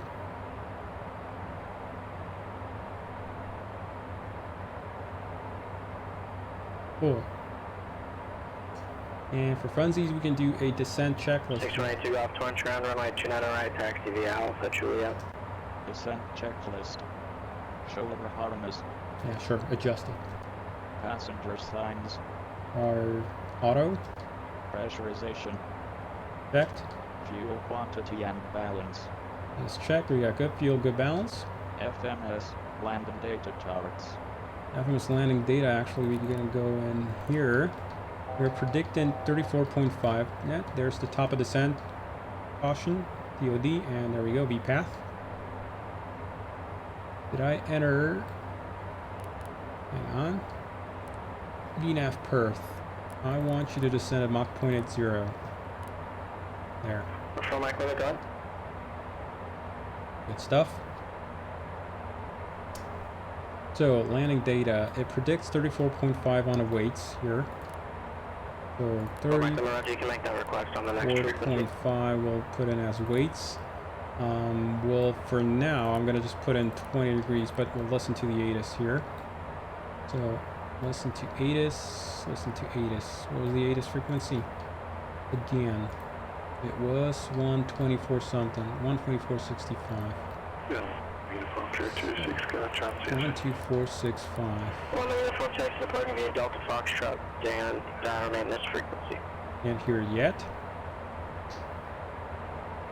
So for the time being, I'm just going to say that this is checked, but I'm not going to not actually gonna confirm it. It needs a runway elevation, a runway as well. So for the time being, let's just assume it's gonna be runway 31 left, just for pre-planning purposes, so we get something in here. I'm not gonna send it away yet. Approach briefing. Not yet done. We'll wait for that. Roger. Radar contact. 8 miles north of San Luis Airport. I have a very good feeling it's San going to Luis, be runway 31 left. 2986. Yes, theoretically. Depends on winds, right? For the time being, I'm going to assume that I don't know. I'm going to assume I don't have the internet up here, even though in reality I do. Marine Golf Lima, contact Oakland, Center 128.7. In fact, even in the simulator, we theoretically would, because we have SATCOM.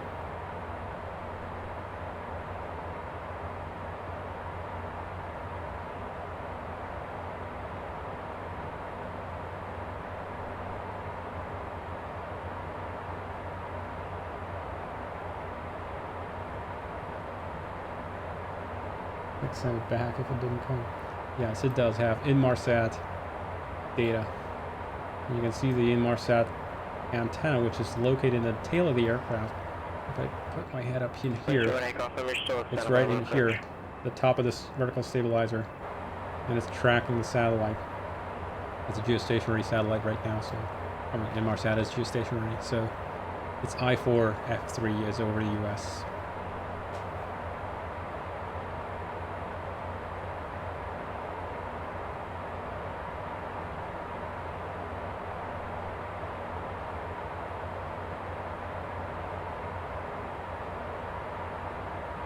Do we have sat phone? Okay, 227 Barbara clearance, it's full route clearance, let me know when Yes, you're in the ready real thing we do. I won't be implementing it, but yes, okay, we do. 222 clear to San Francisco Airport, on departure, fly runway heading, right over It would vectors, be, I Yankee keep Oda, forgetting VOR. where the Direct, Morro Bay, satellite data link. Victor It's 27, Big Sur, it's up in VOR. here. Usually Direct, hole there in the Woodside, fuselage, VOR. that's gonna get filled in Direct. soon. Maintain 3000, expect 16000. It was over here 21 somewhere. minutes.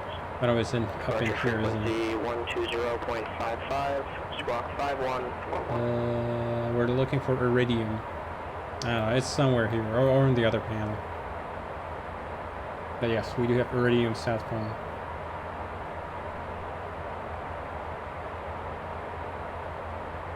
Did you remember to pay the bill?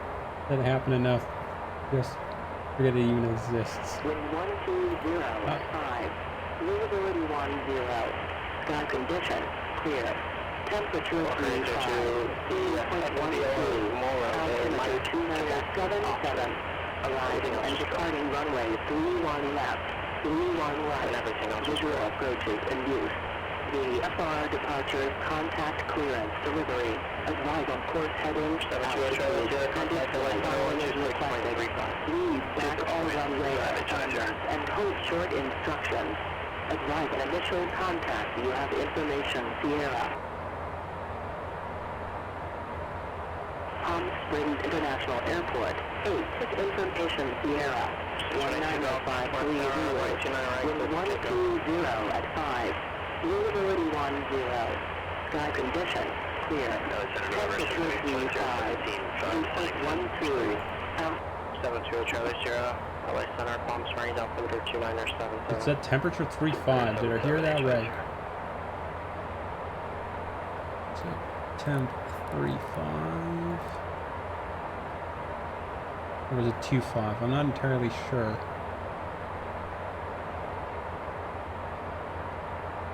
on initial contact, you have information, Sierra. Palm Springs International Airport, 8, information, Sierra. 19053 Zulu. Wind 120 at 5. Visibility 10. Sky condition, clear. Temperature 35. Dew point 12. Altimeter 29. It's 3.5. I'm calling it.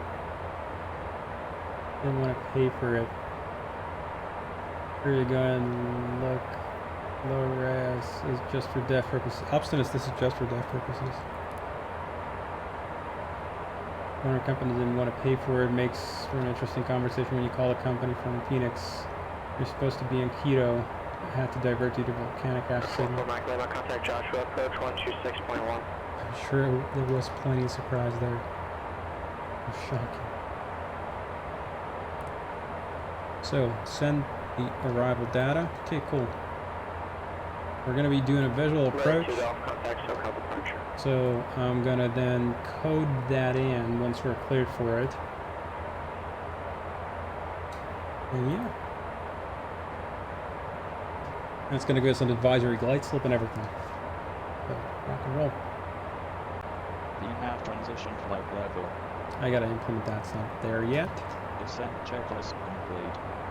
In range checklist next. There we go. Checklist is 6182, also have a approach radar contact, climate maintain 4000. So I'm going to bring up charts here on this side as well, or again. We should be, there we are. Hello. Little airplane tracking.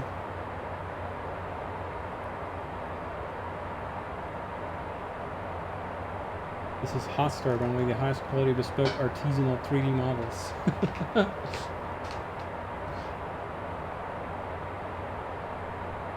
Yeah. Eventually. We'll get there, don't worry. Where are we going to park? To mine, come to think of it. We're going to park, I think, over here. Some country 840. This is Atlantic, isn't it? Contact LA Center 126.35. 2635, some country 840. I'll remember.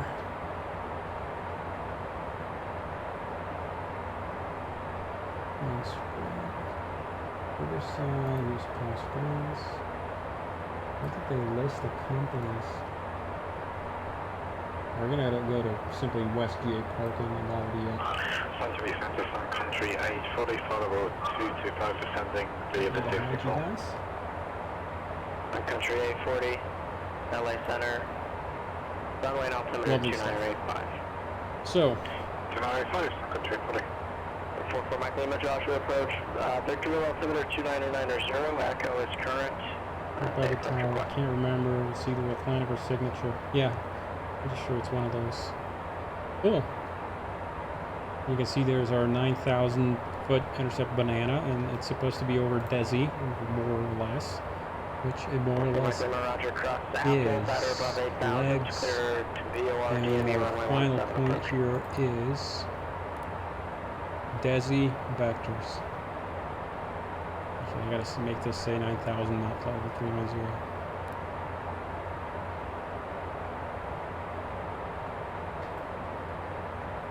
There. Perfect. We're just playing on the 8X. Obstinous, I hope. With a lot of flying to and from there, just never from the FBI. So, neat little thing on a Challenger is we can pre-select the baro setting here, so I can pre-roll in 2977. And it'll take care of everything for me. November 172, Sierra Papa John Wayne clearance, cleared to Catalina Airport. On departure, turn right, heading 220, radar vector, Steel Beach, VOR, and then that's information Sierra. Maintain 2,000, to expect 4,000 in 10 minutes. Departure frequency 128.1, squawk 2422.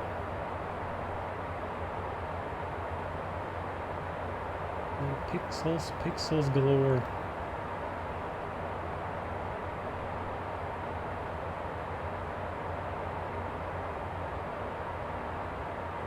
Choose your Bravo Sega.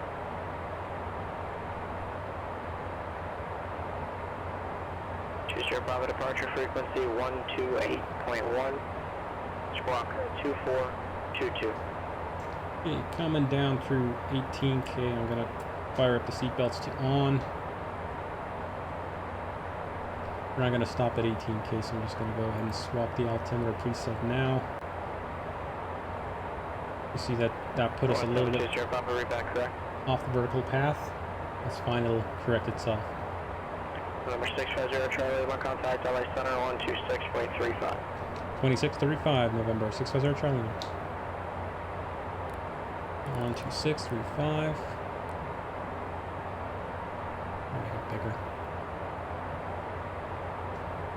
Los Angeles Center, November 650 Charlie Lima, 17,700, descending via Sizzler 3.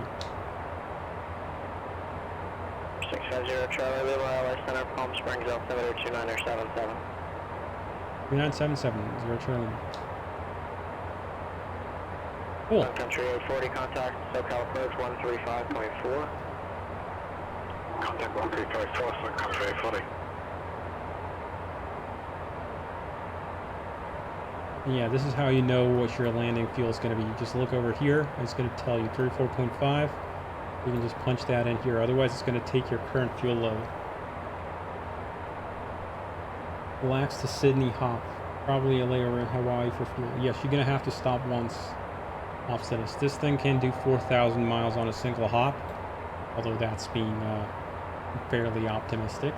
So realistically, it's more like Country 840, SoCal 3,600 miles if you want to go at decent speed. Altimeter 2985, expect the ILS runway 20 right approach, unless you'd like So as long as you can divide that route up into two 3,500 nautical mile chunks, yes, a single stop could suffice. But I think you'd need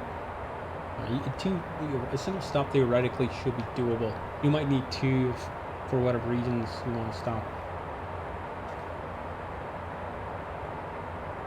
Oh, let me check. Yes, 3,600. You're going to be able to go Mach 0.78, 0.77 to Mach 0.78. This is still air range, though. Keep in mind. So if you've got a tailwind, you're going to be able to go more. If you've got a headwind, probably going to be able to go less. It was lost to real world conditions. Now, so that 400 miles is meant for if you're going to be doing those 4,000 miles is what they call. Right, Charlie Sierra, contact SoCal approach 126.7. 26.7, Haley Sierra.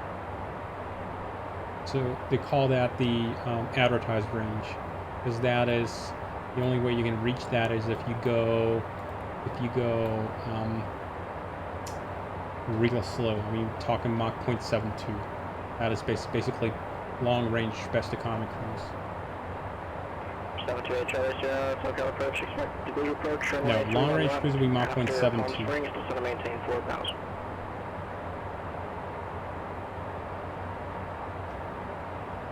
Hope I didn't miss a call there.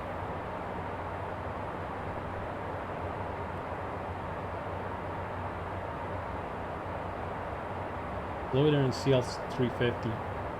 Well, in long range cruise, but that's, well, I'm not entirely sure. Right, Charlie Sierra, I'm sorry, you can actually descend and maintain 4,000 now. Because, I mean, we're talking best economy. Like cost index 0 on an Airbus. Obviously, you know, flying that with just normal payload or normal flight. That's like, I want to go as far as I can go.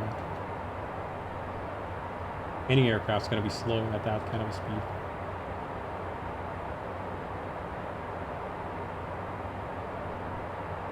Mach 0.77 to Mach 0.78 is typical cruise. Mach 0.80 is high-speed cruise. 650 Charlie Lima, contact SoCal approach 126.7. 126.7, 650 Charlie Lima.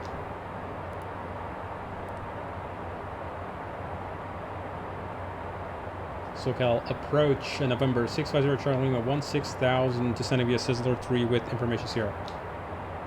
650 Charlie Lima, SoCal approach, Palm Springs, altimeter 2977, after Fern, descend and maintain 4,000, and do you have an approach request? After Fern, descend and maintain 4,000, and we request a visual for 3-1 left for November 650 Charlie Lima. 0 Charlie Lima, expect that. Okay, so we've got the visual confirmed. Advisor to get the airport inside 2 o'clock, 6 miles. Field is inside, Charlie Sierra. Alright, Charlie Sierra, include visual approach, runway 31 left.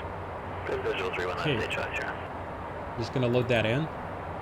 So instead of selecting one of these approaches, we're going to go to the visual section here. Select 3-1 left. We can select how long of a runway extension we want. So I'm going to show you what that looks like if I switch it over like this. Get the range down a little bit. You can see that the FMS actually lets me enter whatever I want for a runway extension. So I can make it longer, I can make it shorter. I'm going to make it a 6-mile extension. and execute that. And what did it do there? Arm extension 3-1 left. Oh, wow, that's weird. Ah, I have an idea what it did. Ah, right. That's a bit of a problem here. Yep. Resequenced everything. I didn't want you to do that, buddy.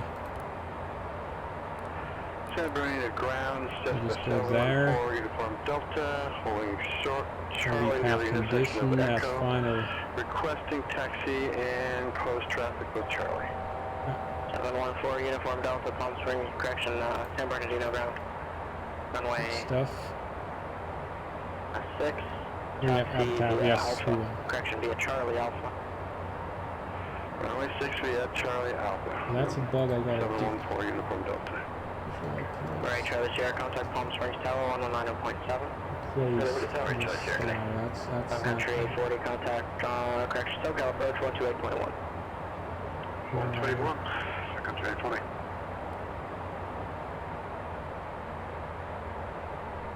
You should descend there, buddy.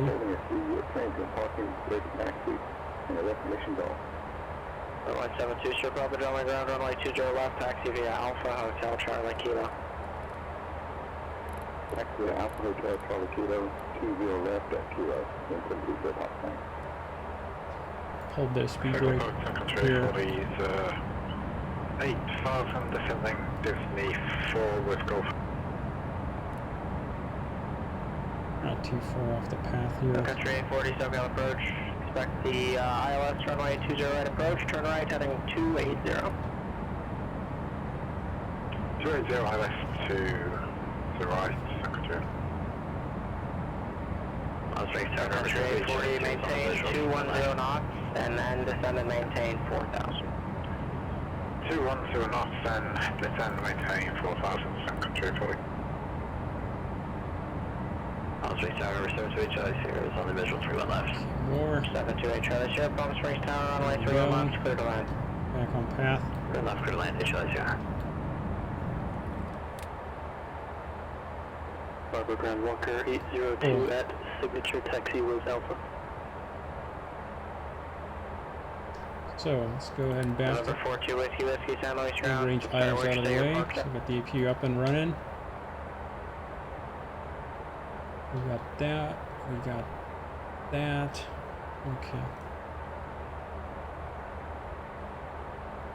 St. Louis ground, Cirrus 42 Whiskey is parked at East Hangars, west Paddleworth with Power's Yankee, going to be 119.7.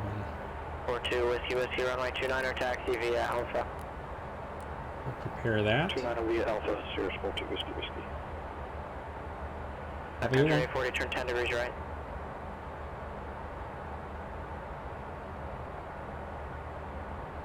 Have a good one. Country 840, turn 10 degrees right. After Desi, I think he said, if I remember right. Be around, Hawker driver. On Country 840. Go ahead, sorry. Yeah, third call, turn 10 degrees right. 10 degrees right, Secretary.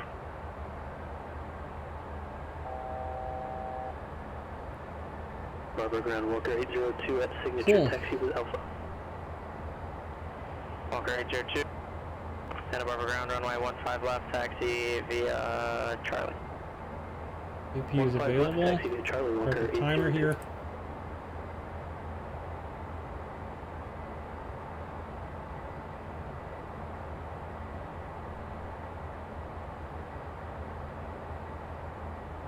Fields in sight.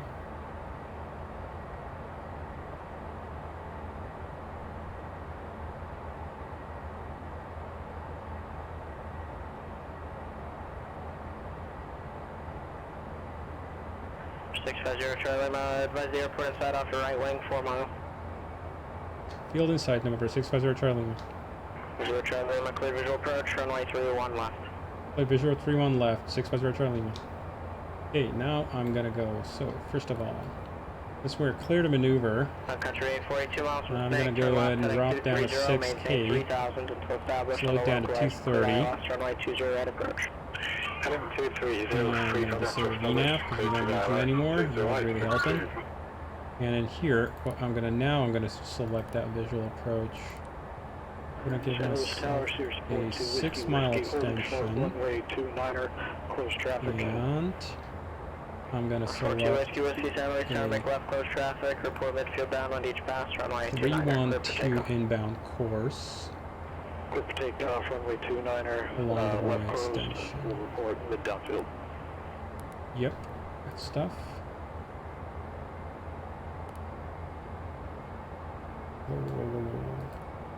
Hold that heading, buddy. Bakersfield ground, Destin 13127. Now I'm gonna disable temperature compensation. At parking, Don't need that. requesting VFR flight following to Mojave. Set flight level change. November 13127, Bakersfield ground, departure frequency 118.8, squawk 5012, runway 308, taxi via Alpha Bravo. Actually, what I could do is I could just go direct. 118.8. Direct to the runway squawk extension. 5012. That'll give me a taxi vertical runway path. 30 via Alpha Bravo, Cessna 13127. 13127, verify it's runway 30 right. 30 right, sorry. Cessna 13127. Oh, and this is a Cat 6 attempt. Gotcha. Zero Charlie Lima, contact Palm Springs Tower 119.7. 119.7, 650 Charlie Lima. Okay, tower. Short of 15 left hand Charlie, ready for departure. 728 Charlie Sierra, taxi to parking via Whiskey, monitor ground. Whiskey monitor ground, Charlie Sierra. Walker 802, Direct Santa Barbara here. Tower, runway 15 left, clear for takeoff. 5 left, clear for takeoff, Walker 802. Country 840, contact Start runway returning. tower 126.8. Contact the tower 126.8, San Control. 44 Mike Lima, contact Victorville Tower. Victorville Tower, full Mike Lima. John Wayne Tower, Secretary 840 ILS, 20. Busy, busy. Country 840, John Wayne Tower, runway 20 right, clear to land. LNAV is captured. Continue to turn. Clear to land, 20, Secretary 840. I'm a little bit too far cross track for a John Wayne Tower, 172. for a vertical path here. 172 straight Bravo, John Wayne Tower, runway 20 Judging by left, where kilo, that clear is for takeoff, placed, we can actually traffic, continue Boeing on down 737, here. 5 mile final for the parallel. 172, say something. Clear takeoff, 20 left. And this is for I-7 lighting. Obviously, we're still visually navigating. Roger. Palm Springs Tower, November 650 Charlie Lima, visual 31 left. 650 Charlie Lima, Palm Springs Tower, runway 31 left, clear to land. Clear to land, runway 31 left, 650 Charlie Lima. Number 0 Charlie Lima, wind, looks like they just shifted over, wind 170 at 7. 650 Charlie Lima. St. Louis Tower, Sears 42 Whiskey. Oh, we're a little bit high here. Left downwind, Check our 29er. progress. 2 Whiskey Whiskey, runway 29er, clear Quite to the high. option. Clear for the option, Sears 42 Whiskey. Pull a bit of brake. Victorville Tower, November 44 Mike Lima, on the VOR, DME, runway 17, approach circle to land 35. Okay, in range For Mike Lima, checklist. Victorville Tower, circle west, enter right downwind, runway, enter a left downwind, runway 35. Bring it down Runway 35, clear to land. there. Clear to land, We'll slow 35, down. we'll enter the left downwind for The 35, GPS 44 started. Mike Lima. Meters. Are set and cross checked. Set. External San lines. Bernardino Tower, Cessna 714 Uniform Delta, holding short, set. runway 6. And target. Ready for departure. N1 close target traffic. is climb. For Mike Lima, the winds, they should Completed. as well. Wind 150 and 10, would you like to just stay straight On. in, or do you want to do the circle? Yes, checked. Affirmative, we'll stay straight in for Mike Lima. Complete. For Mike Lima, under runway 17, clear to Now we're land. very high. Clear to land, 17, 44 Mike Lima. Okay, autopilot's coming off. For 2 Sierra Papa, contact Bad departure. thing to do there with that button. 172 Papa. For 714 Uniform Delta, San Bernardino Tower. Okay, manual flight here. Runway It's gonna 6, require clear a for little takeoff, bit make of right, close traffic. finessing to get down. Clear for takeoff, runway 6, right close traffic. 4 Uniform Delta. And I've overcooked it there.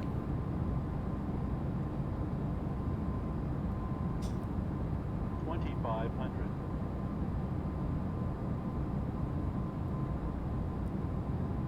Doing a dive bomber approach here. Walker 802, contact departure. Departure Walker 802. Get all the flaps out we can get. That'll help us get November the 82 drag. Golf, after Santa Monica, flighting 300. Bring the speed down to 5 knots above. After Santa Monica, fly VRF. heading 300, 6182 Golf. 20 Papa, contact departure. There we go.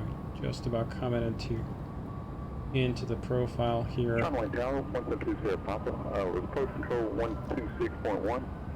And we have 128.128. Now it's looking good. See, we got the 3-degree bar right over the runway. Walker 802, runway heading 3000. And now it's all looking Walker good. 802, Santa Barbara Tower, correction, Santa Barbara departure, radar contact, climb and maintain Need the 8000. flight director turn left, anymore? heading 270.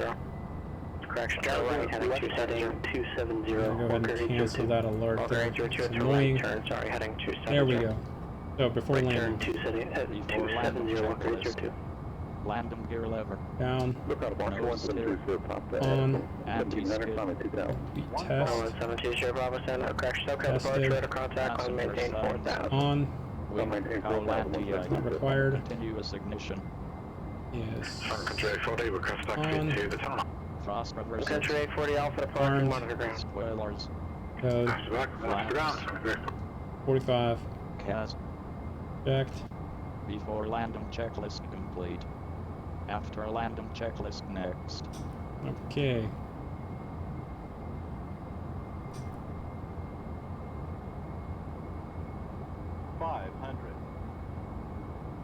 Frame rate's about 45 here. Tower, Sears 42, Whiskey, midfield, left downwind 29er. 2 Whiskey, runway 29er, clear for the option. Clear for the option, 42, Whiskey. Aye.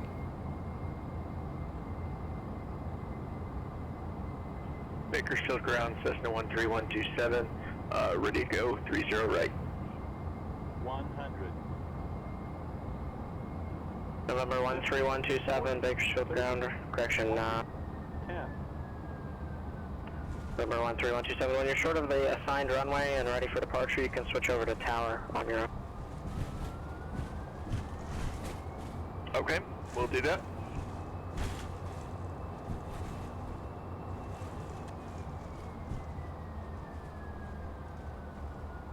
There we go.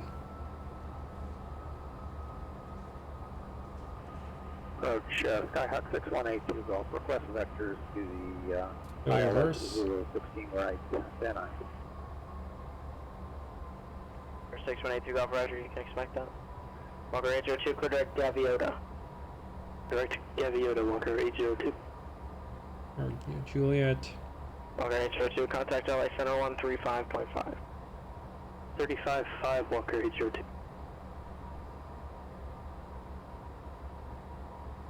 Bakersfield Tower, Cessna 13127, Cool. ready to go, 30 right. So that, November 13127, Bakersfield Tower, runway 30 right, and clear for takeoff. charts. Yes, that's we are. 30 right, cleared for takeoff. Cessna 13127. And Reserve Charlie Lima, taxi to parking via Whiskey, monitor ground. parking via Whiskey, November 650 Charlie Lima, monitor ground. Good stuff. Whiskey, monitor ground Walker is 802, LA Center, climb and maintain 0.9. 16,000. so is 1219er, not 09er. There. Rock and roll. Number 6182 Golf, contact SoCal approach Okay, 134.2. brakes off. We got the after landing checklist bash tower on the way. 134.2, 618 Golf. After landing checklist. Landing palace. Recog lights. We're off. Anti-collision lights. Are off. Continuous ignition. Yes. Off. Windshield heat. SoCal approach, Skyhawk 6182 Golf. Put that to low. 6182 Golf, SoCal approach, turn right, heading 340, climb and maintain 5,000, vectors ILS, runway 16 right approach. Off. Wing anti-ice. Not required. Cowl anti-ice. We're off. Turn right, Required. heading 340, Spoilers. climb to Load. 5,000, vector 0. ILS, ATC. TCAS. TA altitude right on. approach. Radar mode. 4 Uniform Delta, runway 6. Not clear for the simulated. option. After landing checklist complete. Engine shutdown checklist Clear for the next. option 4 Uniform Delta. Victor Vale Tower, 4 I'll Mike get Lima to your executing request the for next Hana approach. soon. 4 for Mike Lima, roger. Contact Joshua, departure 126.1. 126.1, 4 Mike Lima. Slow down a little bit here, kind of rolling fast.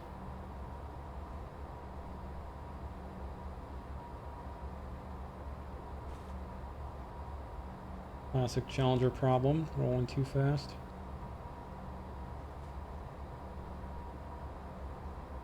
Doo, doo, doo, doo, doo, doo. 13127, contact departure. Over to departure, SAS 13127. 2 Sierra Papa, code direct Santa Catalina VOR. Clear direct Santa Catalina VOR 172 Sierra Papa. A terminal GA ramp. Bakersfield GA departure, ramp Cessna is where we wanna go. 13127, 1,700 for 5,500. Yeah, we want to run around these guys here. November 13127, Bakersfield departure, radar contact. Yeah, I know I could Captain Crash. I didn't time when I shut down the engines, but theoretically I could shut down one engine. That'll provide enough bleed to Los those Towers two. 642 Whiskey midfield, left downwind 29er, full stop. 2 Whiskey, runway 29, they're cleared to land. How about we just park it right in front of the 29er, FPO? Whiskey. They probably, you know, have a marshaller in here, but Bakersfield departure, this is Cessna 13127. Just for clarification, I did not get departure direction. okay. Clear to proceed on course. Off. 13127, I'm yeah, gonna if you park don't it get right here next to anything that wall. specific, then you can proceed on course. Will do, thank you. Cessna 13127.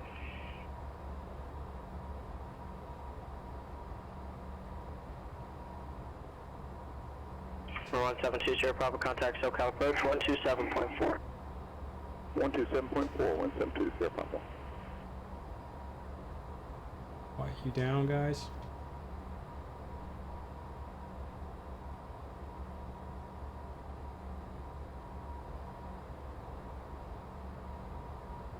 Alrighty. All this parked. Close enough anyway. And all the other crap there is looking good. 172 Sierra Papa would be 4,000. We can do the shutdown checklist as well, but sure. This is gonna go to off. Turn you off. You off. Yeah, no smoking can stay on. All the other stuff here, I'm happy. Engine shutdown checklist. Taxi lights. Off. Park and brake. Yes. Set. Reverse thrust. Is disarmed. Generators 1 and 2. Off. Engine 2 shutdown. Shut down. Fuel boost pumps. Off. Fuel system. Back. Engine 1 shutdown. Shut down. Check ITT. Below 350 degrees Celsius. Yeah, then we go ahead and request shocks. And we can take the parking brake off. Anti-ice. This off. 14th stage. Off. Beacon. Off.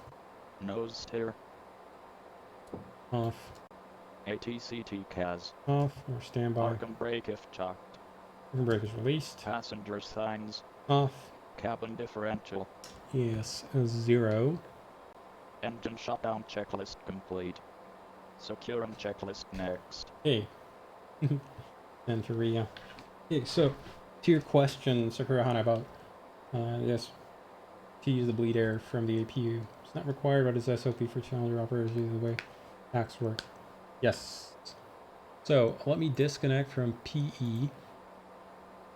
I'm going to show you exactly what the reason is. Actually, do I want to make a... Yeah, sure, let's do a quick replay just for funsies. I'm going to make it like, I don't know, some sort of a... That kind of a... Yes, there we go. There. Perfection. So my dive bomb and approach.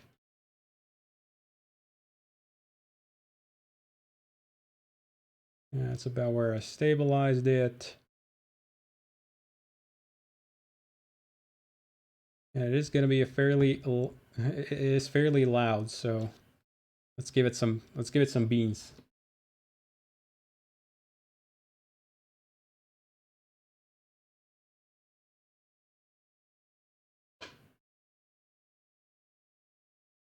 As the thing comes through.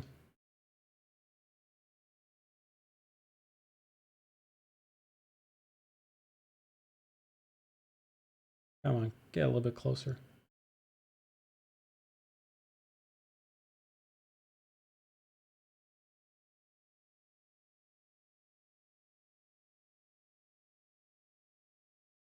Hopefully the audio's on.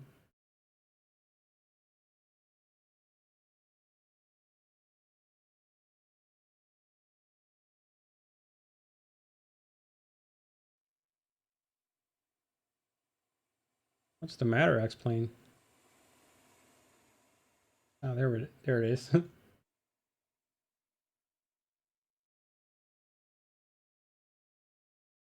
Yeah, that's way too quiet. I don't know why, but X-Plane gave it like absolutely nothing.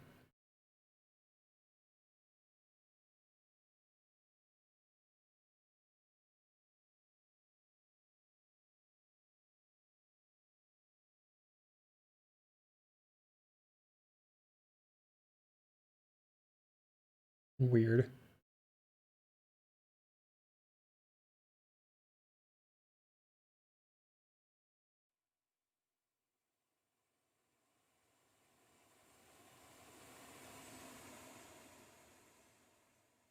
Maybe because the engines are shut down, it's just a little bit unhappy. Ooh, now that is way too loud now. Cool.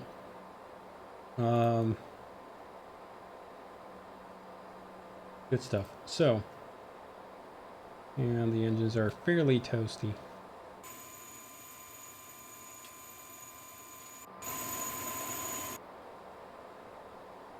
Okay, so this was their ambience. Yes, sir. So, why does the aircraft have the kind of weird pressurization system that it does? Well, it's because it has two separate bleed systems. This is what you call the 10th stage bleed, and it's what the packs is what the APU feeds into, right? So this is where your APU load control valve, where the APU bleed valve is located, and then this is your 10th stage manifold. It also has a second set of bleed systems. That'll be the 14th stage, and the 14th stage is only fed from the engines. It's fed from the basically high stage bleed discharge port. So if we look at the way that the engines are structured, there we go. So here's the engine. 14 stage compressor, and there's two bleed ports in the engine. One's at the 14th stage, and then there's another one at the 10th after the 10th stage. And so really what they do is they kind of extract pressure at about halfway through the pressure climb of the compressor and at the full pressure discharge. Yes, it takes 10 stages to get to half the pressure discharge of the compressor, and then only 4 to get to like double that. That's just because of how compressors work. And so the 10th stage, the reason why you take off 10th stage, or the reason why you even need a 10th stage bleed or a low pressure bleed, have a good one, Pilsnerish. Take care, man. Thanks for stopping by. The reason why you even have a 10th stage bleed is because you have, it takes a lot of energy for the engine to compress air. And so if you take the air out of the compressor at a lower pressure, you will have wasted less energy that you had to previously use, essentially gather by burning, right? Burning fuel. And so you are affecting the engine much less.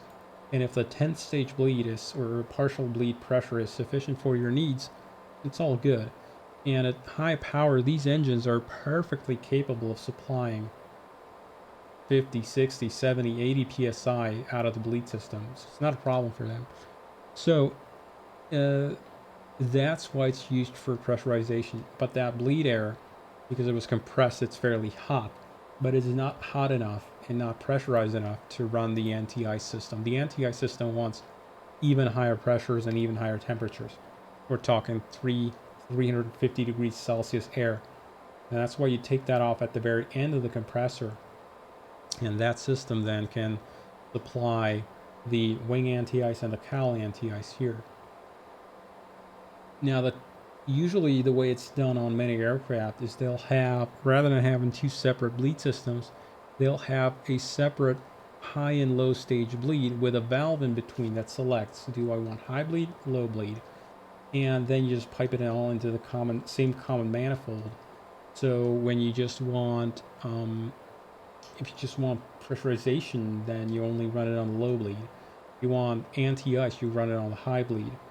In the Challenger, there is no such selector valve. Rather than there are two separate, completely isolated systems. The trade-off here is that you can, let me explain this. There's some more piping, but there isn't some faults where you could get like the high stage bleed getting fed into the packs, and that basically being a bad thing. The packs are not really designed. They do have a pressure regulation valve, but there's some more consideration for the super high pressure air getting in here. So the Challenger, they solved it simply by having two separate bleed systems completely isolated from each other. The flip side is when you're on the ground, the engines, normally you, at that point on something like an Airbus, you would then run the packs and the entire system off of the high stage bleed, because that one is sufficiently powerful to run the pressurization and the air conditioning and all that kind of good stuff. On the Challenger, that really ain't happening. If you take a low stage bleed while the engines are idle, that effectively is no good. Like, you're gonna get like 15 psi coming out of the gate, coming out of the bleed system here. Basically not much, if anything. So to basically give you enough pack flow on the ground, if you're a very hot environment and whatever, you'd usually run the APU. You'd usually run the packs on the APU. Of course, the Challenger is a small aircraft, so you theoretically don't even need all that much bleed air, all that much pack flow. The packs are going to operate in low mode when they're on the ground. I can show you that to you when the engines are running. Rather, when the bleed system is on engine. So let me actually start up an engine here. Stand by. No thanks, I'm going to wrap up here. So I'm going to start up one of the engines. Let's say the right engine. We're on chocks. I'm going to pull parking brake anyway. Parking brake is set. Let's use the number 2 ignition. Let's turn it over. You don't have to, by the way, switch off the packs. It does that automatically. I'm going to leave this screen up here so you can see how the valves are going to operate. Before that, I'm going to explain though quickly. We're going to use the APU to start the right engine. Here's the engine, right engine air turbine starter. Has a start valve. And so what's going to happen is it's going to take bleed air coming out of the APU through the isolation valve, through the right bleed shutoff valve, and over into the right starter, air turbine starter. I don't even have to have this open. It'll automatically do it on its own. But obviously you wouldn't want, packs stealing the bleed out of bleed air out of the duct here. You want as much bleed air going into the starter because it's kind of a critical system at that point. So instead what you do is you just go ahead, and as soon as you push this button, it's going to first off shut off both pack valves here. So these are ACU, the air conditioning unit. Going to shut off both of those valves, and after about 2 seconds of me holding this button, it's going to open up the bleed valve here, the bleed valve here, and it's going to turn on the air turbine starter. So 3, 2, 1, go.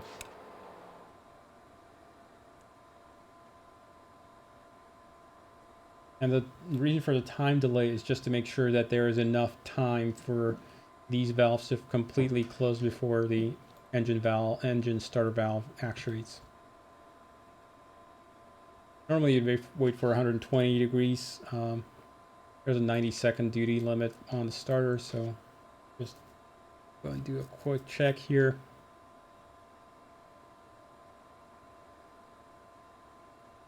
Okay, close enough.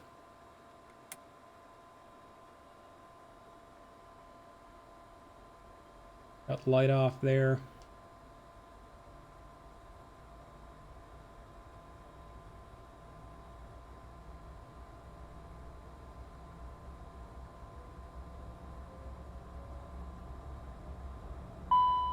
So now it's closed, the starter stopped.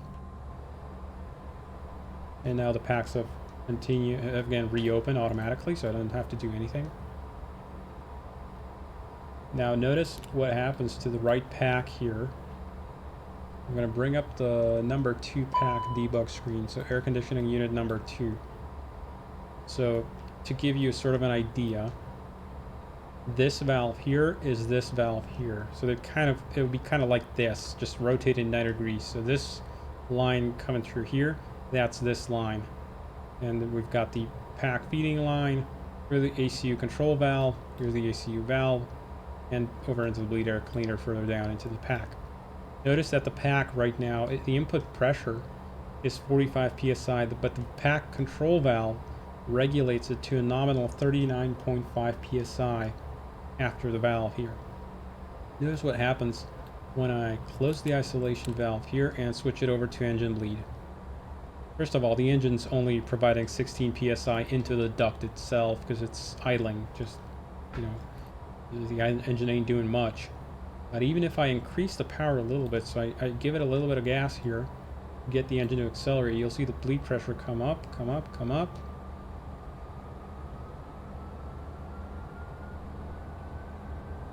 And you'll notice we've got 30 psi and it's only 24 psi going into the pack. That's because when the engine bleeds are on and the aircraft's on the ground, there's an interlocking system that switches the pack into a low flow mode.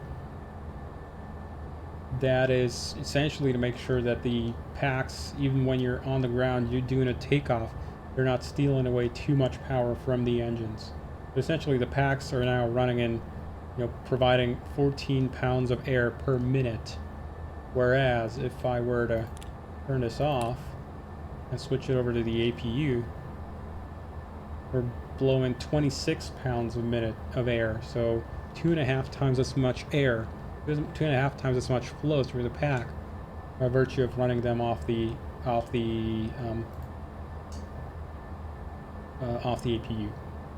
Theoretically, yes, you can. It is honestly, for such a small aircraft, a single pack running, both packs running at half or partial flow mode, perfectly sufficient. The thing is very small. I mean, the amount of air being pumped through here, you'd be able to replace the entire cabin in a matter of 2 minutes, 2-3 minutes of air replacement. So it's not really that difficult to get, to get enough flow. But for some reason, the way they've designed the system is just it limits itself to when it's running off of the engine to low flow mode, and therefore you're going to get somewhat weaker AC. I guess in places like Palm Springs here where the ambient air temperature is, let's see, yeah, there we go, 10th stage bleed port, essentially ambient air temperature is plus 35 C. So that is essentially ambient air temperature here. This guy, more or less 38 C shown on the TAT probe. So it's hot here. But even so, I mean, a single pack will be enough to condition this aircraft. But the way they've designed it, usually operators go to APU bleed on takeoff and landing. But you don't have to. If you want to run the packs on the on the engines, you can. Only restriction at that point is you can't use the anti-ice system. That would overload the engine. That would not overload necessarily the engines, but it would invalidate your takeoff performance assumptions. Those assumptions coded into the box here. It brings up the flight log after you land automatically. So it basically invalidates the takeoff and landing performance initialization parameters here. That is why.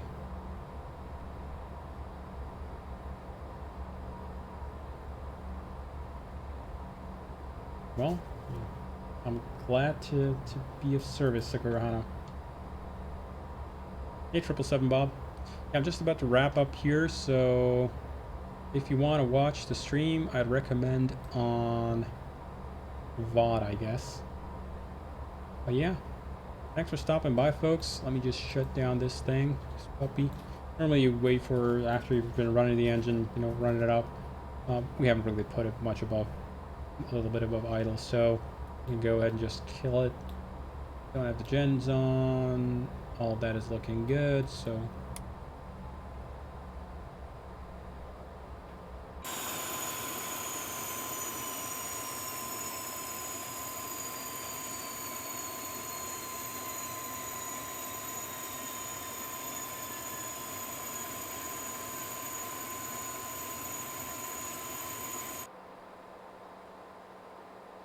everybody, have a great night. See you later. Much love. Stay safe. All the good stuff. Bye, folks. See you around on Discord.